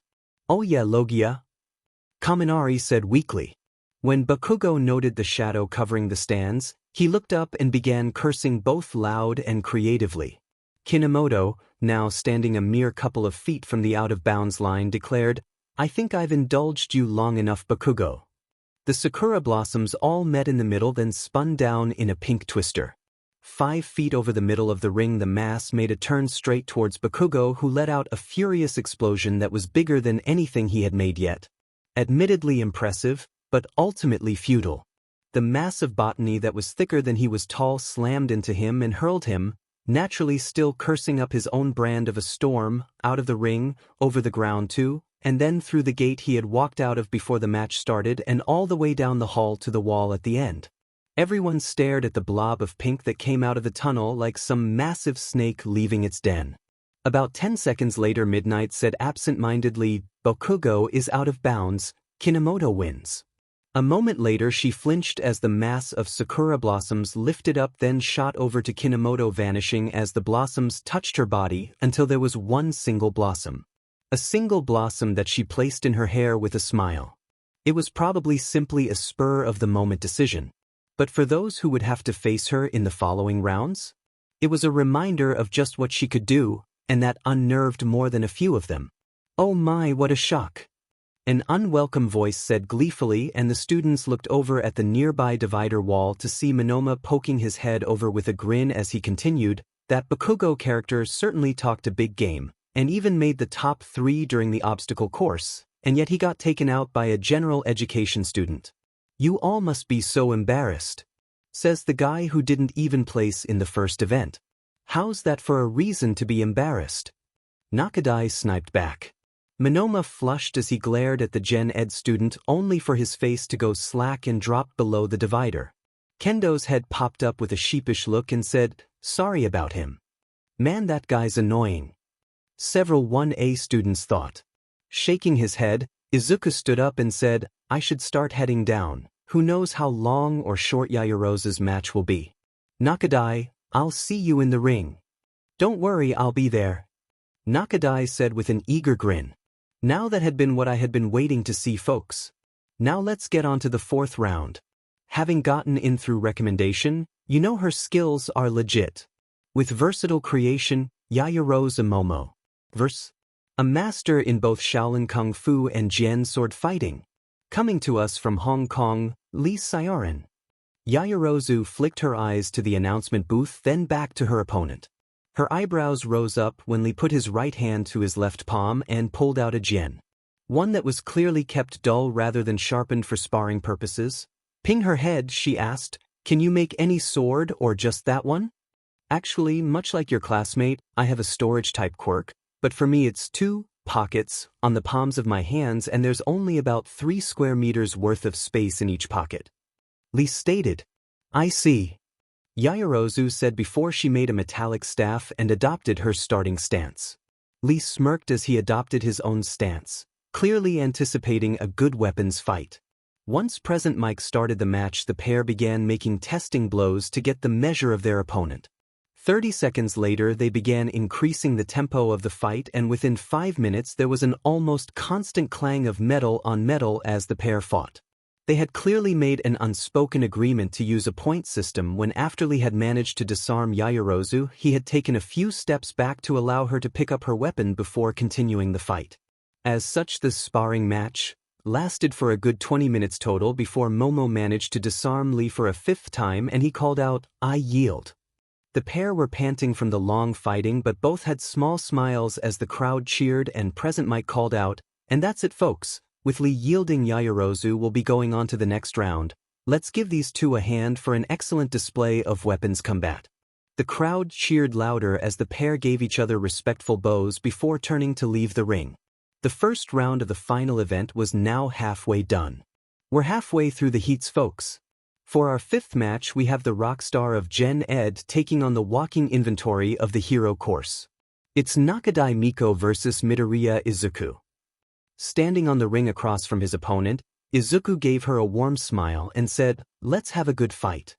Nakadai grinned and said, oh, I plan to. A moment later she smashed her fists together and shimmering silvery blue liquid metal appeared from the impact and quickly flowed across her hands and up her arms before surrounding the rest of her torso before expanding outwards.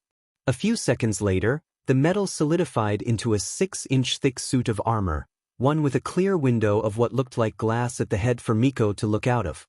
Cackling, the girl called out, say hello to my Apex armor, Greenie. Not only has it been able to handle anything I could find to throw at it, it also makes me super strong. Izuku rose an eyebrow and asked, and you decided to go into music instead? Not that I'm judging, but most kids would think that a quirk like that would be perfect for heroics. Nakadai huffed and gave a dismissive wave as she said, I'll admit, I thought about it, but it just didn't feel as me as the thought of being paid for jamming out did. Fair enough. Izuku said before he took a starting stance. A moment later Present Mike called for the fight to start and Izuku's left hand slap deflected her opening punch. Could he have stopped her punch cold? Well yeah, but where was the fun in that? A few deflections later and Izuku was confident in saying that Nakadai was definitely a brawler-type fighter. Not to say that she didn't know what she was doing, there were surprisingly few openings in her stance and moves, but it was clear that she just preferred pounding her opponent into the ground rather than use flash and flare techniques. And he was honestly and happily surprised that she even bothered with defense given her quirk's supposed invulnerability. So, out of curiosity, what's the hardest amount of force you've tested against your quirk? Izuku asked as he ducked under a horizontal swing before pushing off the rising kick that would have probably knocked out his teeth if he couldn't steal the kinetic force should it have connected. My quirk counselor managed to get me in front of a rocket sled after going through like 10 encyclopedias worth of paperwork. It threw me about 100 feet, but other than that I was fine. Nakadai said before she caught what looked like an old washing machine Midoriya just threw at her, hard to tell given how crumpled it was. Just as she was about to throw it back though, it disappeared from her hands.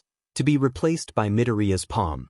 Nakadai had just a split second to be confused before there was a semi-truck trying to take up the tiny amount of space between them. Naturally, physics didn't like that and she got launched towards the edge of the ring. Fortunately, Nakadai didn't get a chance to go further than Sanuva dash in her head before Izuku was behind her, hand on her back as her legs fell to the ground. Behind her faceplate, Nakadai looked with wide eyes at the large semi-truck that Midoriya had to go around as well as the remaining distance to just a foot before the boundary line. Turning around so that she could see Midoriya, she asked, "Dude, just how fast are you?" Midoriya shrugged and said, "I've been collecting kinetic force from All Might Sensei every day I have class with him. I could probably launch myself to the moon then back if I wanted." He then grimaced and said, "Course, if I did that I would be cratering the ground pretty badly." Nakadai blinked and said, "Present Mike Sensei's right, your quirk's seriously OP." Midoriya shrugged then pet his head as he asked, "So do you want to continue or?" Nakadai gained a considering look before she asked, "Do you mind sparring with me in the future?" "Sure." Midoriya said easily. "I'm good then, that last move would have easily launched me out of the ring if you didn't stop me." Nakadai said, and a moment later her armor lost cohesion before sinking back into her body. And after a surprise return of Midoriya's semi-truck, Nakadai decides to honor the technical ring out, allowing Midoriya to pass to the second round. Let's give them a round of applause for good sportsmanship, folks. Present Mike called out and the crowd did as requested. Nakadai clapped Izuku on the shoulder and said, "Good luck in the rest of the tournament, Greenie." "Thanks, Nakadai." Izuku said. Nakadai grinned and said, "Call me Miko. Feel free to call me Izuku as well then if you want." Izuku said. Giving him a brief wave, Miko walked towards the stairs while Izuku went to collect the truck. A few minutes later he was off the field with the next pair of fighters taking their place and Present Mike announced, "He's as cold as the ice he uses, Todoroki Shoto. Verse. Gravity's not a law for her, merely a suggestion, Uraraka Ochako." Uraraka saw the look on her opponent's face and she pet her head as she frowned and asked, "Are you alright, Todoroki? You look kinda angry." "I am angry, that's what happens when my father sticks his nose in where he's not wanted," Shoto stated flatly.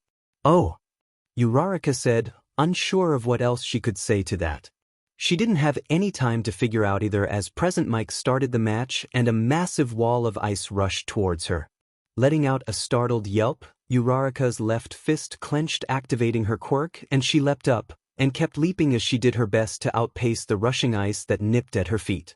15 seconds after he called to start, Present Mike stared with glasses askew. He and the audience gobsmacked at the massive glacier now in the stadium with spikes of ice poking over the stadium roof. Todoroki sighed out a cloud of mist, mentally berating himself for going overboard on a classmate who never actually earned his ire. A few moments later, though, he stiffened as he heard said classmate shout out, "Geez, Todoroki, don't you think that was a bit much?" Todoroki turned his head upwards, the audience doing the same, and his eyes widened. High above the ground, higher even than the stadium roof, Uraraka knelt on the highest horizontal spike of ice, one hand wrapped around the tip to keep her in place as her open uniform top and hair floated around her. Incredible! Uraraka managed to avoid Todoroki's devastating opening move. Present Mike called out, causing the crowd to cheer. A moment later, Uraraka spun around the tip of the ice, curling in on herself before kicking off and dropping down at high speed. Todoroki tried to stop her by forming more blunt spikes out of the ice, but she managed to avoid being caught by bouncing off of them with her feet or pushing off with her hands. Within seconds she was back on ground level with hand outstretched towards him, only to kick off the concrete, sending her up and left to avoid the ice coming out of his right hand that reached for her. She only got a foot off the ground before she cancelled her quirk and hit the ground, running a few steps in a circle before she darted back in, only to be fended off by ice coming from Todoroki's foot that shot past her, making a large block.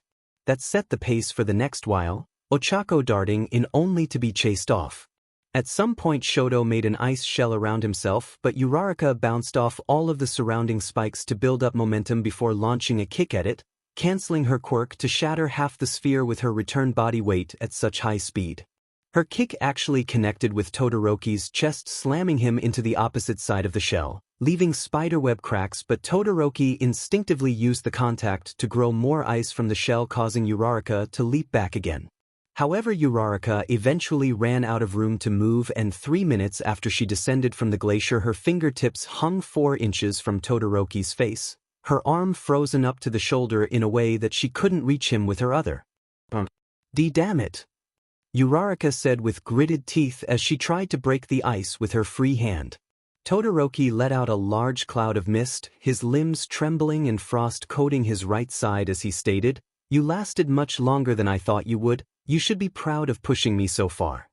A moment later, he melted the ice in the direction of Midnight. When the steam dissipated, Midnight took a look at the ice, pinning Uraraka in place, and after a moment cracked her whip and announced, "Uraraka is immobilized. Todoroki wins." "Damn it." Uraraka repeated, this time quieter, and Todoroki saw her fighting off tears. A small frown came to his lips, but he remained silent as he resumed melting all of the ice on the arena. "Poor Uraraka," Hagakure said as the majority of 1A watched a now freed Uraraka make her way dejectedly off the ring. "She fought valiantly." Tokoyami noted. "Yeah, Todoroki's just too strong, I guess," Kaminari said. Izuku frowned and stood up. Everyone looked at him in confusion as he moved to the railing, then hopped up, balancing on it. "Midoriya, what are you doing?" Ida sputtered out in shock. Izuku looked back and said in complete seriousness, "Performing my class representative duty of ensuring my fellow students' well-being." A moment later, he turned back towards the ring and shot off the railing, bouncing off the next level's retaining wall before landing on the grass next to Uraraka, startling the girl. As Izuku wrapped an arm around her shoulders in a quick one-armed hug and began talking with her, back with the rest of 1A, Kirishima clenched his fist as he said, "Ah man, that is so manly of him." "Well, I suppose that was the quickest way to reach Uraraka to console her," Ida admitted a little dubiously. "I thought it was rather heartwarming," Yaoyorozu said with a small smile as she watched 2 of her Cavalry Battle team members walking into the stadium innards. "Stupid Midoriya, making a move like that. Why didn't I think of that? I could be comforting Uraraka myself right now." Mineta grumbled under his breath, only to yelp in pain as Jiro's jack shot into his shoulder and she vibed him. Not looking back, Jiro said flatly, "No one wants your kind of comforting, you pervert." With Izuku and Uraraka, they met Azui in the entrance tunnel, and Azui gave Uraraka a smile as she hugged the girl and said, "You did amazing out there, Uraraka. Ribbit, if I tried to fight Todoroki like that, the cold would have knocked me out in seconds." Izuku winced and said, "I think I'm going to have a word with Todoroki if you 2 wind up fighting each other in the semifinals." Azui turned her head towards Midoriya and asked, "If? Do you not think I can make it that far, Midoriya?" Izuku snorted and said, "That's a loaded question and I'm not answering it." That got a giggle from Uraraka, but she quieted down as Izuku continued, "Besides, he's fighting me next." Giving the brunette's shoulders a quick squeeze of a hug again, he smiled at her and said, "Don't worry, Uraraka, I'll avenge you." Uraraka shot him a smile before she squeezed Azui a little harder before ending the hug between them and said, "Enough about me, good luck, Tsu. And remember, don't talk back to that guy." Azui nodded and said, "Rip, I know." Izuku reached over and squeezed her shoulder for a moment, leaning in to whisper into her ear, before he led Uraraka further down the hallway. As the pair retreated, so did the low level of radiant heat Izuku had been releasing ever since he joined Uraraka on the field to warm her back up. Despite herself, Azui felt a shiver go down her spine as she felt the slight chill from the still melting glacier return even with how far down the hallway she was. Wrapping her arms around herself, she began to rub her sides with her hands to build up a bit more body heat as she admitted to herself, "I really don't want to fight Todoroki." When the ice was finally cleared away, she left the hallway and walked up the stairs to the ring, eyeing her opponent as he did the same. Now that all of the ice has finally been removed, let's get back on track, folks. It's the second to last heat. She's got all the good qualities of frogs but none of the warts, Azui Tiu. Verse. The dark horse of Gen Ed, the only one who looks like he needs a gallon-sized mug of coffee more than Eraserhead does, Shinso Hitoshi. Yow. That yelp at the end was due to the head slap that the microphones picked up, followed by Aizawa's irritated mutter of, "Keep me out of this." Azui let out a few rib bits of laughter, Midnight snickering to herself as well before the pair of females turned serious as the pair of students reached the starting point. "Let's have a good fight," Shinso said. Azui inclined her head, not quite able to repress the small habitual rip she let out. Fortunately, either that wasn't enough to count as a response or Shinso was being sporting in not activating his quirk before the start of the match. When the match started, Azui didn't hesitate, leaping forward to land beside her opponent. Shinso didn't even have time to flinch before Azui's tongue was wrapped around his waist as she leapt again, dragging him through the air as she quickly leapt across the ring and placed him back on the ground out of bounds. Midnight cracked her whip and said, "Shinso is out of bounds." Azui continues to the next round. "Damn it, I didn't even have a chance." Shinso's muttered to himself. Azui hummed and said, "Our class representative told me to suggest you speak with our homeroom teacher about him giving you training tips since his quirk essentially makes him fight quirkless as well." Shinso blinked at that before looking up towards the announcement booth in contemplation for a moment before the pair began to leave the ring. Well folks, that was another quick match, which means it's now time for the last heat. First up, the acid-slinging pink menace Mina Ishido vs. fighting for the honor of his family. Speedrunner Ida Tenya. Mina grinned at Ida and said, "You're going down, Ida." Ida adjusted his glasses and said, "We shall see, Mina." "Ready? Start." Ida shot forward only to swerve as Mina threw a handful of acid at him. She began skating on acid to get out of the way as Ida continued towards her, and the pair began making passes at each other, Mina using a combination of gymnastics to avoid Ida's reach or using her acid to make him break off in order to avoid it. This is turning into a game of cat and mouse, folks, with the roles constantly changing. Present mic announced. A minute into the game of tag. The match had turned into, Ida suddenly broke away and ran to the boundary line, confusing not only Mina but the audience as well. Taking a crouching runner stance, Ida grinned and said, "I had hoped to save this for future rounds, but it seems you leave me little choice." Recipro burst. A moment later, Ida's engines starting spewing blue fire as they cranked up a gear and he blitzed across the ring, shooting past a startled Mina on her right side. As he passed, Ida grabbed the collar of her gym uniform and dragged her along behind him as he quickly reached the other side. Before Mina could recover from her surprise, she was already out of bounds. Midnight's whip cracked and she called out, "Mina is out of bounds, Ida wins." And with that, the first round of the tournament was over. Alright folks, with the heats done, it's time for round 2, the quarterfinals. Who's going home with a shiny medal and who's going to have to contend themselves with only 2 fights? Starting us off, it's Spider-Man's spiritual descendant against Batman's equal in all things brooding. Zero Hanta vs. Tokoyami Fumigage. Zero's was alright, but couldn't he have come up with something better for Tokoyami? Izuku asked. "Yeah, the DJ needs new discs." Jiro said in agreement. If people thought that just because it was round 2 the matches would be longer, then they were disappointed. The moment the match started, Dark Shadow rushed Zero. The teen managed to tag the construct and even pinned its arms with his tape, but Dark Shadow simply continued and rammed into Zero, shoving him all the way across the ring and out of bounds before he could recover.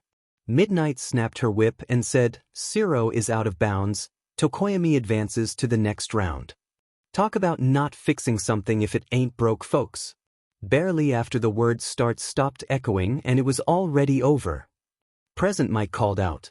As the 2 students left the ring, he continued, "And now for the second match of the quarterfinals."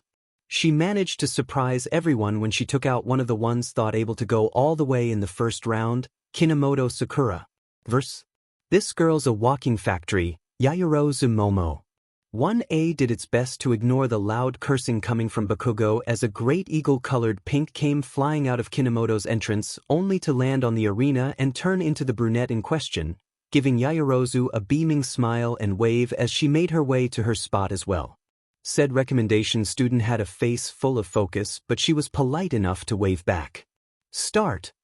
Yaoyorozu snapped her arm out and flame blasted out of her palm at Sakura, who quickly cartwheeled to the side before flipping out of range. That was just the opening move though, as Yaoyorozu used the space to make a proper flamethrower which had a much longer reach. Kinomoto had a frown on her face as she broke apart into petals. Yaoyorozu sent the flames at them, but they split apart to avoid the fire before they seemed to multiply into a large wave that swept towards Yaoyorozu, now too many for the flamethrower to deal with all at once. But not enough apparently to deal with the 2 napalm canisters Yaoyorozu chucked at them. The entire width of the wave went up in black ash, only for Yaoyorozu to let out a yelp as a single Sakura petal expanded into Kinomoto behind her, already in a leg sweep. And as Yaoyorozu hit the ground on her back, a pillar of pink rose up from behind the burning wall. Yaoyorozu barely had time to widen her eyes before the pillar slammed into her, and moments later she was buried under a 30-foot-tall cylinder of petals, only her head visible. "I wouldn't recommend burning those," Kinomoto stated, arms crossed but still tense in case Yaoyorozu could get free some other way. Yaoyorozu instinctively strained against the flowers, grunting at their weight. A small part of her mind noted that Kinomoto must have been keeping most of the mass from actually pressing down on her, because otherwise she should be feeling like an elephant had a foot on her chest. Various chemicals went through her mind but were dismissed due to being too harmful to her own body to use. 5 seconds after Kinomoto's warning, Midnight asked, "Be honest, Yaoyorozu, can you get out from that?" Yaoyorozu's mind rushed some more before she sighed and said, "If this was a real life and death struggle against a villain, then yes, I could get out, but everything I can think of would leave me requiring immediate medical attention as soon as the danger was over." Midnight nodded and cracked her whip as she declared, "Due to being unable to escape without causing unavoidable injury, Yaoyorozu is declared defeated by technical immobilization. Kinomoto advances to the next round." The pillar of petals floated up to allow Yaoyorozu to get up before flowing into Kinomoto's body. Offering her opponent a hand up, she gave her a hopeful smile and asked, "No hard feelings?" Yaoyorozu accepted the hand and pulled herself up, nodding as she said, "This is a competition after all." Once the pair had left the ring, Present Mic called out, "With the battle between beauties finished, it's time to bring out the beasts of one. Able to turn even a desert into a frozen wasteland, it's Todoroki Shoto. Verse. He can absorb whatever comes at him and dish it back whenever he chooses, Midoriya Izuku. So here we are," Todoroki said before sighing out a cloud of mist as he continued, "To be honest, I would have preferred to have faced you in the finals." Izuku nodded at that and said, "Understandable, I'm a pretty big roadblock." A moment later the match started and Todoroki slid his right foot forwards, sending out a massive wall of ice. A massive wall of ice that connected to Izuku's right palm and immediately cut off at that point, ice flowing around and up. When Todoroki had finished, there was a large glacier like before. And like before, his target wasn't caught. In fact, Izuku was ping his head in curiosity as all of the ice his hand was pressed against suddenly disappeared into bag of holding. And Midoriya no sells Todoroki's opening move, Present Mic announced. "And the purpose of that was?" Izuku asked. A frost-covered Todoroki shrugged, his breath continuing to mist as he said, "Honestly? I was hoping I could reach whatever limit your quirk had space-wise so that way you couldn't store any more." Izuku nodded at that and said, "Fair enough. Warm yourself up and we can move on to fisticuffs." Todoroki scowled and said, "You know I won't use my left side in battle." Izuku gained a flat look and said, "Todoroki, this is an exhibition match, not a battle. If this was the real thing I would have already pulled you into bag of holding before you even got a shot off. Now unless you want me to knock you off the stage from here with your own ice, then I suggest you heat yourself up." Todoroki let out a resigned sigh and slipped his UA sports jacket off as well as the black shirt underneath before his left torso and arm erupted in flames. Half a minute later, the flames cut off and Todoroki slipped his shirt and jacket back on, though he left the jacket unzipped as he slipped into a hand-to-hand starting stance. Izuku nodded and walked forward 5 steps before he launched forward with a burst of kinetic force, and Todoroki barely had time to deflect the punch going right for his face. He did not want to block anything Izuku sent at him, who knew how much force he'd put into his strikes. And Midoriya is showing admirable sportsmanship by continuing the fight with hand-to-hand rather than using his long-range options. Present Mike called out. Aizawa though disagreed as he said, sportsmanship nothing, he's conserving his resources while at the same time making his opponent add to it. Todoroki's blows may be pocket change compared to the strength needed to hold up a semi-truck one-handed, but every little bit counts. Todoroki gritted his teeth at his homeroom teacher's words, hating how true they were. Izuku wasn't deliberately no-selling his strikes per SE, deflecting where he could rather than letting Todoroki's blows land without resistance, but the key word there was could. For all of his power and speed, it was clear that Izuku was no hand-to-hand master. All other things being equal, Todoroki was objectively the better trained in CQC. But it was like hitting a wall made out of sponge blocks. It didn't hurt to hit, but you weren't going to cause any damage either. And no, knife hand strikes didn't work either.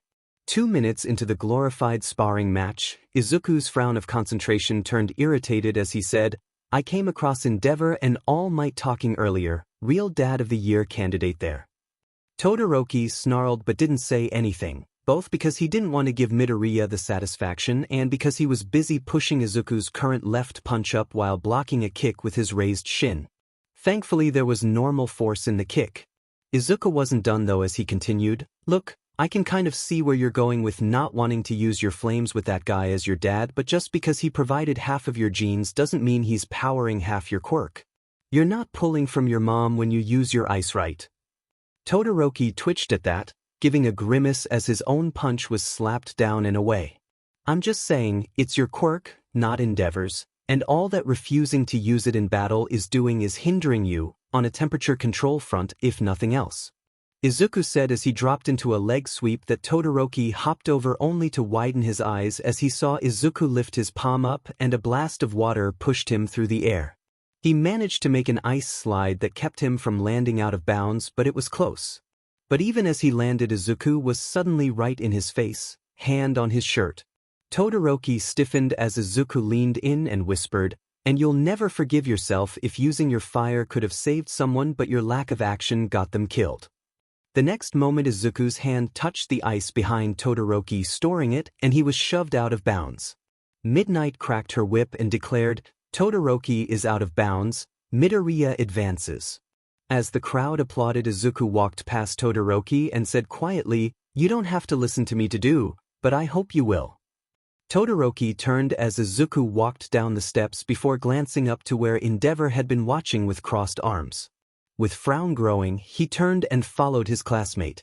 As the pair of students left, Present Mike called out, and with that it's time to move on to the final match of the second round. These two can both get to where they need to be in a hurry, but only one of them will be able to get to the next round. Let's see who it'll be. It's Azuitsuyu versus Ida Tenya. Let us have a good match, Tsu. The spectacled teen said with a quick bow.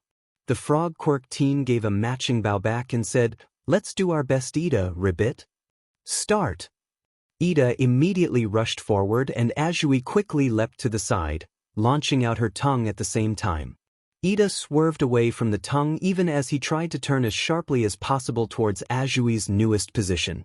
But before he could reach her there was an impact on his back that caused him to stumble in his run, quickly followed by something wrapping around the ankle of the foot on the ground that yanked backwards, sending him sprawling on the concrete.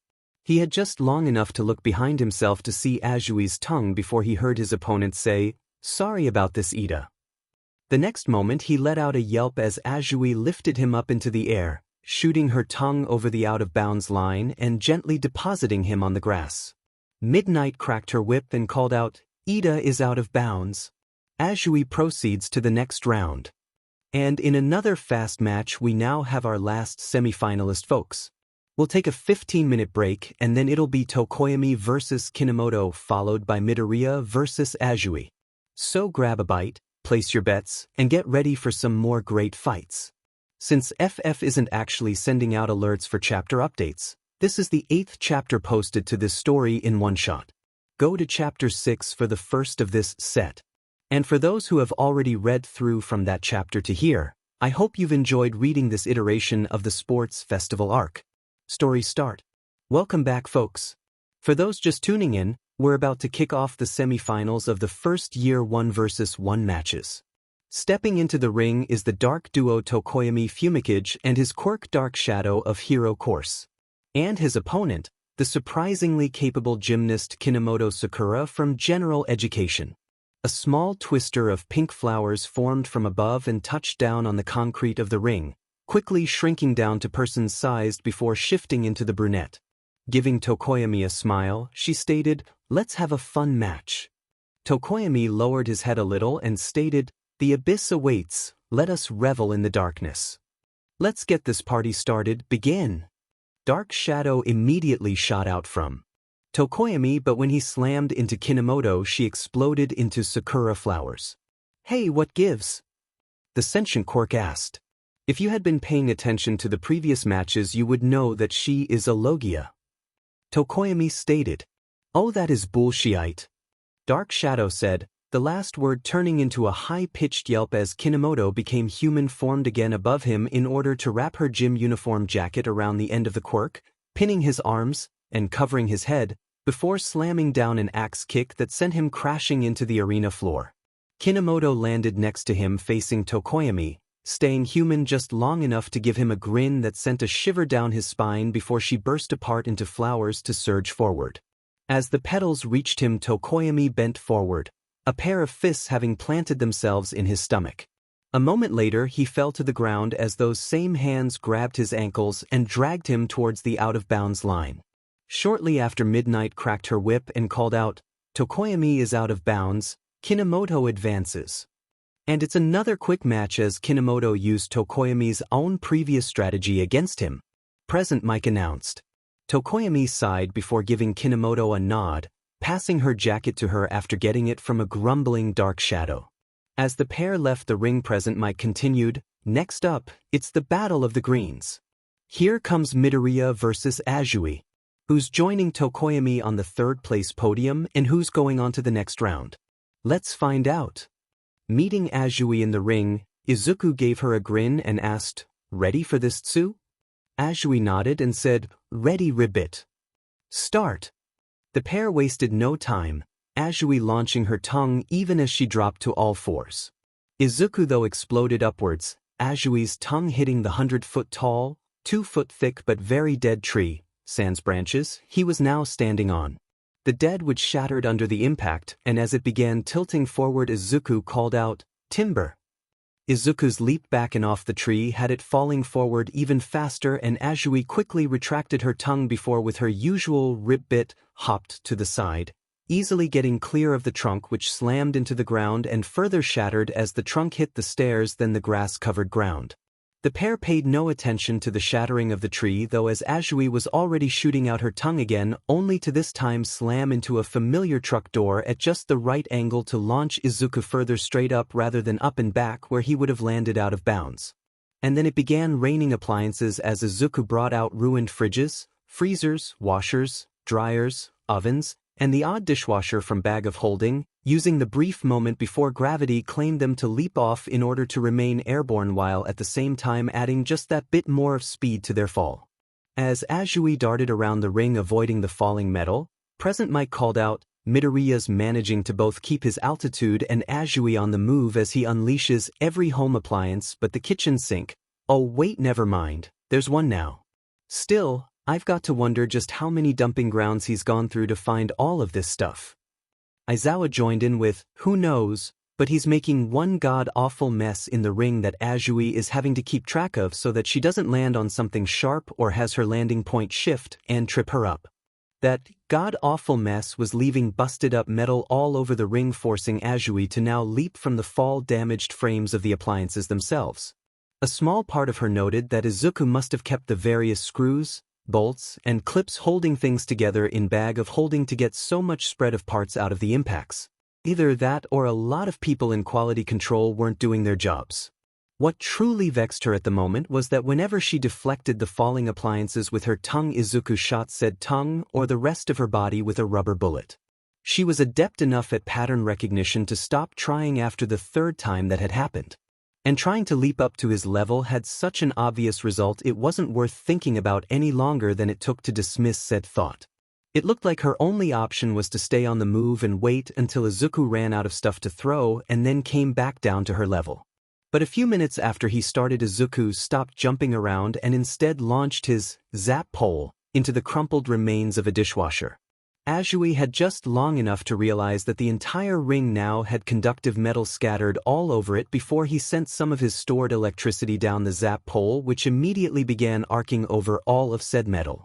Without even any time to jump, not that she had anywhere safe to land but out of bounds given even the dead tree was fully covered, Azui felt her entire body lock up under the minor tazzing, barely able to get out a stuttering "Aribit."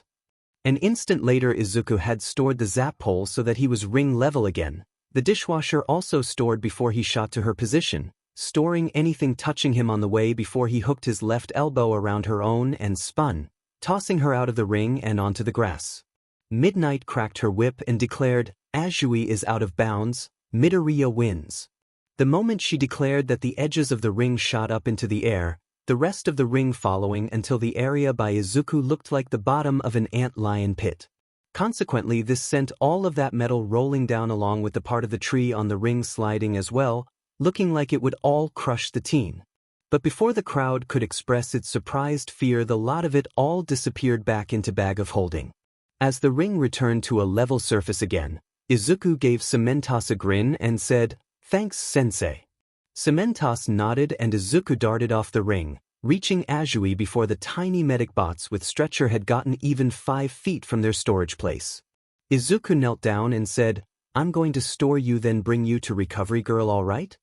When the frog girl gave a twitching nod, Izuku placed a hand on her shoulder and stored her. Seeing this, the medic bots turned around to go back to their cubbyhole. Izuku could swear he heard one grumbling to another about flesh bags stealing good robots' jobs. Aizawa at this time said over the speakers, "Midoriya, you have 20 minutes to get Azui to the infirmary and back for the finals match." Izuku gave a 2-fingered salute to the announcer stand before he took off in a jog, running over the bigger pieces of the shattered tree trunk on his way to the exit to store them on the way out. As he ran, Present Mike chimed in with, "You heard the grouch, folks. Grab your last snacks and place final bets, because in 20 minutes the finale will start, and it's sure to be absolutely epic." As Izuku jogged into the infirmary, Recovery Girl pointed at the first of 2 beds and said, "Right there, Sonny." "Yes, ma'am." Izuku acknowledged, pulling Azui out of his quirk. Giving his friend a sheepish smile, he said, "Sorry about that, Sue, but with storing my opponents off the table, it was either that or a giant wave to try to wash you out of bounds, and I thought there was a chance you could swim through that." "No problem, Ribbit," Sue said gingerly. "I got it from here, Midoriya, off you go." Recovery Girl instructed. Izuku nodded to her, gave Sue's shoulder a pat, then jogged back out to head back to the ring. Upon entering the field, he saw a fog bank of sakura petals swirling along the grass like mist caught in the wind, the ring sitting above it like some great place of ritual from a fantasy story. When Izuku reached the stairs and began climbing, the flower mist flowed up to the ring in 4 streamers, meeting in the middle and slowly spinning, seeming to remain a constant size and shape even as more petals joined it. When Izuku was a few steps from his starting position, the last of the petals joined the small twister and it began changing form. When Izuku stopped, Kinemoto gave him a grin and asked, "Ready for this, Midoriya?" Izuku nodded and said, "I am." When I realized you were actually a Logia and not just making then controlling flowers like I saw in the Cavalry Battle, I was unsure how I would be able to win a match with you given I'm not allowed to store my opponents, but I've had time to come up with some ideas. "Ooh, that sounds ominous," Sakura said with a giggle before her expression turned determined, and she said, "Well then, come on and show me what you've got." "It's the grand finale, folks. Who will win? The dark horse of general education who has shown that even flowers can be scary, or the leader of the pack from Hero Course who's dominated the entire sports festival so far? The anticipation to learn the answer is killing me, so let's find out. Start." Almost before Present Mike finished speaking, Izuku started moving forwards. But not at his opponent, but above her in a fast twisting leap that put him upside down vertical as he passed over her head. Sakura followed the movement with her head even as she already began sending out flowers only to see Izuku's hand outstretched. A moment later there was a heavy thud as a crystal-clear but very thick glass cylinder with domed top appeared around her. As Izuku finished his flip and landed, Kinomoto hit the 1-foot-thick glass with a fist and her voice was muffled as she shouted, "Hey, what gives?" Midoriya's trapped his opponent in a massive glass cover, keeping her from going anywhere. Now where could he have found that? Present mic announced. Izuku looked up at the announcer booth before looking to Midnight and made the tapping finger to thumb gesture of talking, then made a back and forth gesture with them in a clear, gimme motion. Midnight blinked once, then shrugged as she pulled off her over-the-ear mic and tossed it underhanded to him. Catching the mic, Izuku put it on and spoke into it so that everyone could hear him answer the DJ with, "I went to a glassmaker whose quirk is the ability to shape glass like it's moldable clay. It would have cost a fortune if I didn't provide the sand for him to use. I thought it would be the best way to contain someone with an electrokinesis quirk that we needed to talk to since glass doesn't conduct electricity." As one, everyone in the 1A section of the stands turned to look at Kaminari, who started sweating as he looked at what could very well be his prison if he ever faced Midoriya in a training match. "Geez, Eraser, this kid of yours seems to be going out of his way to have a plan for any scenario." Present Mike said as Izuku tossed Midnight her mic back. There was a smug pride in Aizawa's voice as he said, "As any proper professional hero should." Izuku crouched and placed his hand on the ring. A moment later a half-inch thick strip of ice just a little bit wider than the glass appeared, leading straight to out of bounds with a very gradual ramp for the glass to go on without tipping over. Sakura crossed her arms and pouted at Izuku even as she willingly walked backwards as he pushed the glass out of bounds. Once the edge of the glass passed over the edge of the top layer of the ring, she immediately turned into flowers and zipped out, reforming by the glass just as it and the ice were once more stored into bag of holding, still pouting with crossed arms. Honestly, in the opinion of everyone seeing it, it was an absolutely adorable sight. And with the cameras focused on her, everyone in the stadium or watching the sports festival on a TV saw it. Midnight's whip cracked as she declared, "Kinomoto is out of bounds, Midoriya wins." As the stadium erupted into cheers, Izuku gave his opponent a hopeful smile as he held his hand out and asked, "No hard feelings?" Sakura pouted at him for a couple of more seconds before she sighed and uncrossed her arms to shake his hand and said, "I suppose I'll just have to settle for second." Giving a small but genuine smile, she continued, "Congratulations, Midoriya." And with this match over, Izuku Midoriya has won all 3 events of the sports festival. And let me tell you folks, that doesn't happen often. Way to go, say it with me now folks dash, Present Mike announced, pausing for a moment at the end before. Plus Ultra. The entire stadium audience, and quite a few people watching from television screens, shouted with him, making the whole stadium shake for a moment. In his darkened room, All for One's grin was a terrible thing to behold as he gave a slow clap and said, "Yes, young Midoriya, well done. Do keep continuing to work on that marvelous quirk of yours. I can't wait to see how much it has grown when we meet."